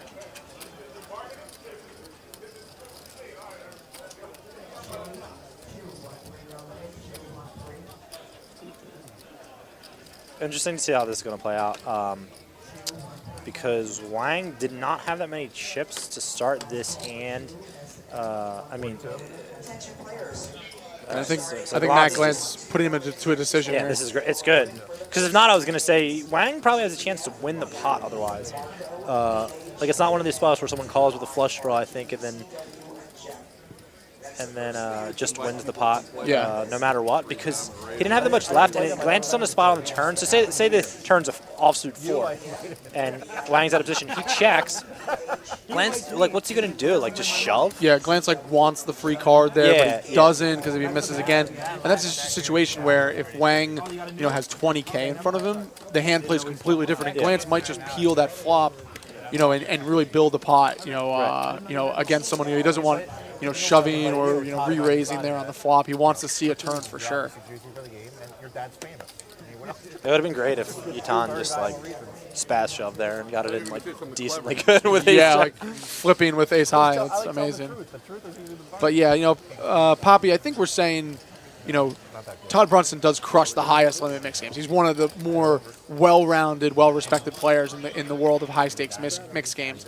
I think in this game he plays a little bit tighter, and we're just explaining, we haven't really seen him splashing around in a lot of different pots. And you can still, as D-Neg says, you can still crush and be a nit. Like, a nit isn't a bad thing. Being, I'm so anti-nit. I'm so anti-nit. People have this, perception that being a nit is, like, a negative thing. And no, it doesn't have to be. It definitely doesn't have to be a negative. It's your this strategy. is coming from someone that's super aggro. It's definitely your strategy, but I will say that it puts you at a nit crushing per se is you have to be doing so many other things good. It's hard. I would say it's hard to crush as a nit. It's hard. It's way easier to crush as an aggressive player, I think, just by the pure mathematics of it, like the mathematics of winning pots with no showdown. But there's definitely tons of good tight players for sure. Yeah. Tons. And this is a pretty interesting turn card as Brunson picks up nut flush draw. He has some straight outs as well. Greg Fishberg still in the league with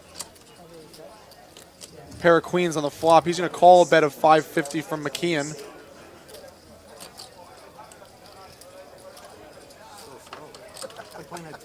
And this would be a good spot for Todd to raise. It's not a big pot. It's 500. You should play every bet is bigger than money. I'll take your action. It's call. Todd Brunson is going to call with Shaun Deeb's money. Shaun Deeb has some equity in his hand now.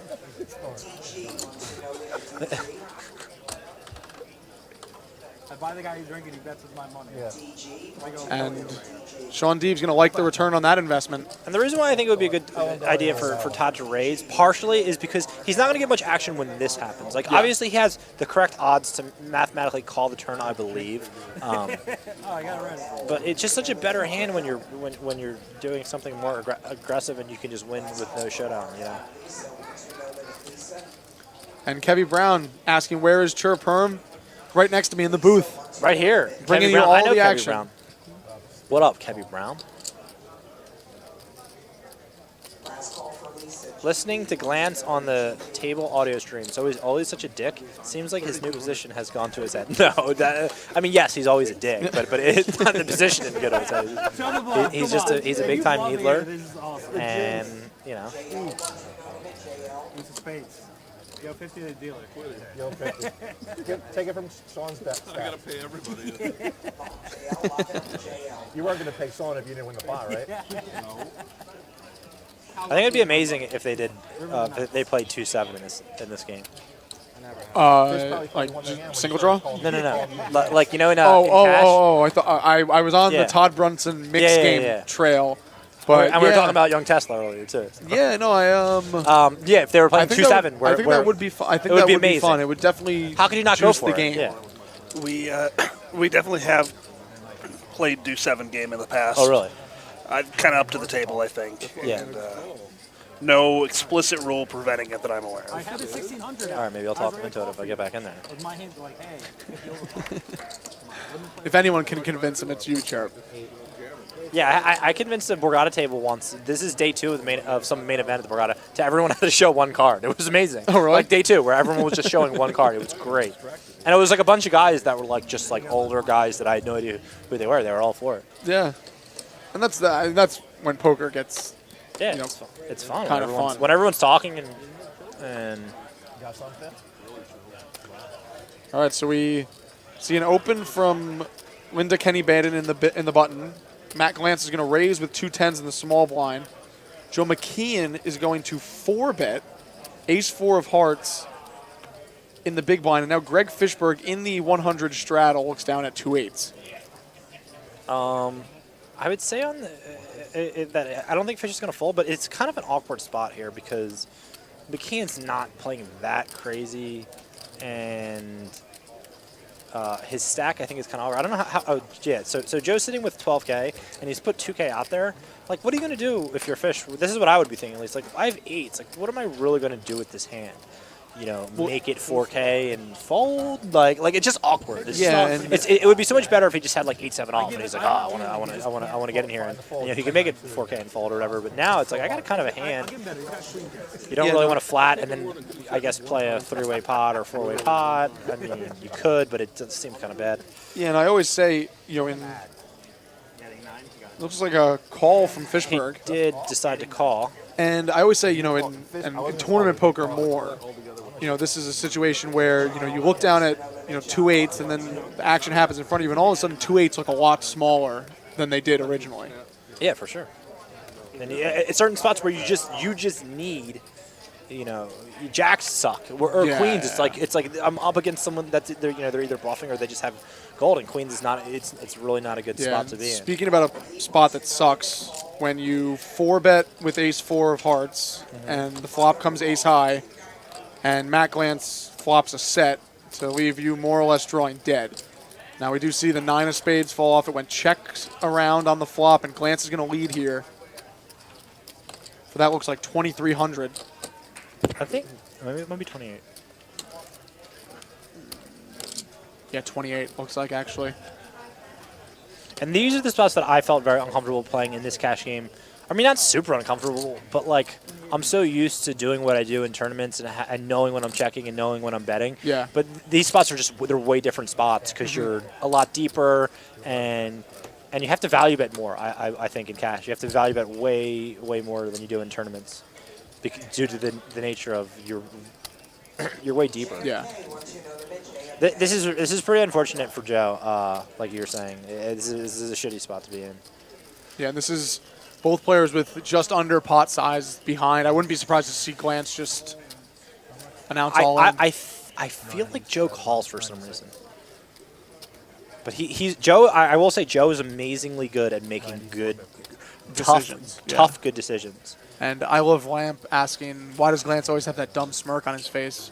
Because he flops middle set way too often. Runs so well. Oh my God, do you see that? He's just winking, he's licking his lips.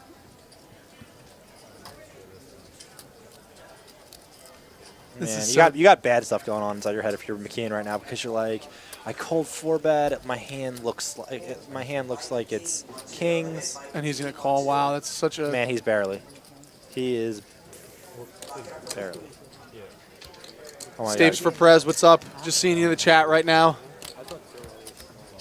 And wow, that's like we said, when you 4-bet with the ace-4 and you get the ace-high flop, you love that situation, obviously. But Glantz obviously loved it more. That's just a tough spot for Joe. I believe Joe is going to re-up here. Yeah.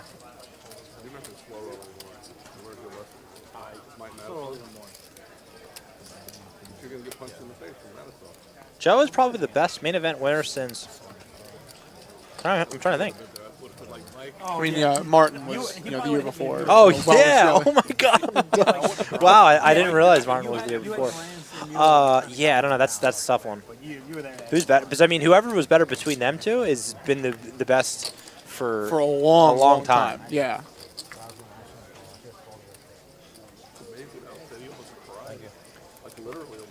And Matt Glantz winking across the table, licking his lips, and now stacking chips.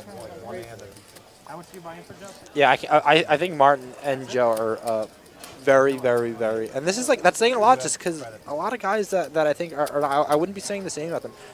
They're amazingly good players, and I think something that the main event winner, at least in these two guys we've seen, it's a lot of control, a lot of like they're both very, very controlled players. Yeah, and players in the chat. I was gonna just get to this. Merson, I think. I love prior Greggy. to that, I forgot about Greggy. Oh my God, I think recently there's been so many good main event winners that we kind of just forget about Greggy. them. 3 Very years down the road. Greggy is literally one of my favorite people in poker too. He's like the nicest dude ever. Very positive guy. Yeah, no, and don't worry. We were getting to Merson. We had to kind of work our way down. Yeah, we're getting lit up in the chat here. Yeah, I know. I mean, I should be getting lit up based on the comments I'm saying about them. I didn't watch the main event many years. I guess the year Ryan Reese did win the main event, right? Yeah. I didn't see any of that year. And I think you take the Martin and Joe. They had such different paths to the win. Joe was just wire to wire from 2 tables down, just crushed. Yep. And Martin was just so tactical in 2014. And you can forget about guys like Jonathan Duhamel. It was even super good before that. I think he's super good. And the cool thing is, a lot of these main event winners, there was a stretch there where the guy who won the main event kind of just disappeared. 2-3 years later, they weren't in poker. Eastgate, P.S. Hines. Yeah, P.S. out the game. Yeah, so I think it's, Duhamel has had a lot of success since. Yeah, he's a great player. Ryan Reese still plays, bigger tournaments. Yeah. Hasn't really had definitely that not a bad second. Definitely, Ryan Reese is definitely a good player. Yeah, for sure. I don't know that much about his game, but I would say he's a good player. I don't think he's on the level of the other guys I was talking about at all, but I think he's a good player. Yeah, so. Then you have Jonathan Duhamel had an absolutely crushing summer, absolutely crushed this summer. Because he won the. And there's just I enjoy that these main event champions are staying in the game, period, but then also having success after that. It shows that the cream did actually rise to the top, and that it just wasn't this weird phenomenon like we saw so many times. There was like a stretch where, for 5 years, Robert Marconi. It went like when Marconi, Moneymaker, God bless him, because that's like why we're all here. Yeah. But Moneymaker, and then Jamie Gold, Jerry Yang, even Greg Raymer, and these guys are all still involved in poker. Yeah. But completely different game. Completely different game. Like now, it's like we're playing poker now. Like this isn't. We're playing poker now. What were we playing back then? Dust. I don't know. We were playing a 2-card Dust, I think. Texas 2-card Dust. Well, yeah, you go back and watch some of those videotapes. It's like, people were like min raising on like flops and things like that. And you just never see. It's like it was like a glorified limit hold'em. It was more. Yeah, I mean, it was definitely a more, I guess, a raw game back then. And someone like Stu Unger, he was probably just such a raw, complete animal. You know what I'm saying? And I'm sure he would do well today. He's like the Pete Maravich, just like so ahead of his time. Just in terms of his competition. Yeah. Just the T-ball. But we the reason why, and I'm not trying to bash these guys before, the reason why it's gotten, it's a completely different game now is because of online poker and us guys getting to see a million hands and getting to be really, to be good. So we got a pot brewing here. With both players looking for each other's cards to make straights, and nothing comes in, and McKeehan with King High is going to win here, but... No, he's pair kings. Oh, excuse me. Right? Wow, I should start paying attention. Yeah, I know. We were just off on a tangent. They're talking about main event and Texas just Dust. Saying how terrible everyone is, and we're so good now. He's hard. Fish is hard. Fish does have heart. And we went to dinner with everyone who played in the game, and I could tell Fish wanted to. He was chomping to get back into the game. Yeah. I think he was disappointed in the way he played. I think he was disappointed in the way he ran. And he's a super competitive guy. And he was really, chomping at the bit to get back in it. And he's coming kind of guns a-blazing here. Yeah, he's firing. Gordo in the chat. What's up, man? East Coast guy. And BB asking for some shotgun hype. Yeah, I know who that is. Butt sauce. Yeah. Yeah. Yeah, he's a good friend of mine. What's shotgun? Josh Weiser. He's talking about Big Dog Pocket Fives. Yeah. So he does shotguns when he's playing a beer. Okay.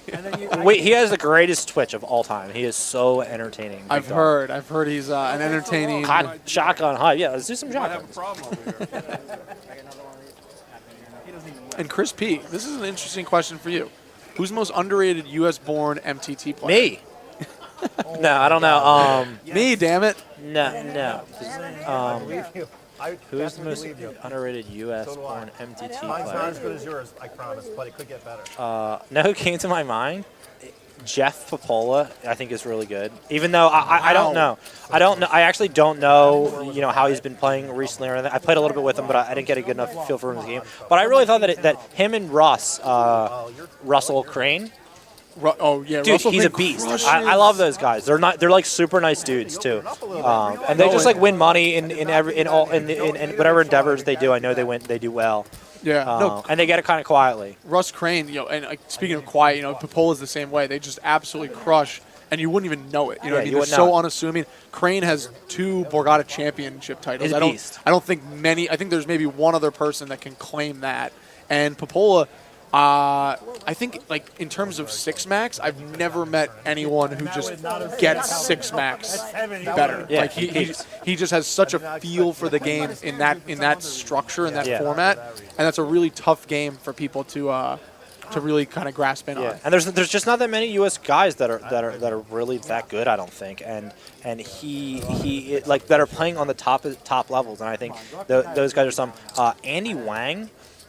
He is a savage. Texas guy. He is a savage. He's a very good, disciplined, but also crazy player. And you have to have a little bit of crazy in you, right? Yeah, you have to. Yeah, you have to. But that's a really tough question. I'm sure there's tons of guys. We tried to talk about main event champs and we forgot. Yeah, we forgot 4 of them.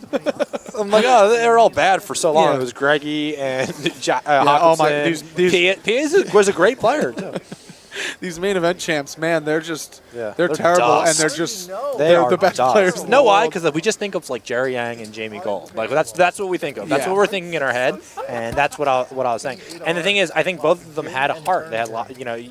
Scared money don't make money. Like oh yeah, no, and it's funny. People, they talk about Jerry Yang, they talk about Jamie Gold, and like they had their theatrics that went along with their runs, and that was when poker was like huge on TV. Like I remember in high school, like so big. If it was, I think it was a Monday night that poker would play on ESPN, and like that was what I watched. How old are you? Like I'm 25. Okay, you're young. So like that was like what I watched. That was my there was no Monday Night Football for me. There was Monday night WSOP. Yeah. So and I think to try to quantify someone as the best, it's impossible. To narrow it down. There's so many greats, and the cool part is like there's so many greats that like nobody even knows about yet. For sure. Yeah, now they're definitely is. And I think both those guys, Jamie and Jerry Yang, even though they're probably bad on some level of like fundamentals and stuff like that, they both had heart. They both were, they both were not like scared money, like trying to like do anything. Jerry Wang eviscerated that table. He eviscerated. Yeah. Doug Polk said on his Twitch that he is the best heads-up cash game player. I'm sure he probably is close, I would say now, even though I don't really know that realm. Did you have the opportunity to vote with him, Shaun? I don't know who Shaun is. I think he. You think Shaun Deeb? Tasia probably believes that Shaun Deeb is still in the booth. He doesn't see that Shaun Deeb is playing in this game. I play with him a lot not a lot, I guess. I played with him probably in like 4 or 5 tournaments, and he's hyper aggro. I lost a massive pot to him in the last RU 25K I played. He's definitely good, but I will say this though. To be totally honest, I think cash game guys, when they're playing tournaments, undervalue how different the game is. Okay. Nice call here by Yitong Wang. Yeah, no, that's really the first pot we see him scooping, and he makes a good call. Yeah, no, he makes a good call, and against pretty coordinated board just with one pair there, and. I always kind of say in these streams when we see somebody new come to the table, you just get that monkey off your back. Win that first for pot. Sure. Yeah, I didn't win a pot for a while. Now you're kind of sitting there, and in your head you're like, okay, yeah, like let's get this going. Yeah. You finally can pick up some confidence. I think confidence is so key in poker, especially at these levels. Oh my God, confidence means everything for sure. You're allowed to say it. You're allowed to be funny. And what I've noticed in the realms of online and live, I know speaking for me personally, I feel very confident when I'm playing online, and I feel way less confident usually when I play live.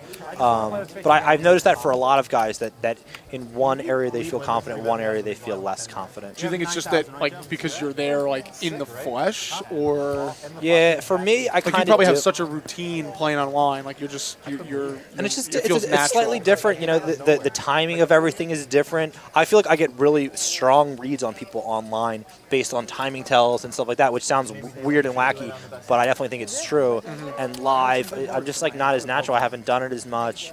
And I guess I always was coming from a place of abundance online because I always did well. Mm-hmm. And live, it's like you come into this thing and it's a slightly different game and you got to make adjustments. But I've seen it on both sides. Some people are feel really great live and they play online, and you can just tell it's so much of this game is mental and confidence based that they just take themselves out of it because they think I'm playing online with they immediately assume everyone else is really good, all these things that are just mindset.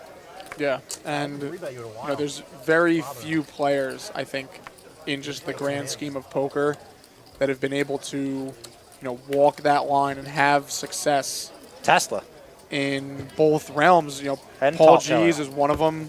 Shaun Deeb is another. I think Paul is one of the best live players of all time, honestly. I really do. Just something about his, I'll tell you something about Paul. When I'm probably a little bit partial because he's one of my best friends. He's my best friend. I'm going to. He was on the money bubble of the 10K 6 max this summer at the World Series of Poker. He had an hour-long dinner break, and he goes to the driving range on dinner break. I would be I don't know what I would be doing, but I would not be leaving the building. I would be making sure I'm back there on time. Yeah, he's almost missing a hand. He just doesn't care that much. He cares. He cares a lot. He cares a lot, but I think he has that attitude where he's so confident in himself. Yeah, exactly. That, he knows that he can kind of turn it on and turn it off. Yeah. Well, you might, and a lot of players might have to be so wired in Yeah. and so into it. Yeah. I exactly. think that's really cool because I noticed that, just watching him play, and I think everybody does. Yeah. That he's just so, as you say, laxed. Yeah. And that's an intimidating thing. Oh, yeah, without a doubt. And we're just going to get back to the poker here. Greg Fishberg, he kind of struggled to make hands prior to the dinner break, but he's going to come find another huge hand here against Todd Brunson, who has a pair of deuces, but Greg Fishberg has flopped. This hand's just over. Top trips. Unfortunately and, for Fish, yeah. this hand's over. And we were talking on dinner break, a lot of hands haven't really matched up. We haven't had big hands, big confrontations. We saw that ace-queen against jacks earlier. Yeah, one silly all in. But other than that, we haven't really seen a lot of, big hands, match up, on flops, turns, and rivers. Which probably means we're trending towards hopefully a big confrontation. Complete pain. We need pain. The planets will collide. Fish started the session with how much did he start? Do we know? He started the session with 10K. So he's on it. Yeah, 10K winner so far in the night session. And we have a few questions coming in about the Poker Night in America main event here at Sugar House. And right now we are up to 185 entrants. And just checking on the break. We hear Dan Cleetus goes right from the Poker Night cash game into the main event. So going to try to win back that 10K, I guess. Now when you bust, you have to walk all the way that lonely walk out, and then you're like, the door's right there, and the re-entry's right there. I promise you, I busted last time with 8 minutes to get on the 12th level. Yeah. I was coming down, I just walked out. Wow, you got to change that. You did, you really did. Yeah. And Sasana, we need pain and slow rolls. Is that the recipe for a good Twitch stream? Yes, I think so. I think so. I'm in. And this could be a lot of pain. I think Yitong has the advantage in this hand. Or somehow, maybe not the advantage, but it's close just because he's going to play this hand more aggressively. Linda's just going to be calling, I would say, like these bets. And if she doesn't hit a flush, if she doesn't hit, Yitong is going to win the hand. But it might just... if I was betting on anyone right now, I would bet on You would Yitong. like his position. Yeah, I would be betting on him. I think if he can barrel again, if he can find a second bet here on the turn, this is this assuming should probably... that he is a good aggressive player, and I think he is.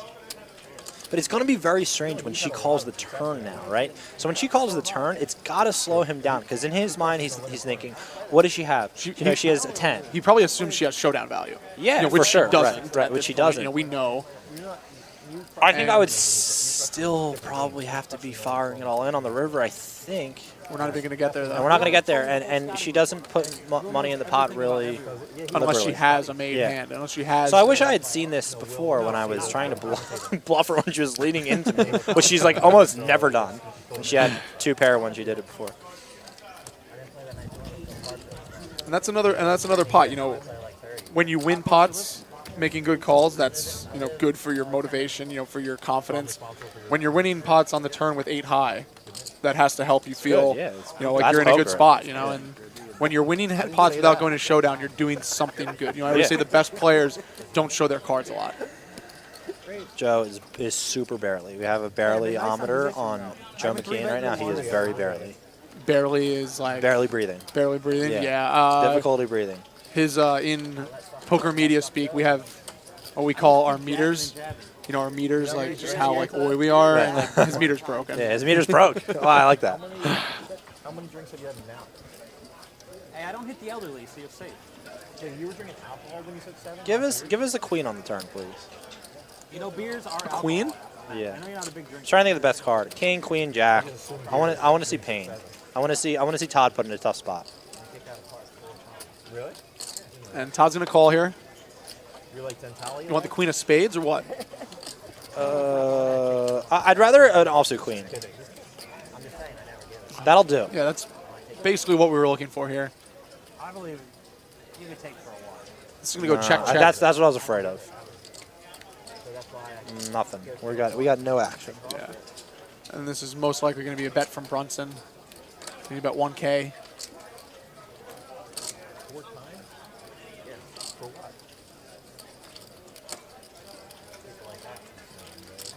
But I don't remember ever hearing that about you. Oh. Yeah, Joe McKeehan's kind of gotten run over since the dinner break. That's a position where Todd Brunson is likely not really bluffing. Yeah, I wouldn't think. I'm trying to think of what bluffs he would have that he's calling. Spades get there. I mean, it's very important that he flattered from the small blind and not the big blind. If he flattered from the big blind, Joe's call is way more reasonable. Yeah. Joe's really good at not making hero calls, I think. I actually think that's one of the strengths of his game. Yeah, I think the funny perception about Joe McKeehan is that not many people saw, during his main event run, every episode I watched, every episode I was there, during the run. Yeah. They kind of just saw him on, it was a one-track, route to the main event title. He was the big stack. He seemingly every pot he played, like he had the nuts, more or less. They didn't really get to see him play in any difficult spots, but he knows how to navigate those too just as well. Yeah, for sure. And when you give a good player, the deck, it's going to be hard to beat him. And he had it. And then, there's nothing against Joe McKeehan there. That's just how that tournament ran. Yep. And now, Kenney Baden has leading. Played pretty straightforward in these spots. She's going to lead here. I have no idea what that means. And this is going to just take it down. It's amazing that she's had a lot of big hands. I would start to pick up on this as seeing her lead a few times and not seeing her whole cards, that she's leading a sort of a mixed range of hands. Some top pairs, some middle pairs probably, but if not, she just had top pair beat every time she's led. Yeah. And that's coming from the player that that dusted her, man. Gave it away. I did give it away. We were actually saying in the booth, that ace of hearts or ace doesn't come on the river. What am I doing? Yeah, what do you like? I think you're just continuing with the same line, right? I don't know. She had so little behind. Yeah, it was kind of inconsequential. inconsequential. I thought you would no. And I was like shocked that you went to odd. But the ace definitely did not help matters. Yeah, and AJ Smith. All these players have a bit of a poker pedigree, a poker resume to them. Linda Kenney Baden. She's really only been playing poker for a year now, and she's a defense attorney from the state of New York, works primarily out of New York City. She had a movie done about her. How many people? She's been a big name lawyer for the last 25 years or so. But she is likely one of the bigger winners here today, and that's the cool part about Poker Night in America. You can. Anyone, not saying anyone can win, but, she's she's had a strategy, and she's played it pretty well. I agree. Daniel has to give him like 22% of his income every year. It's double time. It's like Scientology. I don't think it's anything like that, though. And they actually follow the same financial model. I saw the 7 deuce of clubs against the Kenney Baden, and I saw call for a second. I was like, oh my God, is she? Scary. Did she call? I think she flatted his open with deuce 7 suited on the button. Come on! She's running. Oh my God, she's doing this. She's gonna show this too. This is gonna be so sick. Yeah, I mean, and now she has to just call here. I think, give Yitong Wang a chance to hang himself on the turn. And man, she's changing it up here. We're just saying, oh yeah, she has a strategy. She's playing tight. And now she's just gonna flop as good as you can with 7 deuce of clubs. Yeah, I don't think he's really going to continue much here. Yeah, it's just going to go check. And she finds another 7. This is the spot where he could level himself into a hero call for sure. Not sure that he's going to do it. I guess he blocks Jack 10, 10-8, which would make him more likely to be folding, I would think. But he does call. And she eviscerated him. Linda. Let's listen to this. Did he win in your state primary?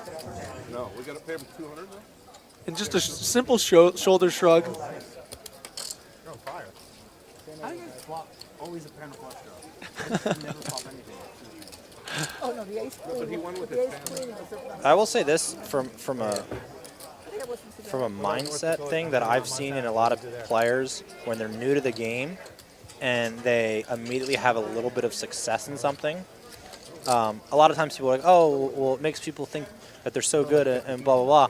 I think it actually helps them a lot by having this feeling of abundance when they play poker, and they just assume that they're going to win when they play. And a lot of times it lasts for a significant amount of time where people that maybe aren't the greatest of players in the world, they just think that they're going to win based on they've won, they won something, and that positive thinking helps them out. I've seen that a lot. The more time I get under my belt in poker and backing and seeing all sorts of things, it's so much mental, it's so much what your thoughts are producing. And now, she's just going to show down with, 7 deuce of clubs and then just find 2 queens. And Fishberg is just going to call out of the big blind with pocket aces. I don't know why. I'm not a fan of this. And then she's going to check around, and I don't think Linda Kenney Baden realizes how lucky she is in this spot where if this got involved pre-flop, she could have been in a lot of trouble. And I think she would just call. Yeah, but I think this ace is going to definitely help her get away very cheaply from this hand. While if Fishberg 3-bets, and I think she's obviously, like we said, just calling, but then there's a situation. She's just more money in the pot, and she's putting in money bad while she's putting in less money here after just, not having to face a 3-bet. Oh my God, this is so dirty. She might not even raise, though. Yeah, and she's in position here, and, I think if Fishberg, he's going to bet, looks like 1,800. Okay, you can. Never will try. Wow. No, what is he doing? He's not raising. Oh my God, I think he might actually be thinking of folding here, which is just so sick.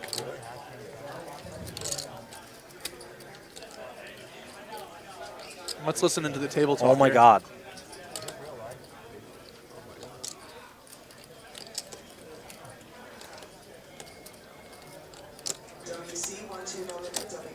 Yeah, so this hand pre-flop, Linda Kenney Baden opened the cutoff, and Greg Fishberg just called with it. And he's, oh my God, he laid it down. Show him 3 queens. It's crazy. Show him 3 queens, says Shaun Deeb. Yeah.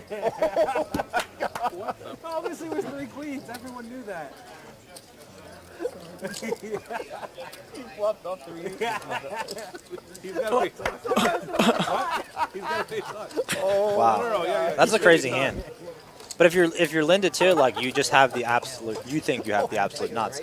Fish called after 2 callers or something with aces in the big, like he led the flop. Man, that's a strange hand. No, the flop went check. The flop really? checked around, Oh, it did? Yeah, it's just, you got to think that you have the absolute nuts, obviously, if you're Linda there. So she was probably just as confused. Wow. No, Joe, it wasn't as bad as your king 6 hand. It was close. I had a thought.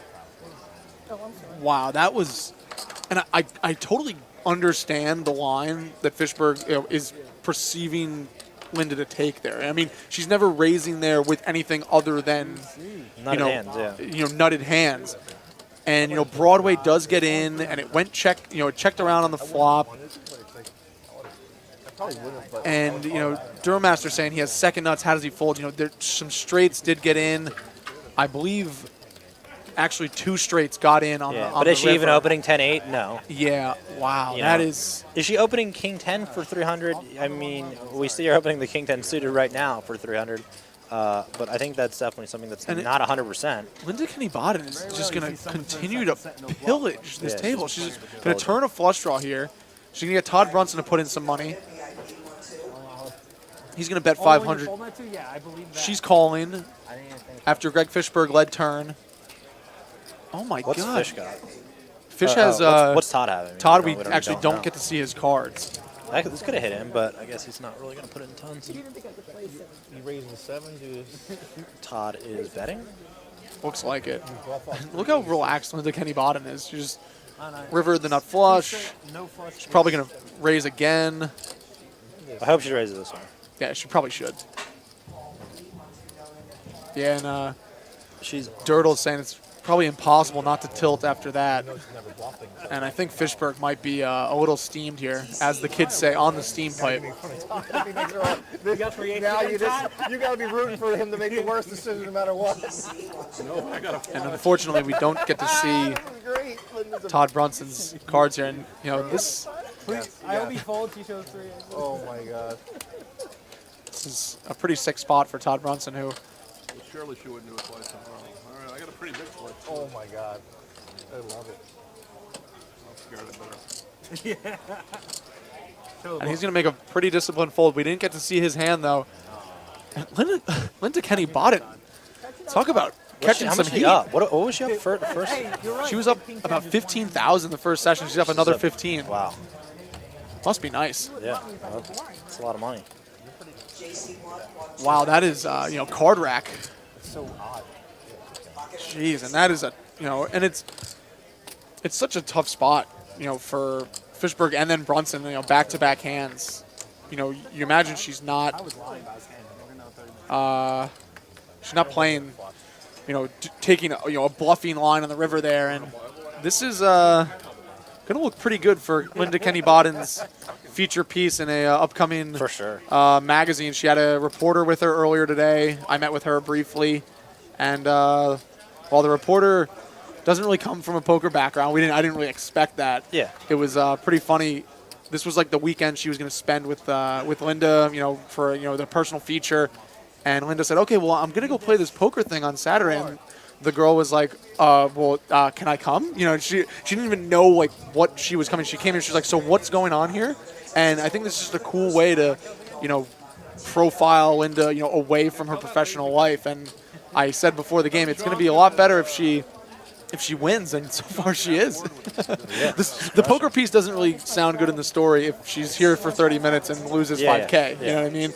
But man, I wish we had like a replay function on this so we could just go back and see that hand, because that was great. Wow, that was a lot of fun. And how I met RS. Please don't leave the stream after that hand. We know it's gonna get bigger. We know the action's gonna continue. Poker Night in America, 25.50 no limit from Sugar House Casino in Philadelphia. The brand new Poker Night in America poker room. My name's Will O'Connor. I'm here with Mark Dipthrong Herm in the booth, aka Chirp. Have any other nicknames? No. Brute Force. Brute Force? Brute Force is one. I can't tell you why. Not on this stream. That's for a Jared Jaffe podcast, right? Cleetus? He was weird. like, I always have Cleetus? So there's going to be a nothing pot.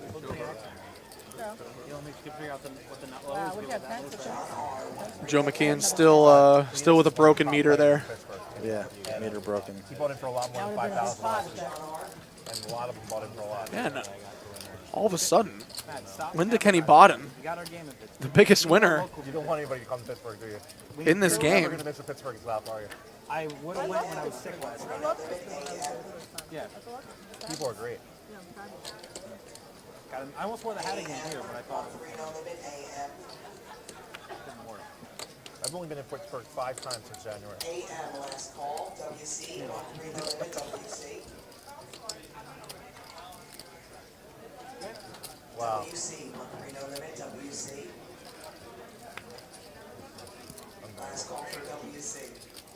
Lisa, 130 minute, Lisa, 130. I got to throw with Todd, though. Todd Brunson picking up roads, as we call them. Roads? Roads. Just give me why we call those roads. I have a lot of different names for pocket aces. I've never heard roads. Why are they roads? I don't know. We were saying poker road for a while at one point. 54. Wow. Deeb is 4-betting with the 8-6 off-suited. How is Todd going to please flat top? That would be amazing. I will take back anything slightly negative I said about his poker game if he flats aces here. That'd be great. Great spot to do it. And this is a spot where, being in the live setting, helps. Todd knows, if he can kind of, think and, maybe then just flat that. Yeah. Didn't think it was happening. He's going to raise. Huh? Right. It's better. It's more fun. And Todd Brunson saying you're welcome. You let Shaun Deeb off the hook there. And you know, in your spot against a guy like Shaun Deeb, are you just flatting that 4-bet? Yeah, you got. I think just based on stack depth there, you know. Let's say Todd started the hand with, I don't know, what do you start the hand with, 13K or something like that. It's just you can't put another bet in because you're then not deep on the flop. You'd rather kind of just let your opponent see 3 cards. Yeah, let him. Especially if Todd's perceiving his image correctly. Todd's someone that people are going to try to barrel, because they're probably perceiving him as not super comfortable in the no-limit spectrum, sort of like almost like a scared money type, because he's not really barreling lots. He's not. Yeah. He's probably not trying to get it in with, non-nutted hands all the time. So he's someone that they're going to try to. And when you have aces in a heads-up pot no-limit hold'em, that's amazing. That's having roll-up trips. People underrate. That's what you want. Yeah, people underrate how strong aces are. Aces, you're mangling people when you hold pocket aces. You're mangling them. And then a lot of it has to do with what you think the opener is working with, I think, a bit, too. Yeah. Why are we necessarily giving Shaun a strong hand there just because he 4-bet? I don't see it. I don't see it. I mean, it's easy for me to say when I see his hole cards. Mm-hmm. But just in this situation, he doesn't have to be strong there at all. And it's really hard for Shaun to do something crazy like, what would it be, a 6-bet shove? It's not gonna happen. Yeah. It's just not gonna. It rarely is someone gonna be going off like that.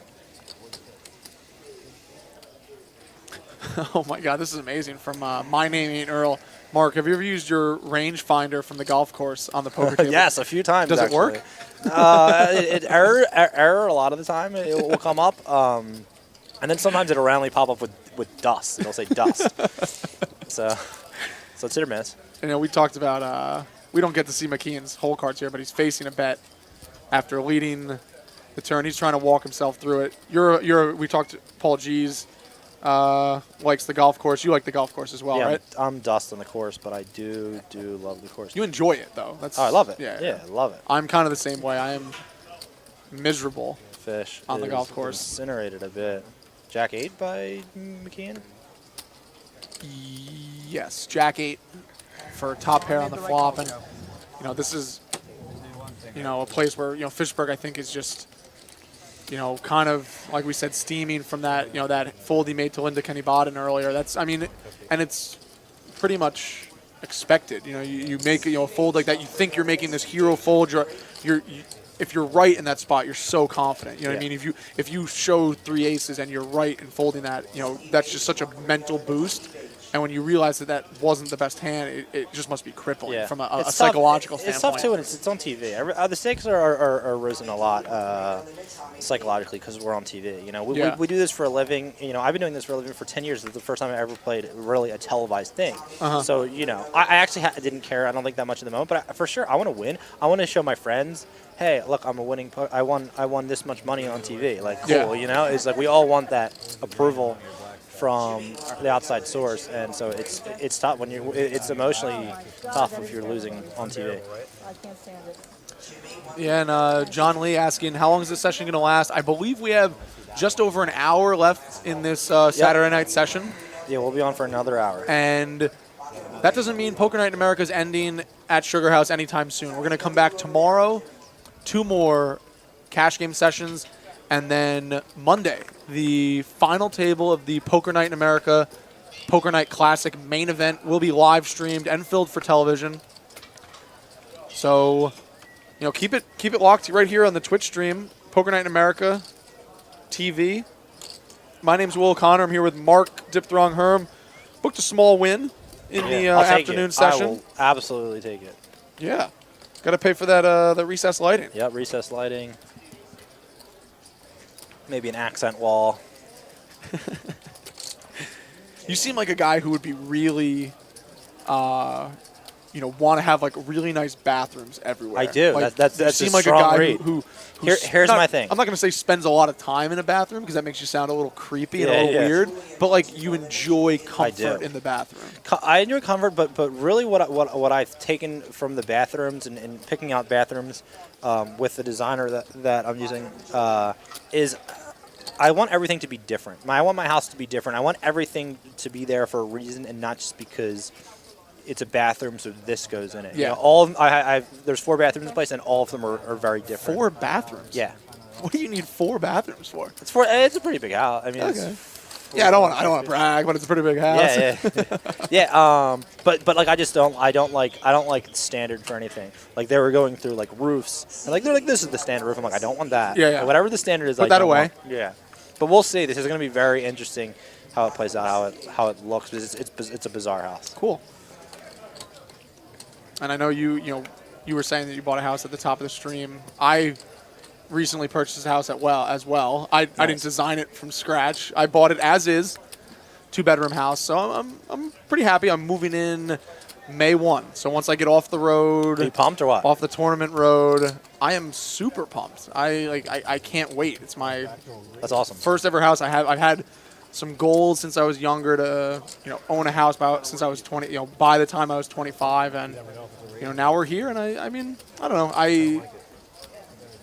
I just want a place to kind of call my own. I don't like living with my mom. I got back from the summer last year, and I went and went back to I had a few weeks off, and I went and lived with my mom. I was like, yeah, this is not what I'm gonna be doing. Not fun. I mean, and I love my mom. If she's listening, she probably isn't though.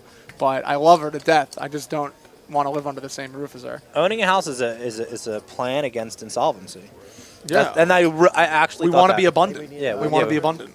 And I thought that too when I bought the first house ever. I was like, if everything goes bad in poker, like I still own this house. Like I'm like, this is good. And that's what I thought, and I felt really good about it. But owning a house is great. I mean, you're putting money into something. You're not just dishing off rent and it going into somebody nowhere. else's pocket. Yeah.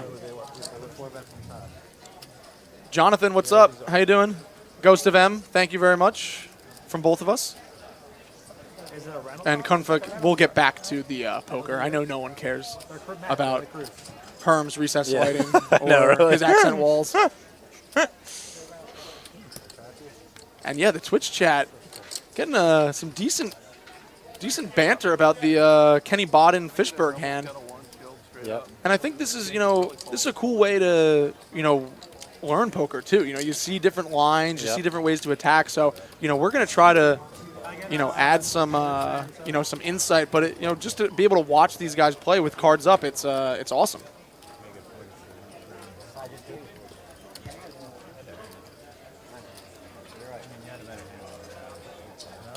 And Gino Ramon, we're not gonna bring that up in the chat. Just gonna leave that out. Keep that for the Chirp Herm podcast, I guess.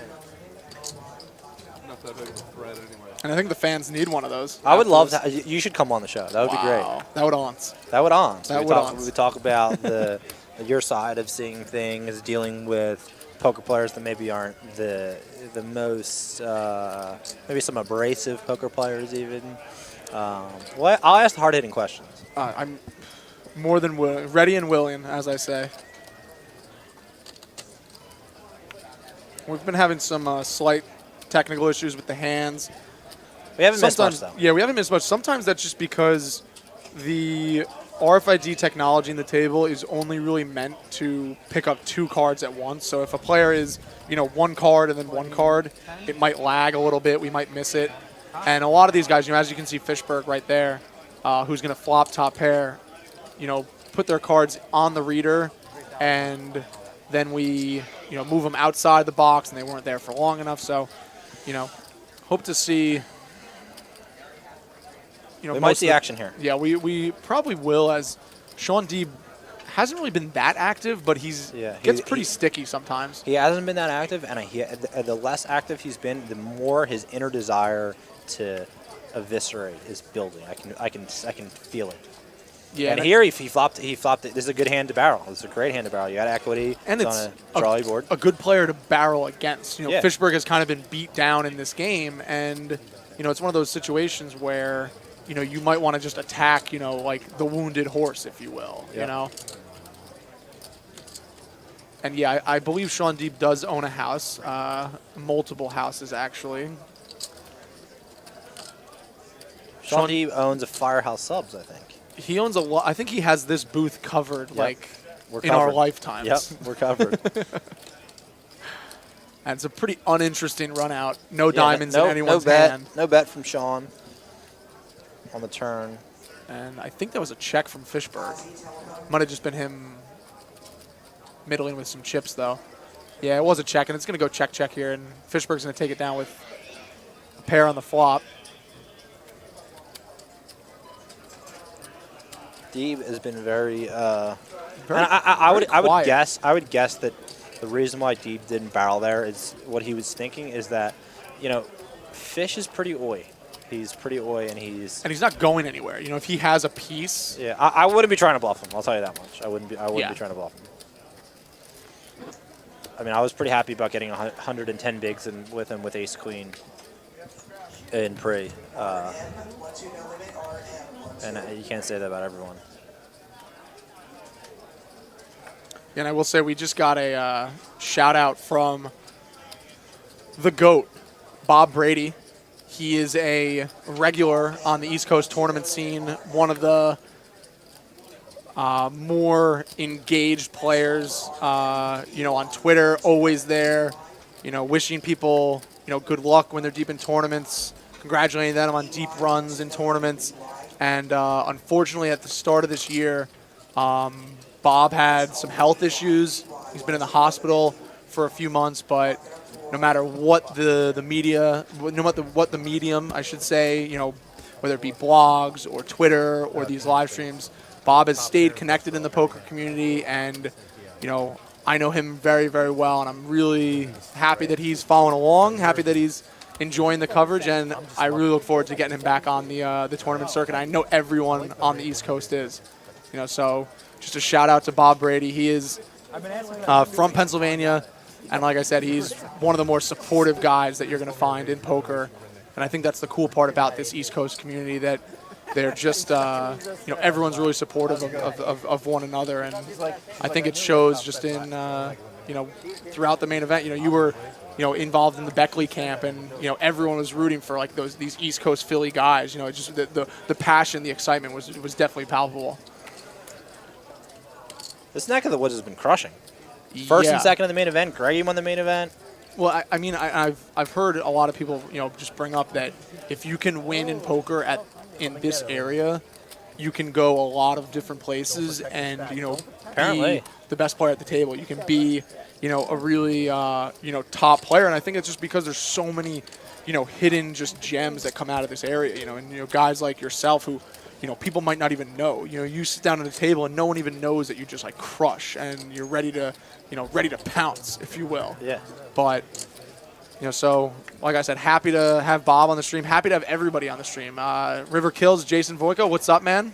Shout out, another local East Coast guy. And Jason, this is players' real money. This is for sure. Poker Night in America, the cash game, $25.50 no limit. All real money, and there's a decent amount of money on this table with, you know, Linda Kenney Baden. I mean, anyone can have balls in a tournament, but this is real hard-earned money. Yeah. You know, no one wants to go back a 20K loser or whatever, and when you're firing a 5K river bet, that's real dollars. So this is it's different than a tournament, way different. Yeah, and I can't leave Ghost of M out of it. He's that same ever-present East Coaster on Twitter. He's a big OC fan. He's Team OC. Team OC. I'm on Team OC. If you're Team OC, you're okay with me.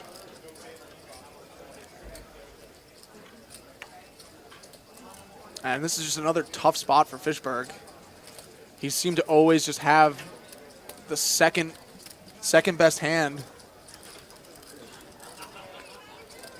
except when he's folding top set to Linda Kenney Baden and being incorrect. Ooh. And this time it's... Glantz in a tough spot here, I think. Shoe is on the other foot.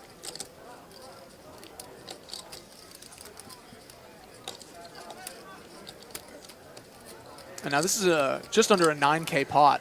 And it's a $2,300 bet from Glantz, and Fishberg in position, going to river a full house. I think it's kind of a tough spot for Glantz. honestly, here. Like, you could say, oh, you just fold when someone raised you on the river. But the way this board ran out, it's very easy for Fish to have a misdraw. You know, any big club, 9-10, Queen 10 type hands. Yeah, and this is Fishberg's going to put out the chips to call, and he's going to announce raise and slide out a raise here. And just while we're letting Matt Glantz go through this hand, Ugly Tuna, what's up? How you doing? It's a Connecticut grinder, or Long Island, I should say, I think. Somewhere on the Northeast. But he's a pretty regular tournament player on the East Coast, following along. And I think Glantz is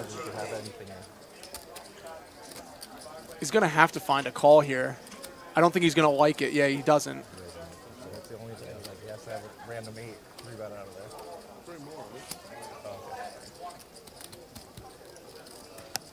there. And not a fun river. Not a fun river for sure for Matt Glantz. He doesn't like that.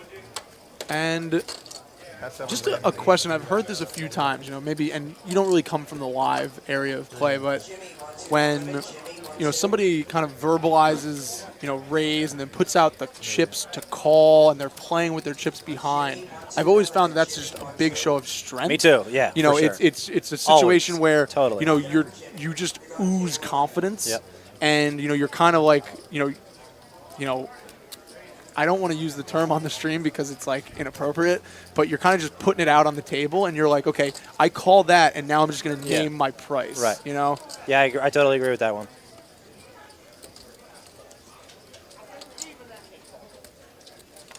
Todd Brunson's found a few big pairs here. He's going to open to 300. Kenny Baden's going to come along with ace deuce of shovels, and Shaun Deeb's going to come along with ace 8 of puppy paws, as we call them. And Brunson's going to like his overpair to this board, but Kenny Baden again with the nut flush draw. She's going to flop it, and we've seen her a lot of times in this spot just call. Deeb's going to get out of the way. So we're heads up to a turn. Everyone flops something. I never flop anything. And Linda Kenny Baden has been flopping a lot of big hands here. I'm pretty sure Deeb won $60,000 last time they did this poker in America, so maybe he should shut his beak. Yeah, he was the biggest winner last year. Last weekend in Pittsburgh. Booked a total haul of just over 60,000. So I don't know why he's complaining. Yeah, shut your beak, Shaun. You know, just gonna be a call from Kenny Baden again, and we're gonna see a river. Check on the river. Yeah. Yeah, that's a situation where I think Brunson knows that Linda isn't going to be betting, you know, bluffing on the river. So he just figures like, you know, I'll just, you know, save, you know, cut my losses, and he's okay with a 5K pot there. And if he does, you know, check and he faces a bet, then he can reevaluate. But if he bets and then gets raised, it's like, you know, what, you know, what kind of spot am I in? And that board, he's just never getting called. Like, what is Linda called 2 streets with on a on a pretty board? ragged, You know, it's pretty either ragged board. a jack or you know, or a draw. You know, most would think it's very hard for her to get there with a 9. So betting is just not beneficial at all for Todd. Yeah, and Run Good asking, you know, is 6x the blind standard in cash? You know, a lot of the times we've seen a 300 open, but that's also because we've seen 100 straddle a lot. So, you know, the 3x of the straddle is pretty standard, but opens in cash are regularly bigger than they are, you know, in tournament play, obviously. It's going to be another Matt Glantz versus Joe McKeehan little battle here. Nobody flops anything, but McKeehan does have a flush draw, and he's going to take it down.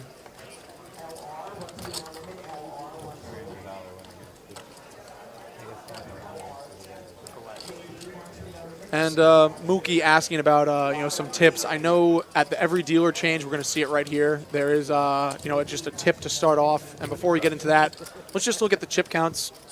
And we know that these are unless Fishberg just re-upped, I think these are going to be slightly behind in numbers. I don't think Fishberg has 25,000. He might. He just won a big pot off. Oh yeah, off Glantz. of Glantz. Yeah. Okay. I love that Glantz is the standard name that we're calling him now. It's great. I'm thing's totally great. with this. And you just Great. sit on this? Yeah, you sit on it. I'm gonna Human tool. Let's. You got to sit on it. Like this? Yep, you got it. Let's talk about the human tool. It's a thing that I sit on for posture. Big posture. Wow, I have terrible posture. Yeah, I noticed you were fixing it a few times. Yeah, no, I'm constantly, when I'm not in the booth, constantly just like hunched over my computer, just maniacally typing. Yep. So I find myself hunching, my shoulders are super tense, and I've wanted to, over the last few months, kind of definitely, I'm more conscious of my posture for sure. That thing will do it all for you, though. Wow, yeah, this feels good. Mott Glantz. Mott Glantz. I started that, for the record. I started the name Glantz. That's a good claim to fame. And Fishberg's going to outflop Yitong Wang here. If Yitong will continue on this board or not. He's shown a lot of continue in him. A lot of continue in him. And Fish just isn't folding here. Yeah, this is sucks when you get called. Yeah, it's like, and then you have two black cards underneath. You're like, oh god, do I have to barrel again? Yeah. The two of clubs doesn't change really anything. And but like we said, he has some continue in him. So, Fishberg with just one pair, and I wonder if he's barely if he. Yeah, and I wonder if Yitong realizes that Fishberg has been really sticky and he is a little stuck in this game. So he's going to be less likely to fold, I think, for the rest of this session. It's a great bet. It's really a great bet by Yitong Wang. I think this is one of the best bets I've seen all night. The best lines to take. Yeah. I mean, maybe I'm being results oriented. He just said he has, but like what you said, Fish has been splashy, and so he could definitely be calling this flop pretty wide. He's just like, all right, I'm going to call with the 10 of diamonds, see if he shuts down. I'm going to call with a pair. He needs a strong hand to continue here, I think. Unless he has something like, even a hand like Jack 9 with a Jack of diamonds, you don't want to be facing this heat at all. Yeah, and just with the stack sizes, if Fishberg is to call there, he's probably facing a very, very big bet or a shove on the river. And it's very easy when a poker player and you make a big 3-bet with Ace King suited, Ace King of spades, and it comes all diamonds to just be like, man, like, I'm done with this. Man, I run bad. Like it's easy to just say that and just shut down, but he saw through that and continued firing. I think a lot of times people, when they talk about, ranges, they think about just their opponent's hand, but you also have to think of your own hand and what you have and what you could have. Right. So he could very well have, Ace King with, Ace Clubs, King of Diamonds. So, even if Fishberg is up against that hand and he knows, that he's facing, a big bet on the turn, a big bet in the river, on the turn, then he might not want to just be calling with one pair because he knows he's going to get himself in a really awkward, weird spot, by the river.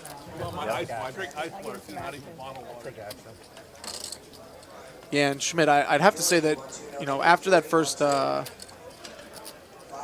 pot that Wang did play, he's haunting. He's definitely picked it up. Probably a slight winner in the game, and this could be a pretty big hand here with Linda Kenney Baden flopping a big flush draw again against Matt Glantz. And it's going to go check call. And then Glantz is done here, I guess. Wow. It's going to go check. Almost a straight flush. Yeah, almost. Almost doesn't really count in poker, though. Yep. And it's going to go check, and...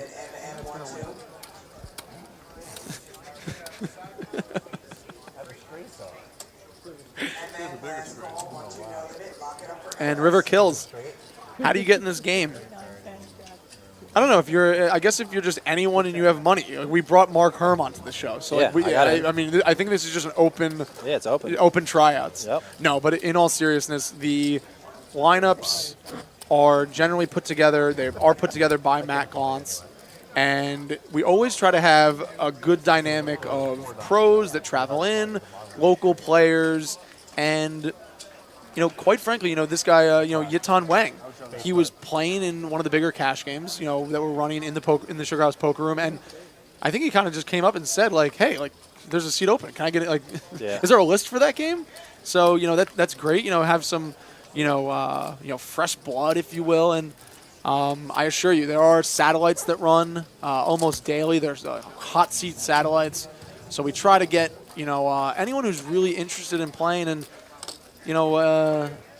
I think that showed today. We've had a really, really good mix of, pros, amateurs, local guys that traveled in. And, I think that's the cool part about Poker Night in America. It's a wide range of players. How did you get on though? You talked to Glantz? Just through Glantz, yeah. And you guys are really close, obviously. Not really close, but I mean we talk. Friendly enough. Yeah, we're friendly enough, and yeah, because he had a big piece of Josh, and so we were at the rail together. And he was pleased with my services. And he won. Just in the Beckley coaching, did Glantz reach out to you, or was it? Well, so Glantz. And let's just get this out of the way. Cage Maker asking, why do we keep saying Glantz? It's just because we're messing around with his name. Yeah, and because we're so oi. Yeah, but it is Matt Glantz. Yeah. We are calling him Glantz. But go on. So he had a big piece of Beckley. Mm-hmm. I think they both thought it was a good idea that he get a coach. He had a coach originally who it didn't pan out well with this coach. Yeah. So about 2 or 3 or 4 weeks before the main event final table was set to start, they wanted to switch up. I think he asked Paul. I think Glantz asked Paul. Okay. And Paul said, I'm not the man for the job, but holler at Sharp Herm. Yeah. And then I was there. And I was really nervous going into it, actually, just because... Well, that was, you coach a lot of guys, but that's the biggest. Yeah, and it's just different than what I do. What I do is I usually coach guys based on their online hand histories, and this is and I also felt a little bit not worthy because I don't have much live success. In terms of a local player, I've made money, but nothing like this. Yeah, and. You came in, like you said, 4 weeks out of, the final table, those 3 days. Do you think you would have handled it differently? Do you think you would have, went about it differently if you were brought on, 2 months out, right after the main ended? Or did you kind of think that 4-week period, that month period was perfect? I actually only had 1 week to work with Josh. I was there. I mean, I think I was contacted about it 4 weeks before, but our plan was just to let's go there. I went exactly a week before it started, and me and him were just together every day. Okay. If it would have played out, it was great the way it happened because it was kind of the perfect storm. Yeah. And I guess that's a little bit results oriented, right? Yeah. If you guys came together 4 weeks, you met him a week before, and he goes out 8th. We're probably not even having this discussion. No offense. Sure. No, for sure. It just kind of seemed to be the perfect storm, the perfect timing, and I think Beckley would agree. I've talked to him briefly, since then, and I know that he's really just eternally grateful about the run in general. Yeah. But also, I'm sure just having a guy like you, a guy like Matt, in his corner, yeah, for sure, didn't hurt. Yeah, definitely didn't hurt. So, guys, when you final table the main, holler a week before. Just hit up Mark Herm. I would love to do it again. After having done it once, I would love to do it again. Is that something that you think could, and I'm going to use this term so loosely because it's such a silly concept, turn into a, quote unquote business? I think there's a chance. There's a chance where you can have this, for lack of a resume, yeah. Where, hey, I worked with this guy. And you're not so much,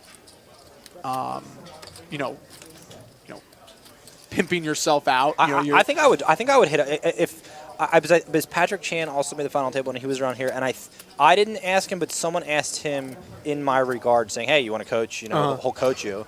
But yeah, I think I definitely would go and ask and proactively ask guys if they wanted a coach. I think if I knew them to some degree, yeah, I would love to do it again. Yeah, I would love to do it again.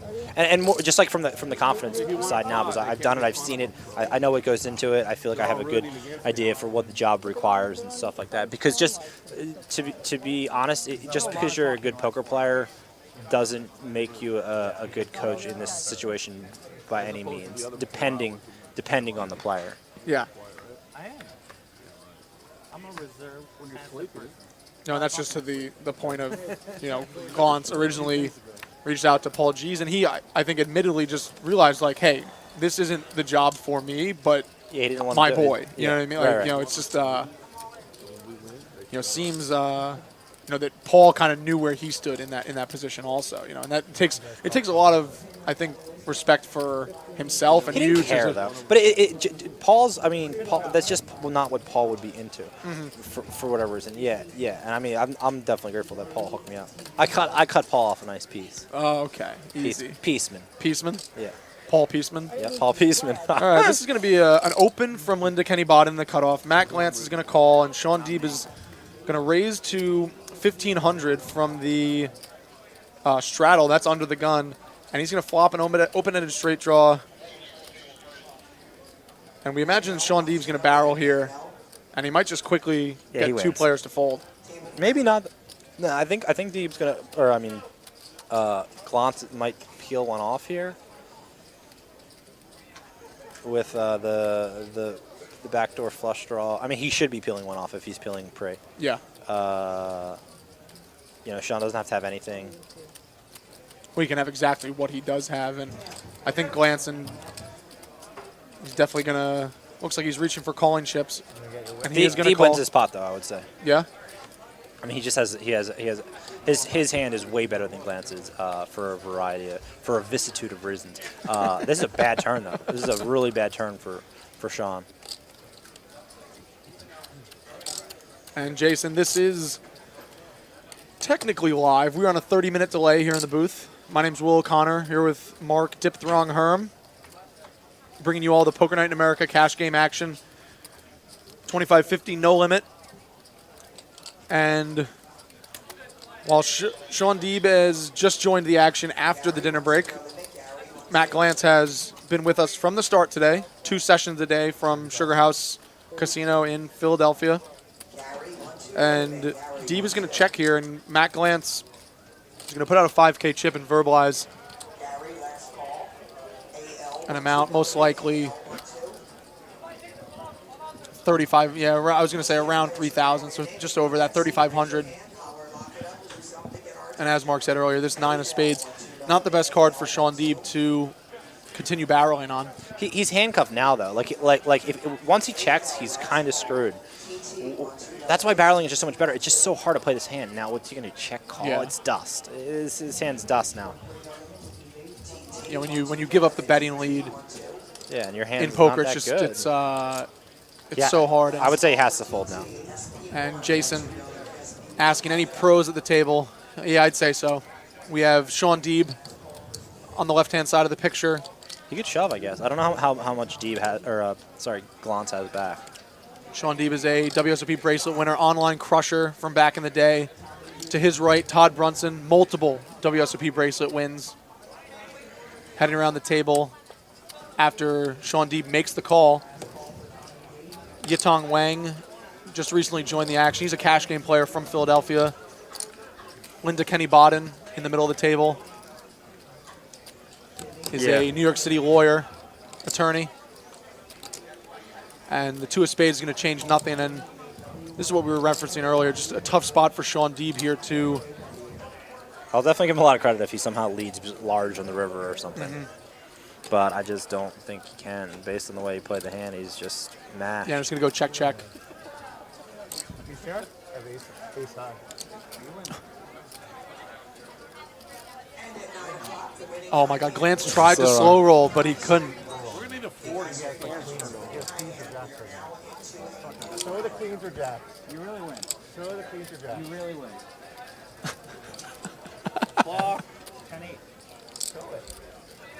I know you win, so just take the pot. Just push on the pot. He's going to win. You really win. I'll pull my hand once you fold. That was each player wanting to slow roll So the bad. other so badly.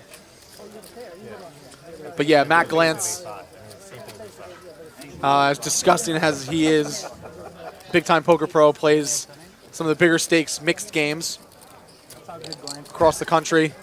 And then to his left, in the Philadelphia Flyers t-shirt, reigning WSOP main event champion Joe McKeehan from Philadelphia. And then in the 7-seat, Greg Fishberg, another local tournament cash game player. Has had a lot of success on the East Coast regionally. But the biggest winner in this game is Linda Kenney Baden.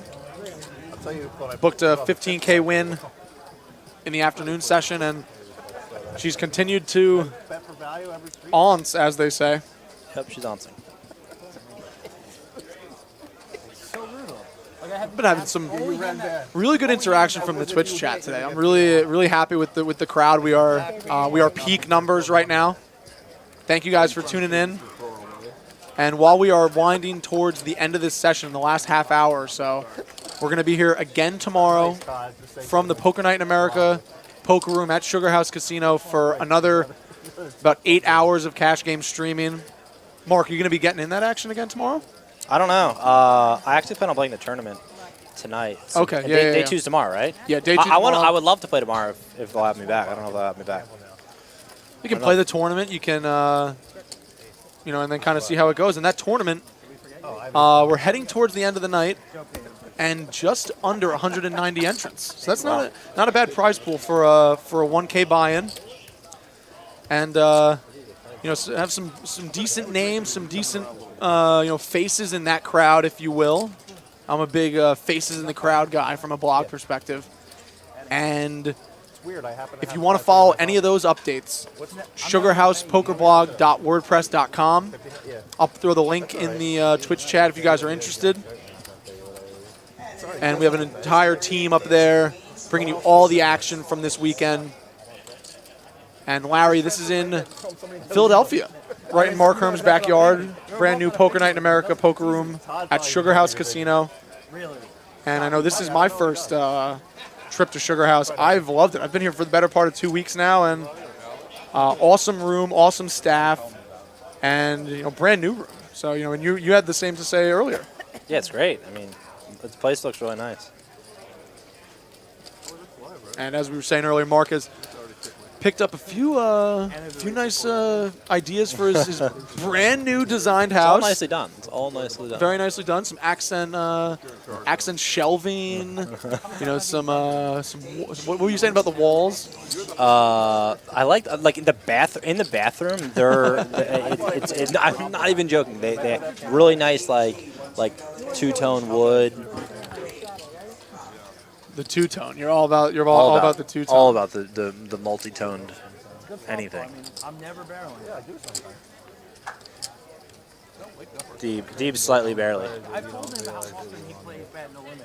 He's so convinced based on his results that I know nothing about it. I think you're a great player.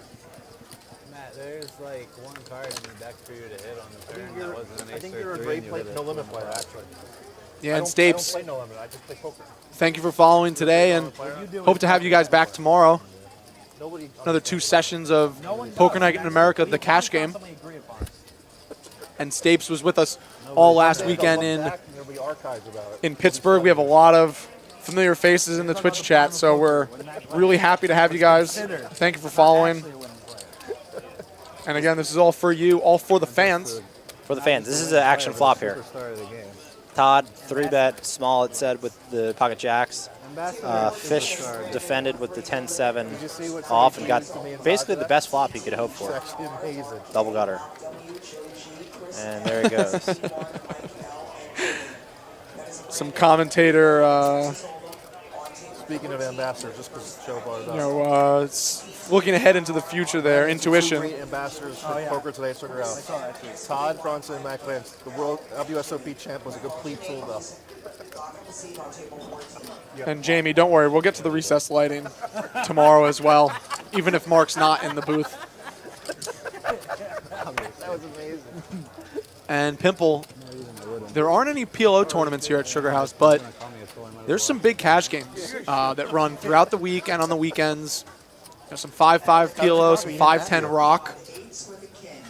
We've seen some big games, run on the weekends, and there's even some pretty regular 10-25 no limit if that's your game of choice. Didn't search him. Actually, click the link. I promise. I wanted to read it. I don't really give a fuck, though. It was kind of funny, but I don't think the guy was joking. Oh, the cool guy? Yeah. I doubt it. Yeah. I really don't give a fuck. Obviously, the more people that don't want to come up and talk to me, the better. I asked McKeehan that. I said, how many autographs since you won the main event have you been asked for? And he's like, oh, too many. Too many, yeah. Well, it was really funny. Yesterday, there were these two college kids playing in the main event satellite, and they come up to me up in the event center, and they say, "Yo, we heard about this cash game that's running. Like, any big name players going to be playing in it?" And I was like, Shaun Deeb, Mark Herm. I don't know if you're gonna know him. They didn't know who you were. Yeah, I wouldn't imagine they would. But Shaun Deeb, Todd Brunson, and they were that online guy. Doyle's son. And I said, and WSB main event champion Joe McKeehan. And the kid goes, oh my God, like he's from Philly, right? Yeah. And then the kid's like, yeah. I mean, like, do you think like we're gonna be able to like meet him? And I was like, if you can like trap him in one of those really nice two-toned wooden bathrooms, I think he might like say hello to you just to like get you to leave him alone. But other than that, probably not. That's how he feels about it. So this is ridiculous. That's sick. You're gonna remember that for a long time. But yeah, McKeehan, we've kind of talked about it a few times.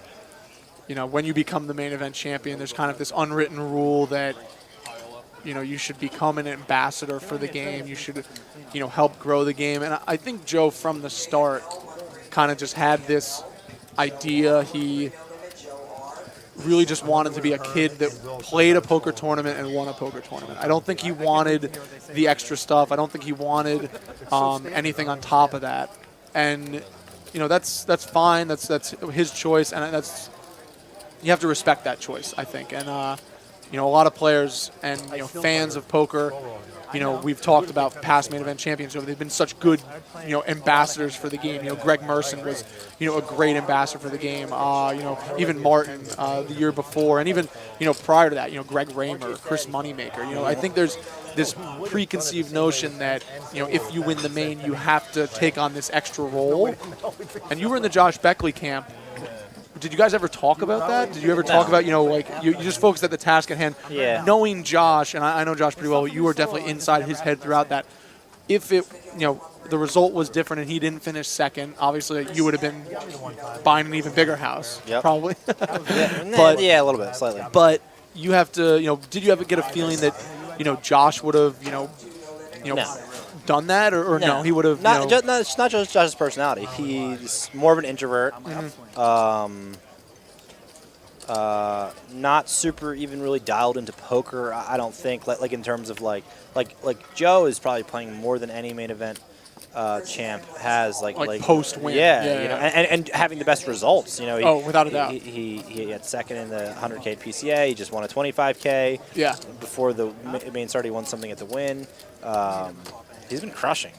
Yeah, no, and I don't think Beckley would. Yeah, no, I think like I said, that's kind of that preconceived notion that people just just assume that there's, just because you win the main event, that there's going to be this, ambassador-like aura around you. And there's some people who, they win the main event and they're going to be really open about it. They're going to be really, good for growing the game, and that's a personal preference. I was joking earlier. We were out to dinner with, Matt and a few players, and I said they're just never going to let me win the main event. One, I'm never going to play the main event. Don't say that. You don't do that. But they're never going to let me win the main event because I'd be like too good of a champion. Like I would just be. I think I'd be too much of an ambassador for the game, and that's not a bad thing, but that's just my personality. You know, I'd relish that fact. Yeah, you know? I would relish it too. I hear you. But you know, as we talk about what we would do, we're going to jump into the action here, and it's going to limp from under the gun +1 with 6-4 spades from Brunson. We imagine he's going to get out of the way after a raise and a 4-bet. Although maybe something. No. And this is an interesting spot for Fishberg. In previous hands, we find him have, you know, big hands in the blinds. He called with pocket aces that one time, and now he's going to 3-bet it with 8s against Yitong Wang, who's a local Philadelphia cash game player, and he's going to lay it down here. That's an interesting fold there, just, you know, to give up position. You know, you relatively deep. You can get away from, you know, bad flops and things like that. But yeah, Fish is 3-betting a lot too. So it's like not like this is a tight player. You know, we have ace queen off. This is a fairly okay, fine standard fold. But yeah, Fish is mixing it up.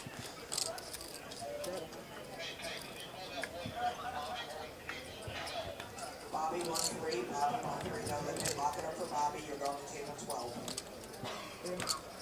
And yes, syrupy business. I am a mug. Don't worry. It's never going to happen.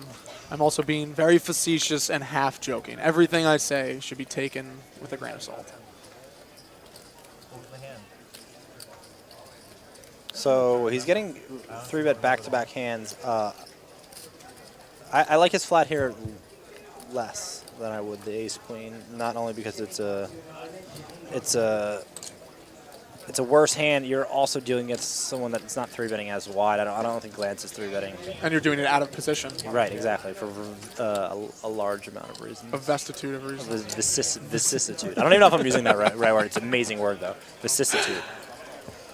But that's just going to go check fold there. And Glantz is going to take a small pot. And Ryan Smith, the tournament, Poker Night in America is attracting a lot of players. You know, there was a bit of a slow start on day 1A. We're now trending towards the 200-player mark. And late registration. I think it closes at 9:30. I'm racing out of here. I've got some at 9:29. The thing is that it's not as bad as it looks. Linda doesn't have any blocks there. No, I agree. Zero blocks. I don't think So it's it's like she either has. It just looks so stupid. She either has like 3 queens or king 10. There's nothing else. She didn't think I can't have aces there. Did you guys play the hand? I'm not saying. I'm saying it's a far right fold. She only can have 2 hands. Yeah. About taking. Oh, 10-8. We're both 2 to 3 beat you, but still, you're getting the price.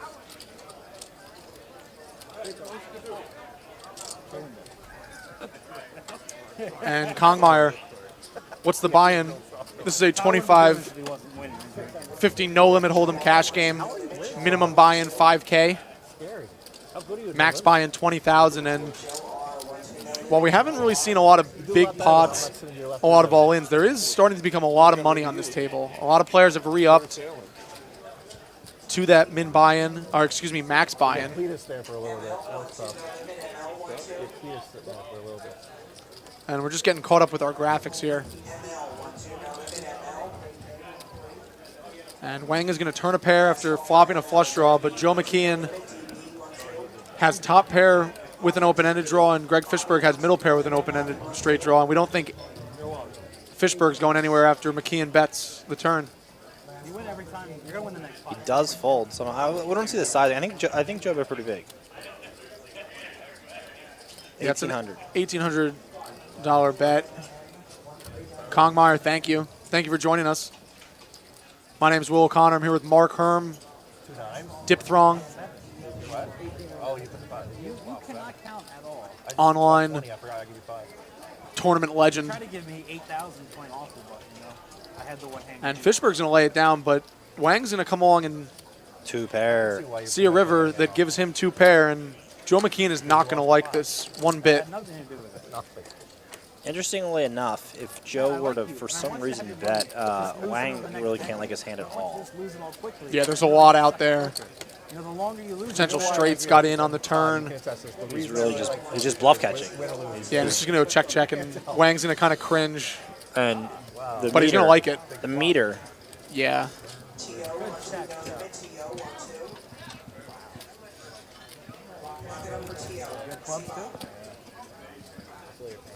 Yeah, Joe McKeehan's meter is max broken right now. Yeah, we're finished very soon. Yeah, as Matt Glantz said, we're finishing up soon. Heading into the last few minutes of this night's session. And even though we're going to end shortly, we will be back around 1 p.m. for another installment of Poker Night in America, the cash game. 2 more sessions, another 8 hours or so of live streaming action from Sugar House Casino. You guys have done a very good job. And I think we're hearing that there's but since you insist. going to be 2 more hands here tonight. I'm just going to lose 8,000 this hand, but I had to make it worth it. Fish, don't get. Okay, that's all right. That's fair. That's a fair price. Okay. And the last few hands of the night, you're going to have a few different mindsets heading into it. Some players are going to play aggressively, chase some losses, try to, win a big pot late. Other players might just lock it up, shut it down, take their profit and run. Yeah, that's definitely very prevalent. It's a weird dynamic in these cash games. I feel like if I was winning, I would be much more likely to play tighter as well. It's like a mental take thing. Your money even though it shouldn't be like that, but you don't want to be incinerated peak, if you will. Yeah, exactly. Oh, it's so good. We have Matty Matt in the chat asking, "Gonna let me commentate or what?" I unfortunately I am not in charge of that. I'd like to think this is Will O'Connor's world and we're just all living in it, but I'm just a player. I let the coaches coach. Ooh, action. Yeah, we don't see Greg Fishberg's hand. I thought Fishberg had Fish had the 5-7 DD. So Deeb 3-bet the button. Yeah, 3-bet Fish is open of 500 to 1,700. So there's a lot of money out there. Yeah, and Shaun Deeb's probably not going anywhere here. Is 8-10 of clubs Fish's hand? It could be. If so, we're going to see some action, I think, guys. Yeah, that would definitely be action holdings. And it looks like he does have a piece of this flop because it looks like he's cutting out some calling chips, and he does call. Let's see the... I kind of just want to see an offsuit deuce. Yeah? Wow. No wonder he's so good. This is definitely an interesting card, I think, because I don't think Shaun's going to check his equity either. I just don't think he would. Thank you. He shouldn't, I don't think. Yeah, this is kind of going back to, this is one of the last hands of the night. So Shaun Deeb said, I might lose 6K here.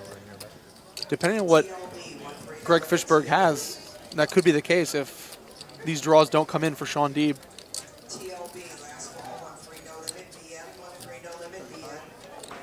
Yeah, and confirmed wizard. Everyone's saying about you just calling that offsuit deuce there. And it's 3,500 and snap call from Fishberg. So this is another live thing that you're talking about, like when people do you put your chips in and then count out the raise. This snap call on the turn, I always perceive as weak. So if you guys are playing against me and you have the nuts, snap call. Speaking of almost the nuts, Shaun Deeb. Great river for us in the booth. Does river the straight. And again, we do not see Greg Fishberg's whole cards. I'm almost positive it's 8-10 clubs.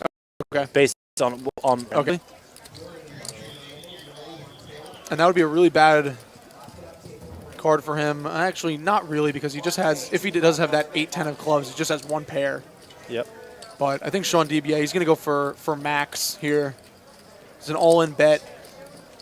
Looks like Deeb has just over 11,000 if the graphics are correct. And wow, this could be an absolute brutal end to Greg Fishberg's Poker Night in America session here today. He really does not want to be bluffed. And Greg Fishberg's going to try to talk some information out of Shaun Deeb. I don't think Deeb's going to give anything up. Yeah, full house. I want you to fold. Tom R, 2-5, no limit. Tom R, 2-5. And then last call. It's a really tough spot for Fishberg no matter what he has. Tom R, 2-5. We don't get to see his cards, but we do get to see Shaun Deeb's, and he has rivered to straight, and Fishberg's saying, I don't know why, but I think I have him. What do you what are you thinking Fish does here? Oh. He's barely. Meter. Oh my God, the meter's broken, obviously. Meter is so broke. We're not gonna see it officially. It's a big pot. That is a really big pot. I think Fishberg, by the looks of it, has 1, 2, 3, 4.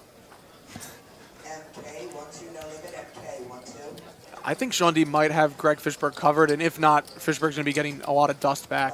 Yeah, he's got dust back, I think. And that's just, it's such a dynamic where, Shaun Deeb kind of gives that talk right before the hand. Oh, I might lose 6K this pot. And, that obviously plays a role in it. We didn't get to see Fishberg's hand, but it just plays a role in the mentality of it. And Fishberg, is probably hero calling there to some degree. But I think Shaun Deeb probably makes that huge bet on the river, even if it doesn't get it. I'm saying no. No? I mean, it depends what card though. I mean, there's a lot of different cards, Oh yeah, if it's just like a random 3 of hearts, then it doesn't 3 of hearts? change much. All in. We have Shaun Deeb behind us. He's saying that he would have behind the curtain. So kind for Fish to feel a little better, smiling. it's probably based on that, based on Shaun saying that he's shoving the 3 of hearts river. Yeah, that his call is reasonable. And it's a really bad card for Fish too. If it's a diamond, I guess it's a little bit more. You can see it a little bit more better, but yeah. And Kung Fu Gak saying Deeb is so good. Yeah, well, when you're running like that and just hitting the straight there, it's kind of not hard to be good. And Ite Poker, Esther, what's up? How you doing? Pretty much summing up my thoughts on the entire situation. Disgust.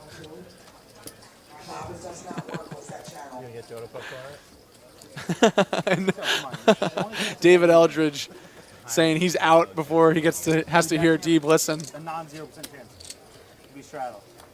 If you don't straddle, you have no shot. There's a non-zero without straddle too. And I agree with Thrill Kill. The all-in river bluff is definitely in Deeb's arsenal there. I think he goes for it on a lot of different river cards. But yes, Nubai. Greg Fishberg did call. We didn't get to see his hand. Mark believes that we saw 10-8 of clubs flash across the screen very briefly. He usually don't drink, right? It's very rare. Yeah. It's not that ridiculous, Like I said, And that's a really tough way for Greg Fishberg to end this session. He's made a lot of second-best hands, and we were talking on the dinner break. There were a lot of situations where he was getting run down in a lot of big pots, and that's sometimes just how you. I was going to blast off if I didn't have this. I think taking a line was a good line. Just being honest. That sounds like Shaun Deeb is being honest there, but I think there's a hint of needle somewhere in there from Shaun Deeb. And Pappy, thank you very much. A big thank you to Shaun Deeb, who was in the booth earlier, and then Mark Herm, who's been with us during the entire night session. We look forward to having you guys all back tomorrow for another installment of Poker Night in America, the cash game, live from Sugar House Casino. We imagine we'll see a lot of these same guys in the action tomorrow. Mark Herm says he's going to be jumping in the tournament later tonight. Late registration is still open for about 15 minutes or so. But before we get to bid market due, we see pretty big pot forming here pre-flop.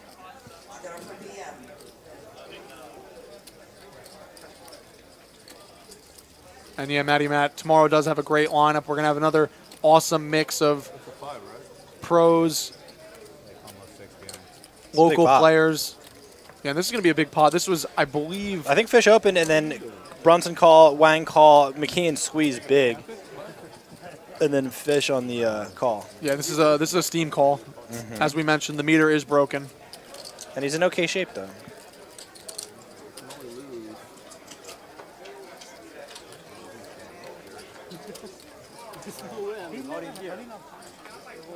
Come on, see. Ah, come on, Yitong. I know, get in there.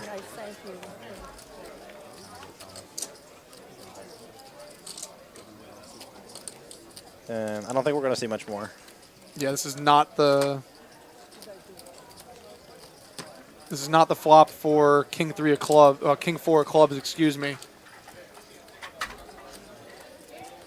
Matt, you take your microphone off forward.